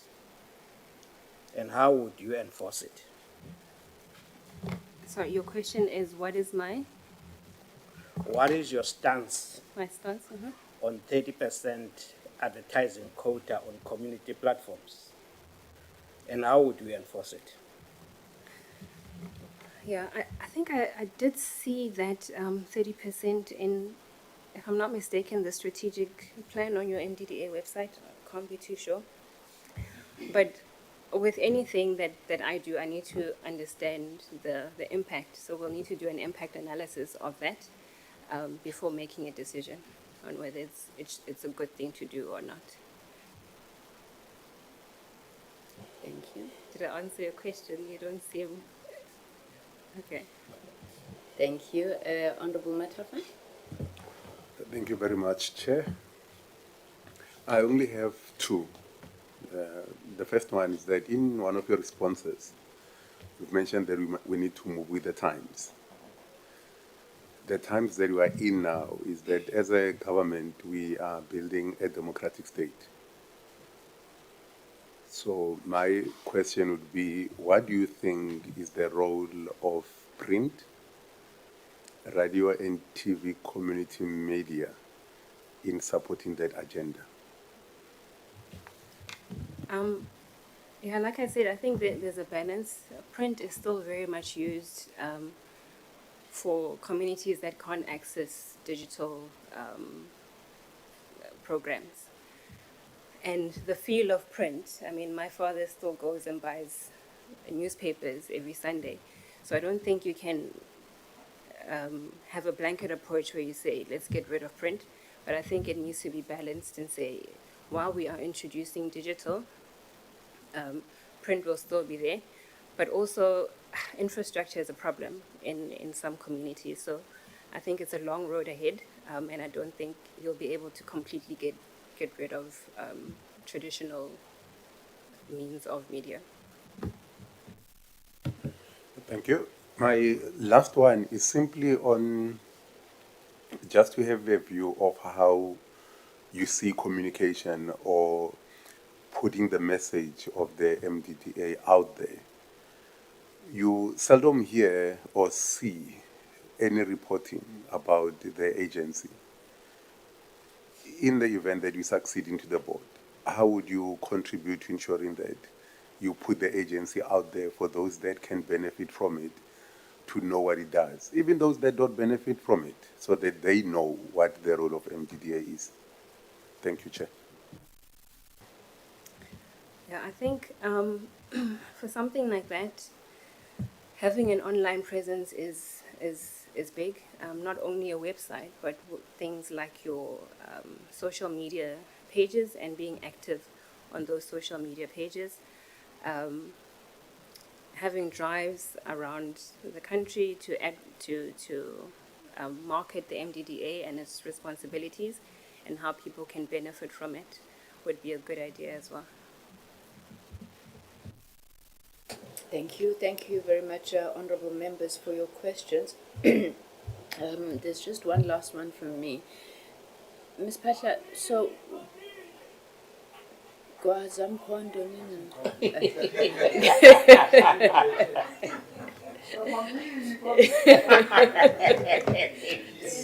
sorry about that, Ms. Pasha. There's a sitting next door. So being a board member obviously largely entails setting a vision for the company, working with the executives, to ensure that that vision is ascertained. But it's also being responsible and having fiduciary duties to a company. I know Honorable Alicia asked you if you've had any board experience, but I'm just interested in any experience that you would have had in governance, organizational governance as a whole, whether it is in risk management, whether it is in human resources, organizational design, that type of skills over and above your IT skills that you possess. Thank you. So apart from IT governance, I strongly advocate for women in technology. So I run I'm part of about 4 members in the organization that I'm working in that advocates for women in technology across the bank. So that's the most current example that I can give you. Thank you very much, Madam. I think we've come to the end of our interview, and to once again express our sincere gratitude for you taking the time out to come to these interviews today. May I check if you have any questions for us? No questions for me. Thanks so much for having me. I appreciate the time. Thank you, Ms. Pasha. We hope to have completed this process by the end of the month, and I'm sure the Secretariat will then keep in contact with you. Thank you so much.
Yeah.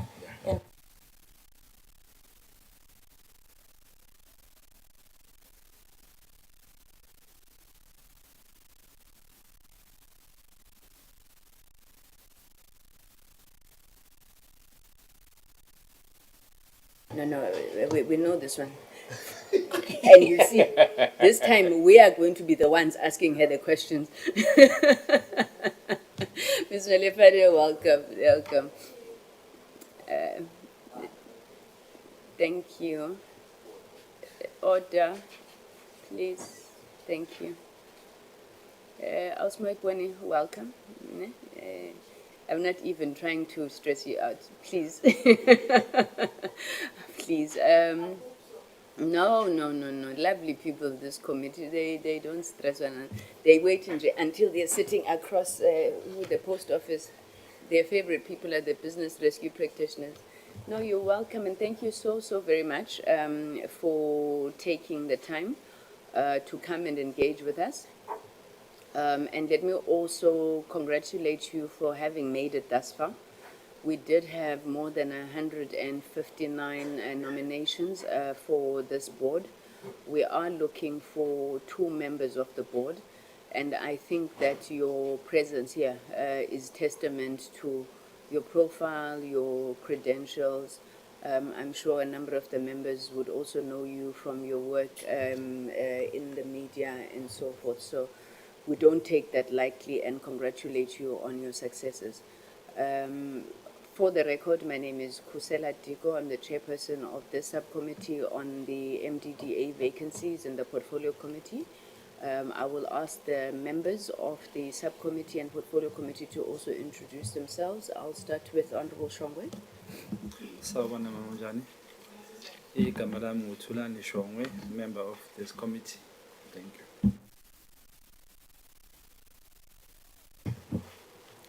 Good afternoon, ma'am. My name is Xolise Xilishe of the Economic Freedom Fighters. I'm a member of this committee. Welcome. Thank you. Dumelang, Kalina Kina Oscar Matafa, ke le local committee. Good luck for the interview and welcome. Ke a leboha.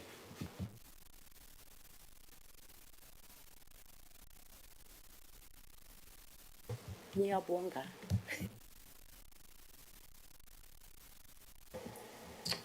Molo sisi.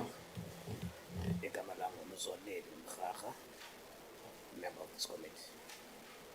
Ke a leboha. Thank you. Thank you, honorable members. With us, the rest of the team is the committee advisors, researchers, secretariat, as well as the media team of the committee. Ms. Malefane, we've introduced ourselves to you. Can we afford you the opportunity to do the same? Perhaps also just take us through your credentials, your experience, and the contribution that you believe that you can make on the MDDA board. Over to you, madam. Thank you very much, Chair. My name is Muipone Malefane. I have been a journalist for over 25 years. I've worked at different media houses since I graduated from University of Johannesburg in 1999 September.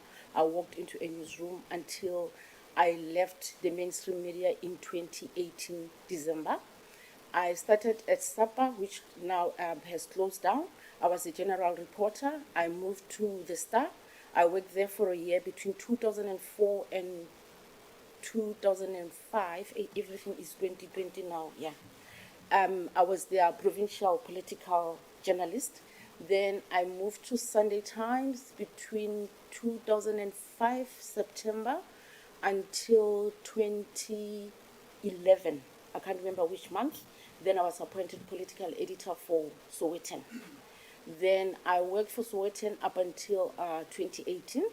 And then I took a break. After that, I worked, I was doing media relations for different consulting companies where anyone asked me to say, can you assist us with a strategy or anything? Then in 2020, during COVID, in October, I launched my own online digital platform, which publishes stories on small business strictly. Even if Madam Chair was to talk stories about business, make a good speech, but as long as it doesn't touch on small businesses, we don't touch. We are trying to assist small business to say, everybody says we are the backbone of the economy, but everybody thinks can solve your problems. So we have been existing. This is our 5th year. Our 5th year will be in October. Why do I want to be on the board? I believe that my experience, having been a practicing journalist and now running my own platform, I have experience to know the know-how and the understanding of the needs of our community media and small commercial media that MDDA has to assist, including the sustainability of media where we are sort of struggling. I also believe that my entrepreneurship experience so far, or leadership within my own organization, because I don't just edit, although I've got a news editor, I've got a chief sub, but I'm the final person in terms of the product that goes out there on the platform. I now have to do business development. Business development, you source funding, you have to have stakeholder meetings and so on and so on. So with that as well, I believe I will be a good person for the board of MDDA. I will end there. Tell me, Ms. Malefane, can you share with us any lessons that you may have learned from your time in print, and print obviously being said to be dying, the closure of, the Great City Press is now only digital, and then you going into the digital space yourself. Is that a trend that you think is likely to continue? Is it a positive trend, not a positive trend? And how do you think the MDDA should be looking at that space and positioning itself? I think it's a good trend, because you find that people are sick and tired of reading long articles whereby it's about 700 words. A clip that gets straight to the point, and also where you find that it's just maybe a soundbite that is out there on the website or anyway. People really enjoy that, because even books, some books are digital now. While you're driving, you can download an app and listen to the book instead of sitting down and reading it. For MDDA, it's very important to consider without killing the print media, because the people that MDDA is servicing is the people that are in the rural communities, and they do not have data. So the question is, if we move digital, how do we ensure that they get the communication or the stories that to be informed like any other person in the country? So that space is fine where now it exists, but we need to grow it. We need to speak to issues of how do you do zero data zero, yes, yeah. How do we get into that space? Can ICASA help? Can Telkom help? Those are the people, the companies that I think MDDA, in terms of diversity and sustainability, they need to go and knock on those doors. Collaboration also is very important with people that support democracy, media freedom, and that understand people in the rural communities. They don't have much money as like the people in the urban areas. Even urban areas, you can go to a hotspot area where they say Wi-Fi here is free, but you move to somewhere in Limpopo, we don't have such places. Thank you. I think I'm going to invite Honorable Mkhaga. I think his question dovetails with mine. Honorable Mkhaga. Good afternoon, ma'am. Good afternoon, ma'am. Good afternoon. The challenges of today revolves around the transformation of society and all government institutions, without excluding MDDA. Given the glorification and digitization within government entities, how would you infuse the digital transformation within MDDA? I think MDDA has to come up with a committee or a team that looks into the issue of digitization, because it's the future. Hence, I was saying earlier that issues of zero rating are very important. So we need to look at, in that space, what are the really challenges that makes people not to have data, or also, if we digitize, will everybody have information? For instance, like City FM, they always talk about marang-rang, which is social media. But you find some old lady in Kwatwa, hana connection, because you can't use your SASSA money and at the same time, data just fell ditaba. Hence, I'm also saying, for villages, the radio stations that we have of SABC and the TV station, they are still important to them. But MDDA has to look into that space. And to looking into that space, it can also collaborate. For instance, SANEF, it recently started a digital program. And they took AIP members, about 13 or 15 of them. They helped them to start online platforms, while they also have newspapers. So when the future kicks in, where everyone in the rural villages can be able to have data, then already the information is there. Thank you. Now, hailing from rural areas of Limpopo, Eastern Cape, KZN, where access of resources is a struggle, a big challenge, in particular, advertising. Now, what is your stance on 30% advertising quota on community radio platforms? And how would you enforce it? The 40% we have to start somewhere with the hope that it will increase. But what is more important for me as a small business person who runs a platform, if the rural people get advertising, can they be paid on time? Because we can have that 30%, you place adverts, but at the end of the day, people don't get paid on time.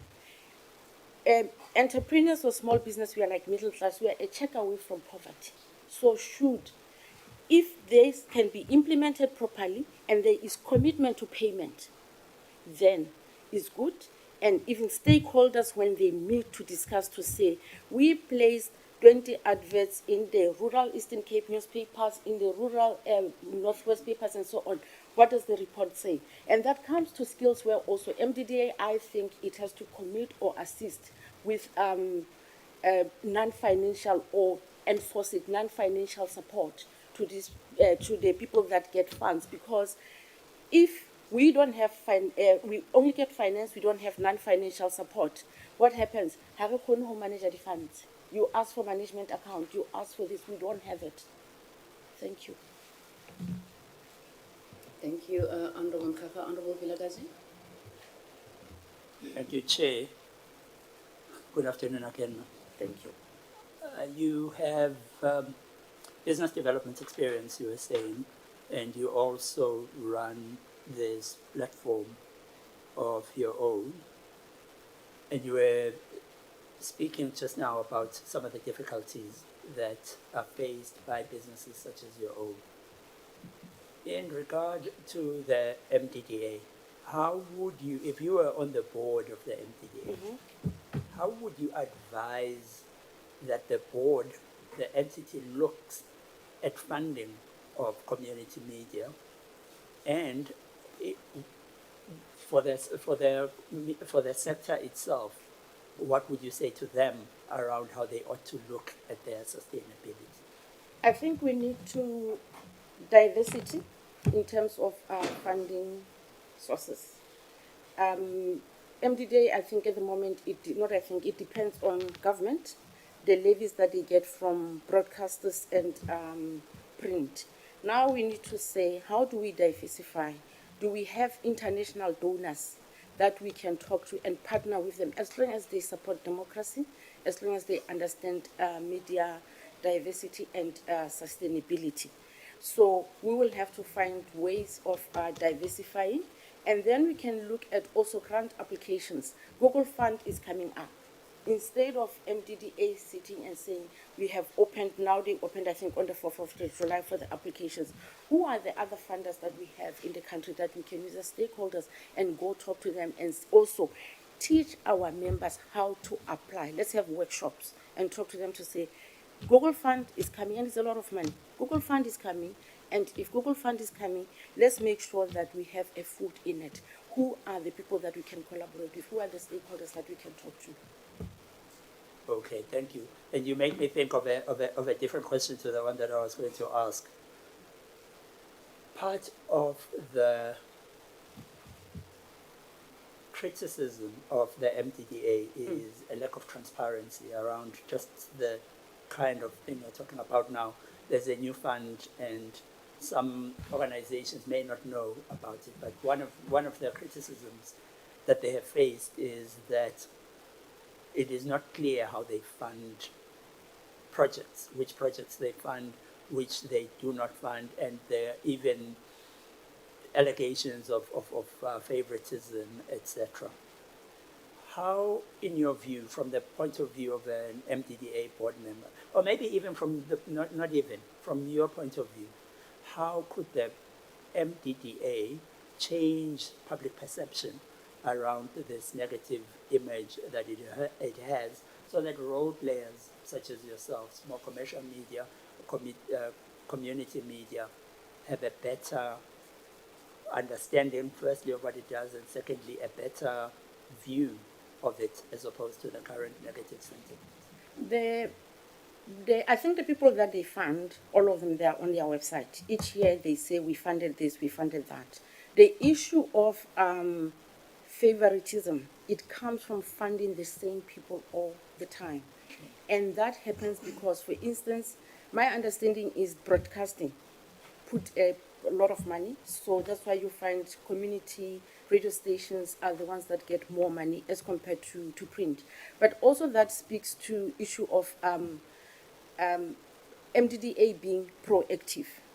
You have opened for funding. Did you do the road shows or be on the radio station to tell, or TV station to talk about, we are opening and this is what needs to be followed? I believe the current CEO has come up with a plan last year, I think it was last year in October, that looks into issues of accountability, issues of management following the Auditor General's report where they got, I can't remember what is the qualification, but yeah, so I think they are working on something. However, at the end of the day, what is important is they need to be proactive about information and the people that they have funded. Because if I have applied and I don't get the money, and I know another person and I know the third person, the question will be, yes, you're doing favoritism. But if they can put everything out there, including the processes that they take, then people will know what they are doing. Thank you, Chair. Thank you, Honorable Matafa. Thank you. Excuse me. Thank you very much, Chair. Once again, good afternoon. Mine would be at the level of corporate governance. My question would be, what is your understanding of the concept of corporate governance? And should it be successful, how would you uphold it as a board member? My understanding of corporate governance is we need to be open about what you're doing, from procurement, from how we spend the money, how you spend the money, where has it gone to. And remember, MDDA as it is supposed to use for operations, I think 25% of the money that they get, but they have gone over. So one of the things that I believe needs to be done is to have a reporting system that is automated, so that before you even go over, 2 months before, you are aware because of the systems that we have put in place. Thank you. Thank you very much. The last one, as you are busy ensuring that good corporate governance is adhered to, you differ drastically with a fellow board member on good governance as well as on principle. How would you deal with that situation? I think if I differ with a board member, we are not the only two people. Maybe things must go to vote. But at the end of the day, we have to stand for principle, and we have to stand for what MDDA stands for, which is ensuring that those people in the rural areas, they get information, which is giving grant money to say to the people that can have radio stations, have newspapers, they can continue to do the good work that they are doing. Honorable Delishan. Thank you very much, Chairperson. Good afternoon, Ms. Malefane. I think personally I'm satisfied with the experience and your understanding of the community media, but I do want maybe to know, and I know you touched on this when you were telling us about your experience, and I'm looking at who nominated you. Is another renowned journalist. I don't know, you seem shocked. I'm looking at you to say. Okay. So now I'm being thinking, am I incorrect? So I'm looking at Mr. Leslie Mofokeng, who's got an understanding. I'm sure he's got an understanding because he's been in the media space for a long time. So he wouldn't really make a mistake of nominating someone who's not relevant. Why do you think he nominated you?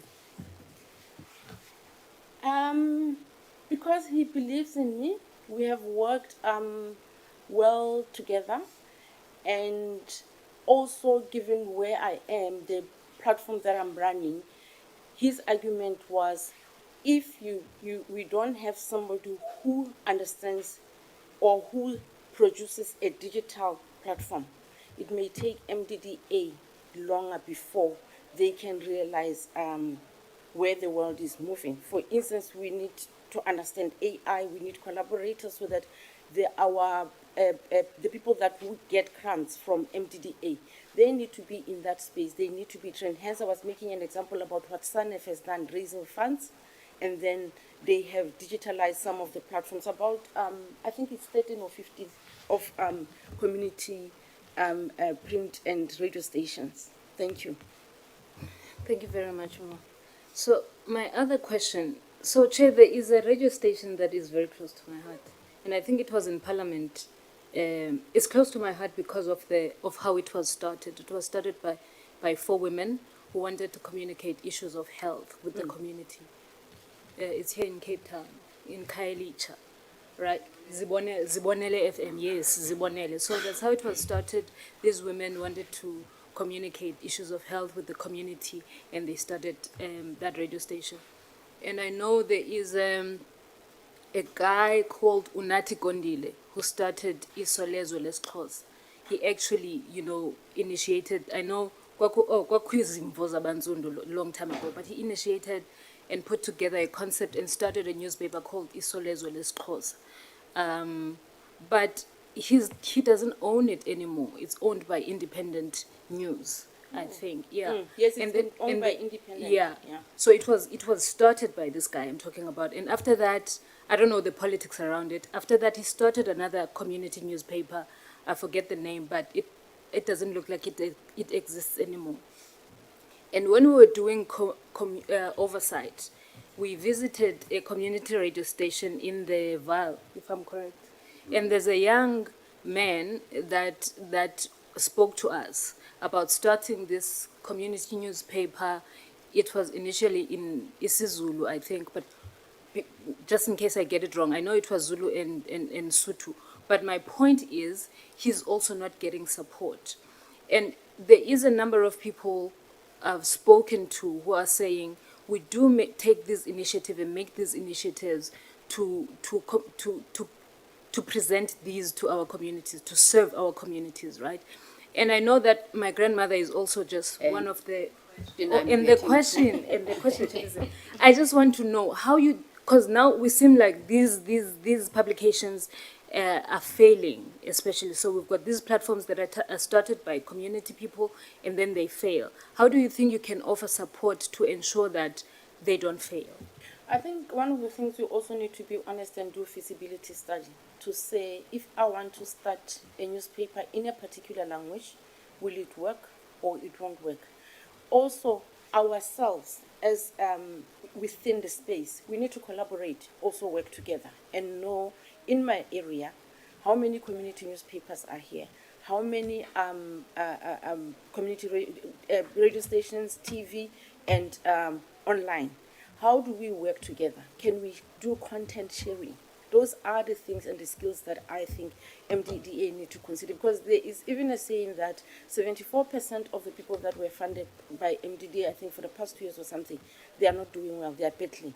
That's where it goes back to same people are recycled and they get funding. So such people, it's us again, we need to communicate. We need to do an audit of all these community and radio stations. But with that audit also we need to say, because also you can start a company, you are passionate about it, but the direction that you're taking is left instead of going right. And they may have a good idea, but no skills with regard to how to run their platforms. So we need to audit, we need to do a feasibility study, we need to find a way of having a project that really focuses on skilling these people. Thank you. Thank you very much. Honorable Shombo, you'll be the last. Thank you. I feel like I'm being lectured here. Sure. Yeah. I've been asking your colleagues, if I may say, certain questions, but I think these questions were for you. Which ones? The ones that are coming. Okay. Yeah. And because I understand and I sense the experience, unfortunately, all these platforms you've worked, about the Star, Sunday Times, so it all went down in terms of numbers. And my first question would be, if you find yourself in a position where, let me put it like this. There is a reputation that all people who are interested in being board members, they are all there for money Okay. and the power that they have into influencing certain financial moves. What happens if you find yourself in a situation of General Mkwanas or Commissioner Mkwanas, where you find what you discover corruption and you've underwent all platforms of reporting that as far as to the minister, and that case takes a very long time to even get to surface, would you consider crossing the line and taking the Mkwanas stance, or would you conform in the policies of staying there until it dies there, like the Pala issue or the others? Just to make an example. That's my question. Obviously, if the minister is not giving me the light of the day, I'll come to the committee that interviewed me and explain, okay, this is the situation that we have. And I also believe in playing open cards. So if I'm not winning in the board, I'll find a way of maybe inviting some of you to our board meeting. Obviously, there will be chair maybe may have to write the letter to the parliament, to the committee to ask that can two or all of the committee do a site visit to MDDA. I'm not sure if I could do Emokwanazi. And if we archive it as well, would you? Or would you not? Do No, I will not. You I will not. I will rather raise questions, maybe do interviews. But the interviews with not saying, this is evidence, this is what. I would rather get questions asked that lead to the problem that we have. Yeah. Last question. As you know that as parliamentarians, our job is more of oversight. Yes. We went to Nkonjan radio station. One person comes to me on the site and says, we've been asking for funding for a long time. Unfortunately, we can't get it. And I'm afraid to say this to anybody. But the reason we're not getting it, there's a member of parliament here in the board. And that's why we keep on failing. Now, if you get appointed as a board member, what are you going to do for the Nkonjane radio station? Because this person clearly comes as a whistleblower and says, you can't tell them who told you this story. Please hide my name and all that. But this member is very, very well connected and very powerful. But the reason we can't get funding as a radio station is this one. On that note, if I may ask, I would also ask, in your understanding of local radio stations and all that, what amount do you think would sustain them in terms of funding? How much funding should they get? Thank you.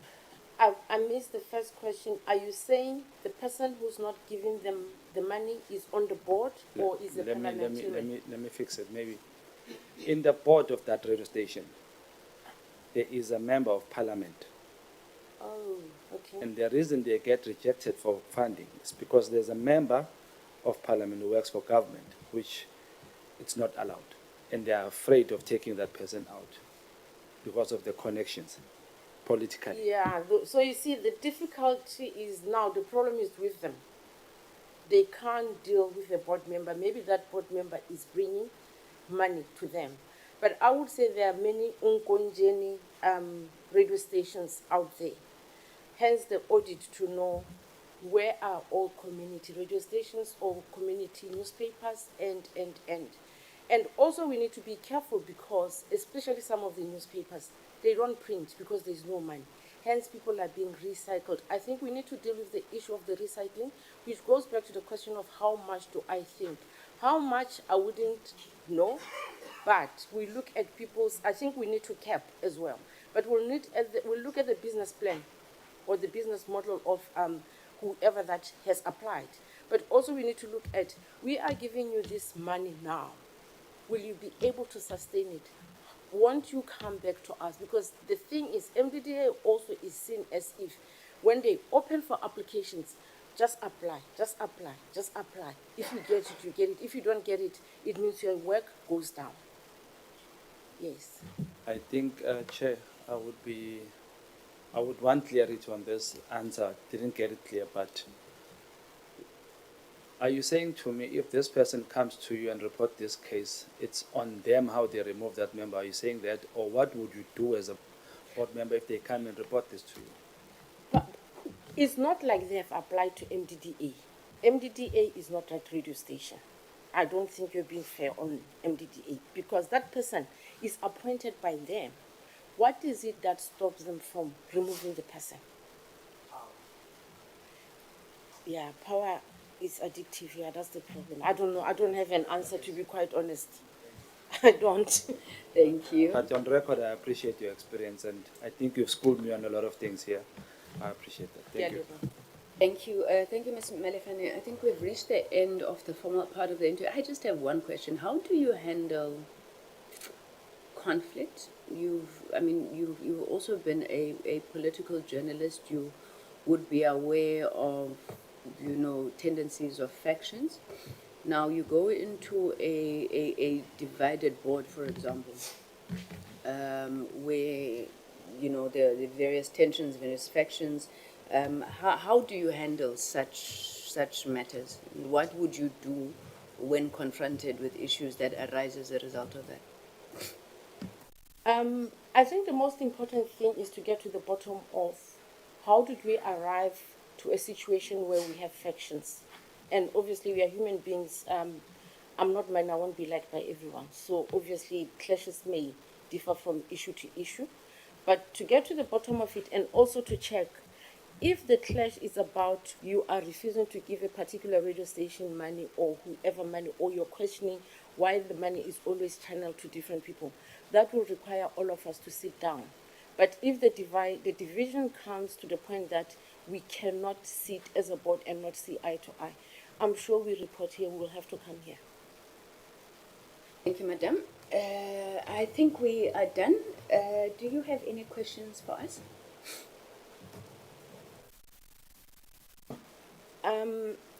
MDDA's finances are fragile because of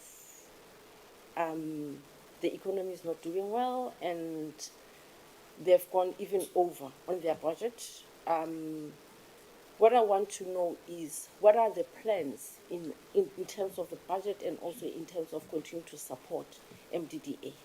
And does the committee support that MDDA has to move with times and move into understanding digitization?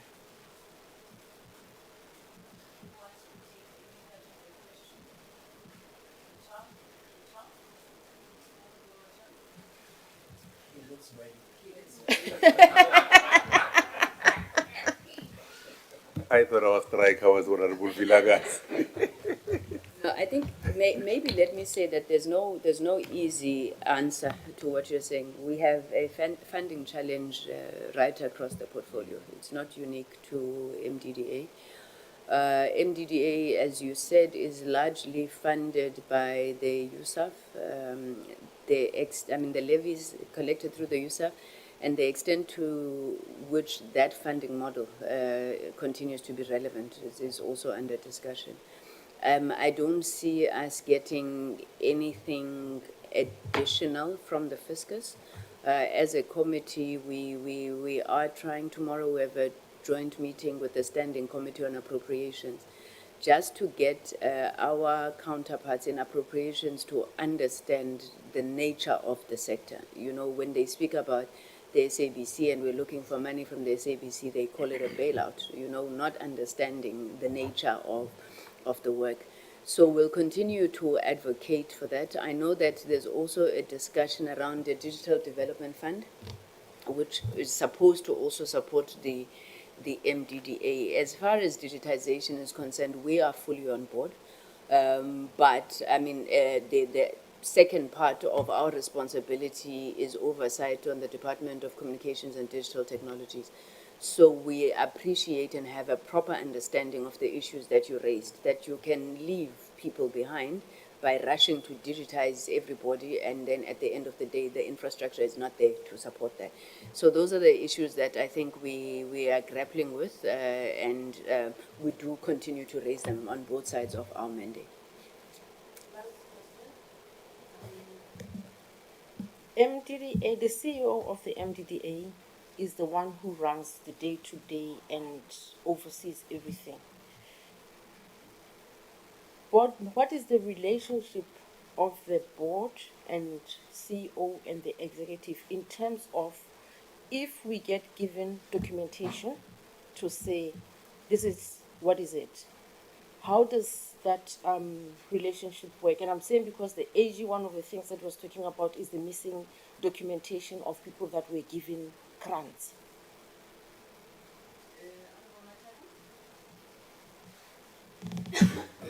I think your starting point of the question is correct, that the CEO does the day-to-day running of the entity. The board's role is to give strategic direction and support to the executive. I think there would be committees that would be appointed to ensure that issues of governance, compliance are adhered to. So basically, the board is there to support the executive, and the CEO will be the accounting officer for the executive. So to speak, would be the link between the board and the executive. Thank you very much, Chair. Thank you very much, Honorable Matafa. Thank you, Ms. Malefani. Our intention is that as the subcommittee, we need to wrap up our work by the end of July. The process from here is that we would go back to report to the portfolio committee, and if our report is adopted, to the National Assembly. In terms of law, the National Assembly recommends for appointment to the president. So once it's gone through the NA process, it would then be out of our hands. But that are the time frame. Those are the time frames that we are working with. Let me thank you once again for having availed yourself and for a very, very interesting discussion. We hope you enjoyed it as much as we did. No, I'm honored. Thank you so much. Thank you, Zizi.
Order members, niyancokola la.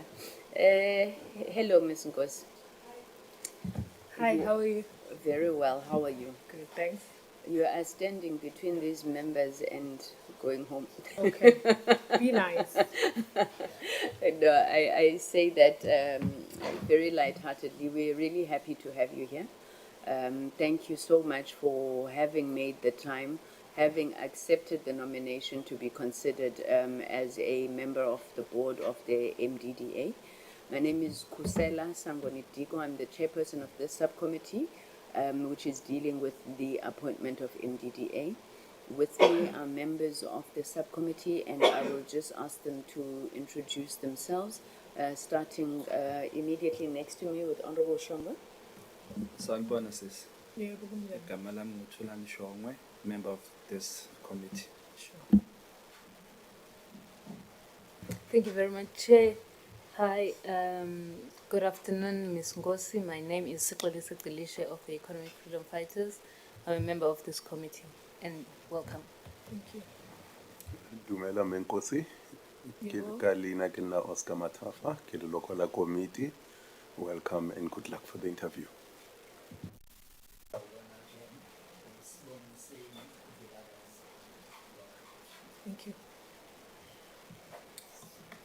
Msingos. Igama lami nguMzoleli Mkhaga, member of this committee. Thank you. Thank you very much, honorable members. With us also is the committee's support team, the content advisors, the researchers, the secretariat, and our comms team. Mengosi, we've introduced ourselves to you. Can we give you an opportunity to do the same? Can you also then just take us through, your experience, your credentials, how it is you find yourself sitting on that chair today, and what contribution you think you can make if you were to be appointed to the board? Sure, thank you. That's quite loaded. Stembile Nkosi is my name. I am an African young person from Alexandra Township. I was built by community media, maybe just as a start. Maybe just to give a little bit of a background as to why I find myself here, and in the process I'd be able to unfold a little bit about who I am and my experience. I went to Rhodes University in 2008 to study journalism. And as a result of not being able to afford the fees and everything that comes with going and studying in a different province, I went back to Alexandra in 2009. And because of my exposure to then what was RMR, Rose Music Radio, I got involved with Alex FM in 2009, and I worked there for quite a lot of years. I was very young, so anything and everything that I learned about media, about projecting myself, about connecting with communities and really finding my purpose was discovered on that platform. And I think coming here today for me is a bit of a full circle as a young person who later went on to get a qualification in broadcast journalism and went on to work in commercial media platforms, as well as find myself at such a platform to be able to represent people like me from those communities who are not able or who have not been able to reach quite so far because of the underdevelopment of the community media sector.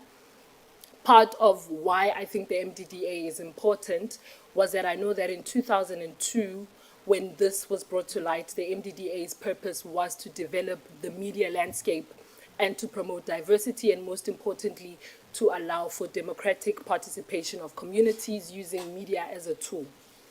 And having gone through all of that, I believe that part of giving back to an industry that raises you is to say, with the skills that I've now acquired, having worked in the industry as a broadcaster, both commercially and in community, but most importantly also having upskilled myself in the areas of business, in the areas of community and youth development, as well as my academic background, having obviously advanced myself academically in terms of governance, in terms of business administration.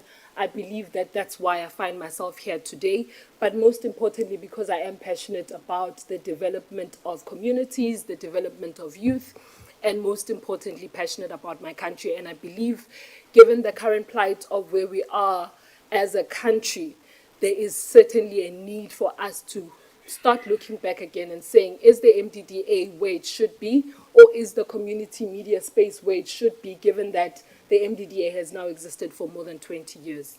I hope I sort of answered everything. But yeah, that's my intro. Thank you. I'll take it. Thank you. Thank you, Ms. Ngosi. Where do I start? Honorable Shomwe?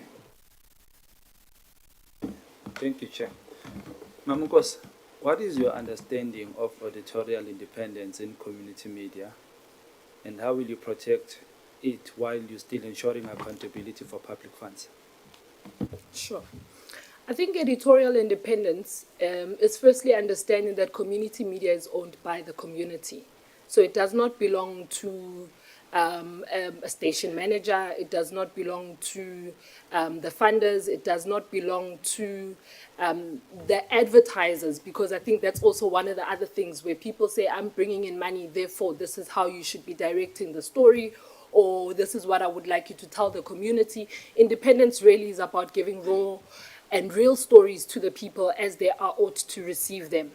And then I think in terms of interference, most importantly, I think it's understanding that the community voice needs to shine through. The reason why community media is for and run by the community is because everything should be centered around what happens in that community, what interests that community, what's in the best interest of that community. And I believe that to keep the independence of it in the current form and structure that it is intended to has been there. However, and I don't know if maybe this is a point to be raised at this moment, it's not going like that in most community media, you know, and I don't want to say just radio because there's television, there's print, there's others. My experience is mostly on the radio side. I've had a little bit of stint in print and television, but I believe that there has been elements of, you know, interference from either funders, from either political organizations, and many other people that have got interest in particular communities to shape the narrative, to create, you know, a way for them to be able to be seen in a certain way in that community or to push their own agendas. Thank you. Since you say you've been working for a local radio station, Alex, you mentioned, have you or any of your close associate ever applied for have you or any of your close associate ever applied for or benefited from MDDA funding? If yes, please disclose and explain. Sure. I think LXFM was one of the beneficiaries of the MDDA. I'm not sure which year it was. And I wouldn't say it's my associate or friends. I don't know anyone at the MDDA. And if I do, maybe I don't know that they are at the MDDA. But for me, I think in terms of benefiting, I don't think the communities benefit fully from what the MDDA looks like currently. And I'm saying this because the structure of the MDDA in terms of what it intends to do versus what the output of how they fund, how they support community media still leaves a bit of a big gap for the industry and the development of media. And the reason I say that is because, for example, development for me is not just about setting up a radio station. It's not about giving people funds for a year to be able to operate, to pay salaries, or it's about what change do you see happening? For example, I can say I'm a case of development of a community media station because I was able to move from point A to point B to point C. In the townships, we call community media preparatory school for commercial media. And for us to be able to be prepared, it's not just about receiving funding to set up a station or to operate for a year, but it should go beyond to the point where how does the MDDA capacitate not only the radio station in its physical form, but the people of that community who've got aspirations to either move on to greener pastures, who need to make way for other young people to get into that space. You cannot speak about development and not talk about young people. For me, that the one term for me personally cannot exist without the other. And I believe that there must be more concerted effort in making sure that this MDDA and its act and its actions not only speak about the development of the industry, but the development of the individuals who service the industry. Being part of community media, one, is not about the money. There's not much money. People don't even get paid. I remember I worked probably the first 3 years without earning anything. But it's about... Ms. Ngozi? Yes. Do you remember the question? I do. Thank you. Sorry, maybe I'm here because I'm like... No, we occupied. appreciate the passion. We get the passion. Thank you very much. Honorable Alicia? Thank you very much, Chairperson. Good afternoon again. I think briefly looking at your CV, ma'am, I see that you were it says company worked for, so you previously worked for the MK Party. I'm currently working for the MK Party. Okay. So, if you become a member of the board, how do you think you can make sure that there is, or maybe how do you think you would handle political bias in the community media space, being affiliated with the MKP? Sure. Sorry, before you answer, Ms. Ngosi, let me add, because the question has got another dimension. Sure. Being an employee member, an employee or office bearer, just show me the act. So an employee or an office bearer of a political party is automatic disqualification. So in the event you were to be appointed, would you then relinquish those positions, whether it's employment or office bearer? Sure, okay. So I think in terms of the first part of your question, in terms of a bias, I think a bias is subconscious. It's not something that you walk in and you say, I'm going to be biased. It sort of sits in your subconscious mind. So I think it's quite important, one, to be aware of your bias. So understanding that already I am part of a political organization, that means that in certain instances where I may need to recuse myself of certain decisions, or to recuse myself of certain participation in certain items where I would be in conflict of interest. That's one thing I would need to do. But I don't think that political affiliation should disqualify anyone from participating in any sector-specific stuff where they would be able to contribute and be able to give a meaningful contribution. So I think firstly is being aware of it and understanding and accepting that there's naturally a bias. You sitting here as an EFF member, there's already a bias towards EFF in any kind of way if EFF had to be put into a discussion around that. However, you are aware of that, and in this instance, you are aware that, for example, you're sitting across the room, you're not interviewing for EFF, you're interviewing for the MDDA, if that makes sense. And then to respond to your question, I think you've got a follow-up. I'll maybe just to respond to her question quickly. The MDDA board, and maybe that's where I'm not quite well versed. I just know that there's a board. I'm not too sure because government boards have got different, remuneration or non-remuneration structure. So I don't know if the MDDA works on an honorary basis or if it works on a remuneration basis. And obviously that will then predetermine what my decision point would be. Ultimately, I'm a mother and I need to feed my kids. Just to clarify, I'm not here as impartial. I'm here as a member of the EFF, okay. And I'm biased to that. I represent the EFF. There's no impartiality when it comes to whatever it is that I'm doing. So next year we are possibly going to local government elections. Sure. And you are going to be holding a very important, let's say if you make it, you hold a very important position. Sure. And influence of, have influence in the community media space. And I don't think it's correct, I don't agree that you can be affiliated with a political organization and you wouldn't want, you wouldn't be biased towards it because you want it to win. It is a fight that we'll be doing as political organization for space in our communities and in South Africa. Sure. So how do you think that you would be impartial during that time? So I think firstly what's most important is to understand what governs me as a board member. From a governance perspective, I'm not allowed to interfere with the operations of community media, of whatever. But influence and interference are two different things. And that's why I'm trying to explain that I would not directly have any bearing or any involvement in the participation of what community broadcasting organizations would be part of. In terms of my influence, personally, I don't see, I'm not a politician at this current moment. I'm just a member of the MK party and an employee. I don't hold office in the MK party, so I don't see, any member works for any organization. Currently, I don't hold any office in the MK party. I'm just a member of the party, and I happen to be employed in the party. Hence, I made the question that says it would then be telling what the remuneration structure would be. If it makes sense for me to be on the board financially, then that would be the decision I would make at that given point. Hence, I'm now saying that I would not personally interfere because I'm just a member.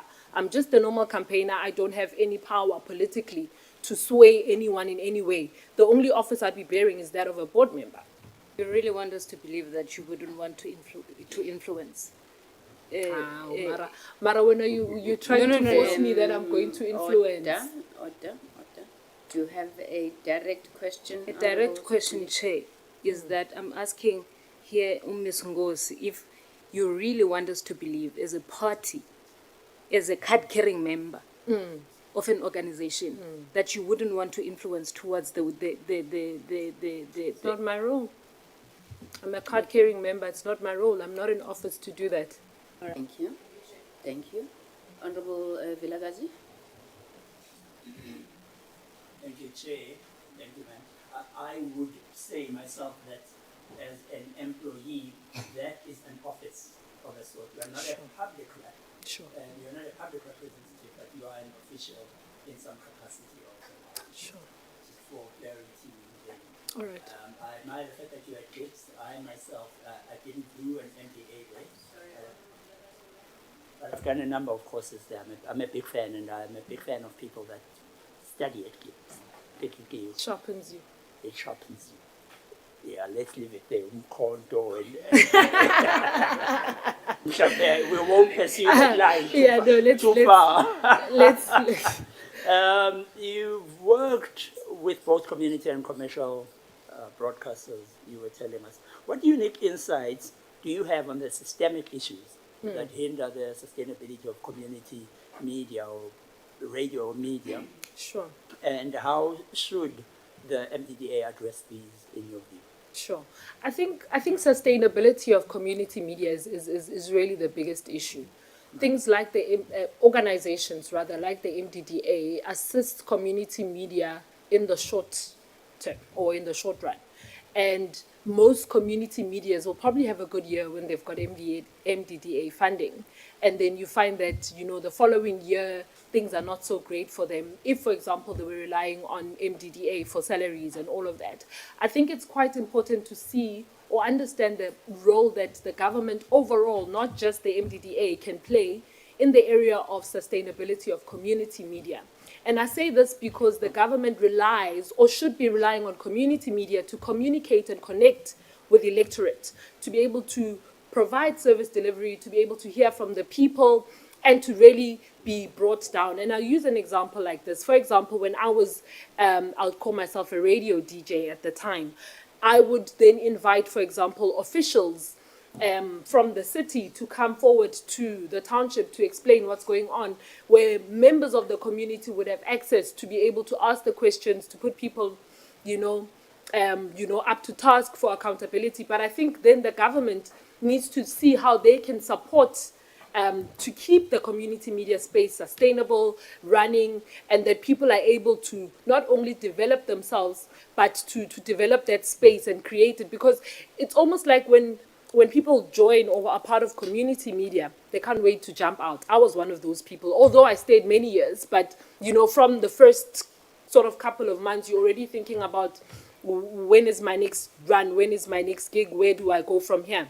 So developing that space that in such a way that it is, one, sustainable to stay there, two, that it's not just seen as, by the way, a talk show, but really for the essence that it's meant to do, and that's to make sure that people access media and they grow and that there's diverse. So I think most importantly, making sure that the government uses the community radio to advertise instead of using commercial stations, to make sure that the government understands that the work that they do relies on community media, and therefore they should be in partnerships.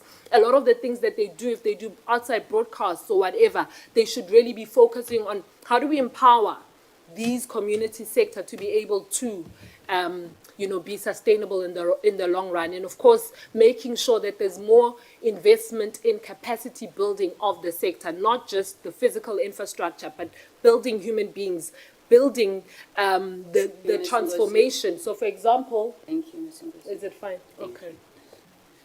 I talk too much, sorry. I'm a broadcaster. Thank you so much. You've touched on something that I did want to ask, and I think I will continue and ask it. You've said that the community media is the preschool for commercial media, and then in fact what you touched on now that gave me a bit of encouragement. I was a bit concerned earlier when you said people go to community media with a view to leave it, to go to commercial media, because I think that part of how we sustain commercial media is keeping people there. We must just find ways to make it worthwhile for them to stay there, which is what you now said.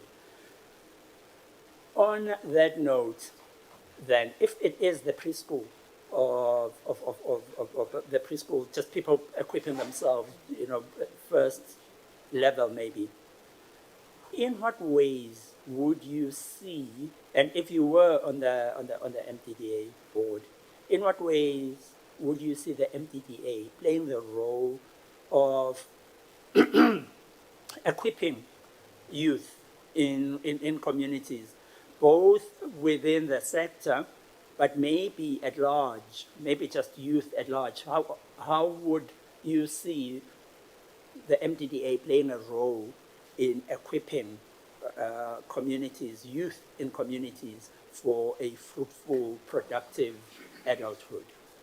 Sure. I think my background is one such example, the intersection of media, youth development, and community development.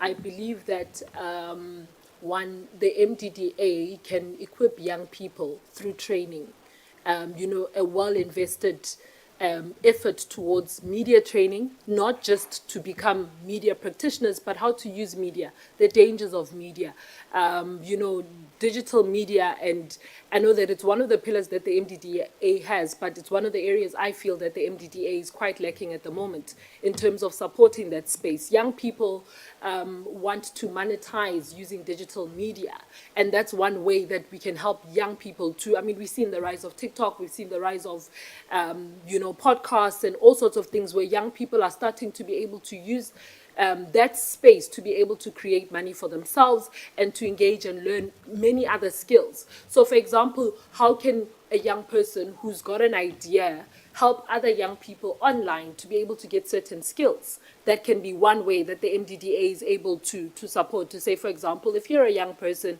that can do online training in these areas and all of that, we'd be able to fund you. And it doesn't necessarily have to be media training, but using media or digital platforms to train young people and a broader reach. That's one such example, right?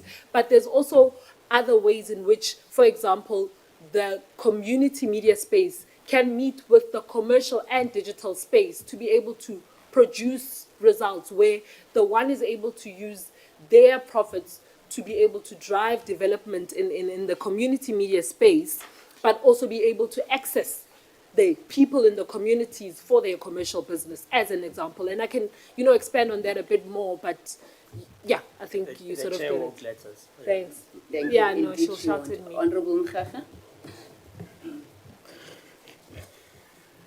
Ms. Ngozi, Yes.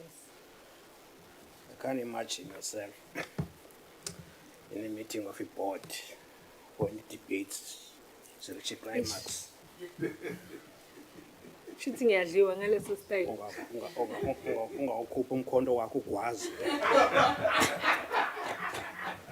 Can't imagine that. I'm just a young person with fire.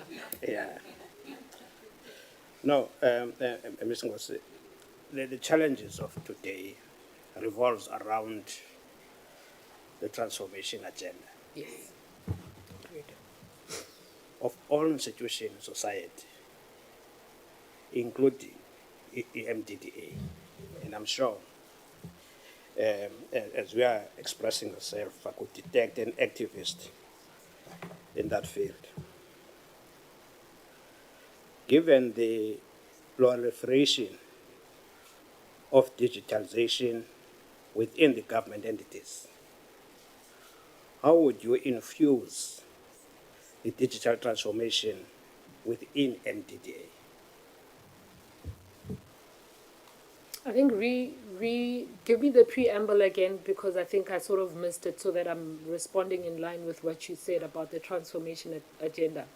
Please repeat that. I'm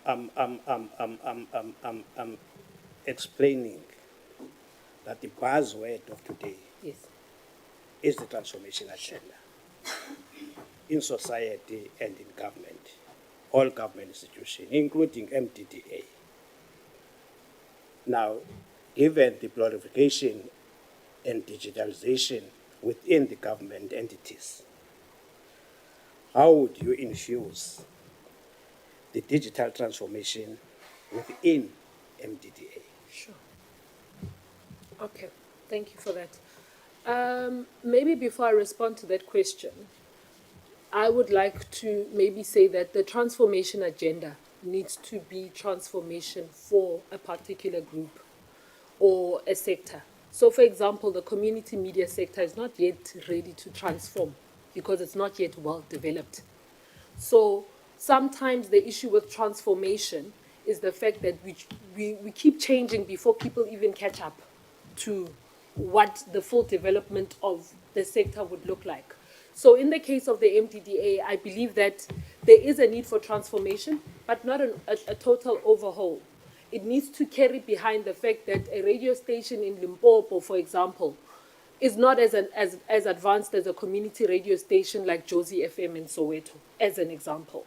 And that the people don't have access to digital equipment and information in the same way that an urban station would be able to access. So it's also, when you transform, it's also about bridging those gaps and really understanding, what the needs of that community and that sector are. In the instance of the MDDA and the media, I think that while the operational side might be ready to transform of the MDDA itself, I don't think the sector is quite ready yet for that. And there needs to be a way in which we can bridge the two, the transformation and the development. It's not yet developed. I disagree. It's not fully developed.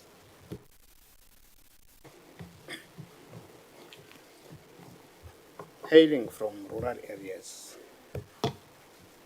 so you're a township girl. Yes. Hailing from rural areas, from Eastern Cape, Limpopo, KZN.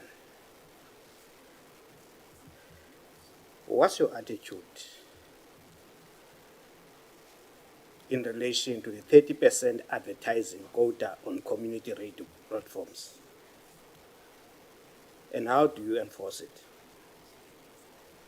30%? 30% advertising quota on community radio platforms. And how could you enforce it? I think for the sustainability of community radio stations, it's quite important that those quotas are reached. But I think they can also be increased. I think community media should not, and this is a personal view, obviously I'm not going against legislation, but I think community media should not be limited, particularly because they need to keep themselves up to service a particular community. In terms of upholding that, I think it's very important for community stations to be held accountable as well. To say, if this does not happen, sometimes you need to police to get the results. And I think that's part of monitoring and evaluation, something that I believe is a bit lacking also in the MDDA in terms of, this is what we'd like as outcomes. You only check at the end. There needs to be some policing in between to say, listen, this is your target. At this point, this is where you need to be. Where are you? What is going on? Because you find that people relax, particularly when they've got funding and they know they don't need to work towards, getting advertising, towards pushing themselves operationally to be able to be sustainable or to self-sustain. So I think for me, it's to really say that's the condition. And should you be, then you would not be eligible for another 5 years, as an example, or whatever the case might be. But there should be, and I don't want to say punitive, but I also want to say policing, almost like making sure that there is, part of the monitoring and evaluation process is that you follow up and you check in between, not just at the end of the period. Thank you. Thank you, Ms. Ngosi. Honorable Matafa, you'll be the last. Thank you very much, Chair. I think me and Honorable Tolisha were gossiping here and gossiping around the Act and the question that you have asked in terms of the process flow. I'm particularly interested in terms of at what stage would we know what Ms. Nkosi's view would be. Say, for example, I'm scoring her, and I believe that she should be one of the 2 candidates recommended for appointment. Does she say, I will resign or not resign at the point where we say, we think we're going to recommend you, or by the time that she has to be appointed? And what will be the impact of her decision making in our process? Because after this point, we'll then have to go to a point of scoring and shortlisting and agreeing on who we take forward. So we are working in a particular mechanized manner, which has timelines, deadlines, and so forth. I think maybe it's a question that does not need an answer now, but maybe Dr. Midupe can assist. Let me help you. Sure. I think what we would do, obviously, from this meeting, we would confer in a separate meeting where we will speak on the names. Now, should the name come up as a recommended name, before we present a report, the Secretariat must confirm, because the Act is very clear in 5D that no person may be appointed as a member if he or she is an office bearer or employee of any party, movement, or organization of a political nature. So let's not put Ms. Ngosi under pressure, maybe just to add and say that the Act is also clear that members of the board are appointed on a non-executive basis, which means that they are just remunerated for board fees. So should we arrive at a situation where there's a recommendation for appointment, then we would need clarity. Thank you. That helps a lot, Chair. Thank you very much. Mayor Nkosi, you say that you are a young person and you have fire in you, and no one can but no one can deny it. We can see that fire. But as you go in there, should you be successful and accept to be recommended, you will find individuals of different ages, different backgrounds. Sure. There might be instances where you will differ. It might be on issues of governance, issues of principle, issues of approach even. If that situation arises, would you be able to quell that fire in you so that you don't break the board down and be able to pull it together? Sure. I get if you can, how? Thank you. I get it right now. I'm impressing you guys. You guys must see that I'm serious about this thing. But, I mean, as an experienced professional, I've worked with many different, people, from my studying life to work. I've been in an environment where I've worked with executives, I've worked with people who are quite senior, and there is obviously a level of decorum in those kind of spaces.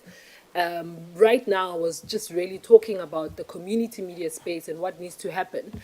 But when you step into certain rooms, where there's discussions, where there's misalignments, you need to be able to understand that, one, other people also have a voice. That is part of what diversity looks like. Disagreement is part of diversity, but most importantly is to make sure that you guys work towards a common goal, that you allow others an opportunity to give in. But sometimes that fire is also necessary, particularly in spaces of development. You can't go into a space of development and be timid, because that's the reason why development doesn't happen. Because people are too scared to bring in the fire, to point out views, and to speak about things in a way that pushes development. Sure. I'm happy with that. Tell me, since you are already in the space of community radio, or you have worked in the space of community radio, you speak about diversity. It's one of the critical elements of our democratic project. What would you say is the ideal role that local media should play, both TV, print, and radio, in order to advance that particular democratic agenda? Sure. I think one really is the issue of language. Even though there are quotas for language, particularly when people get given licenses and operational agreements for print and all of that stuff, I believe Uguti, for example, someone like myself, you know, coming from a township, you get an opportunity to go to a school where you learn English. That becomes sort of your, I use the term first language loosely because it's not, but loosely because it becomes a language of communication for me. But I think in Tebalege kakhulu ukuthi we must preserve languages, and media has got a very important role to play in the preservation of our languages by making sure that the people receive information in the languages that they understand, that gives clarity and makes sure that people understand exactly what information is being given out, particularly in a democratic dispensation where people rely on media to consume information about government, about what's going on around them and all of that. So the use of language is quite important because there is still a big gap.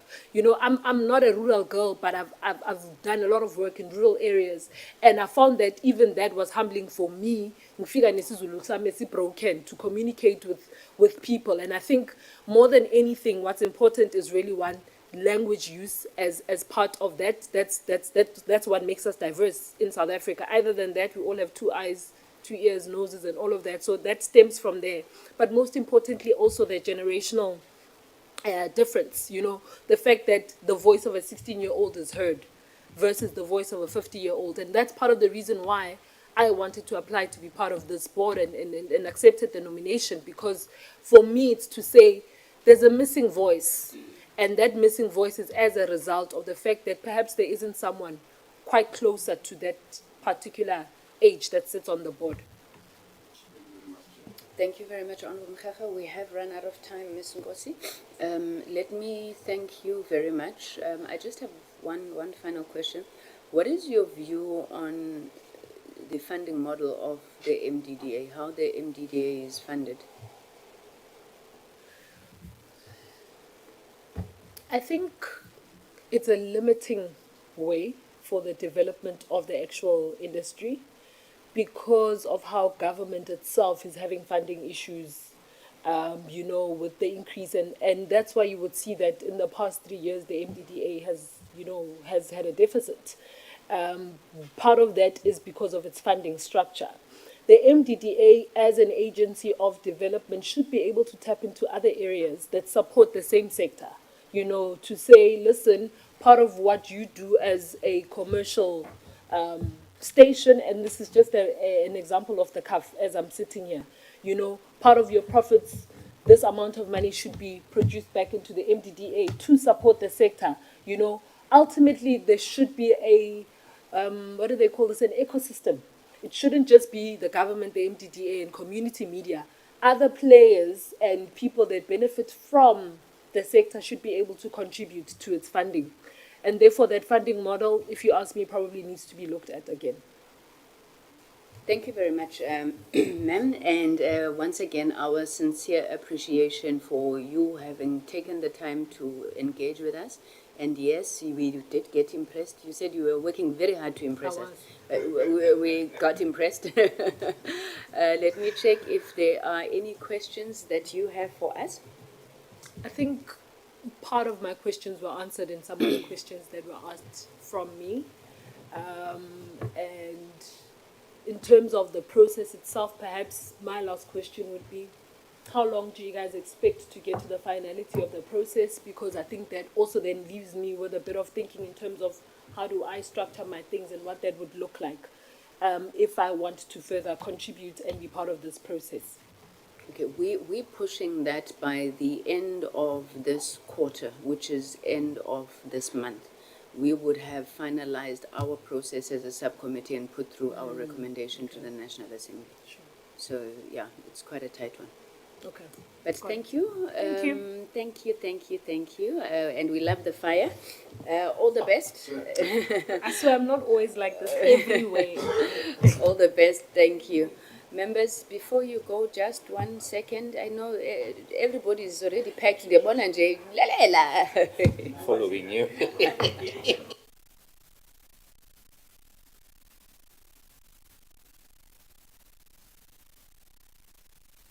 Okay.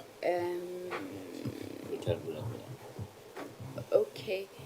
Thank you, members. Thank you, colleagues, everybody, for staying it out. Luckily, we managed to finish a little bit earlier than was originally intended. I want to propose, I don't know if we had already proposed a date for the discussion on the, do we have a date? Okay, we can come back to members on the date. I'm assuming that we'll need to go back to our political parties for mandate. May I also please also strongly encourage discussion between the parties so that if possible, by the time we meet to agree on who we are recommending, we are not very far from one another. I'm going to try that we do it next week. Next week, huh? Maybe before plenary. Yes, is it 29? Maybe before plenary on the 23rd, if we can find time. But we'll communicate to members. Thank you very much, honourable members, colleagues. Goodbye. The meeting is adjourned.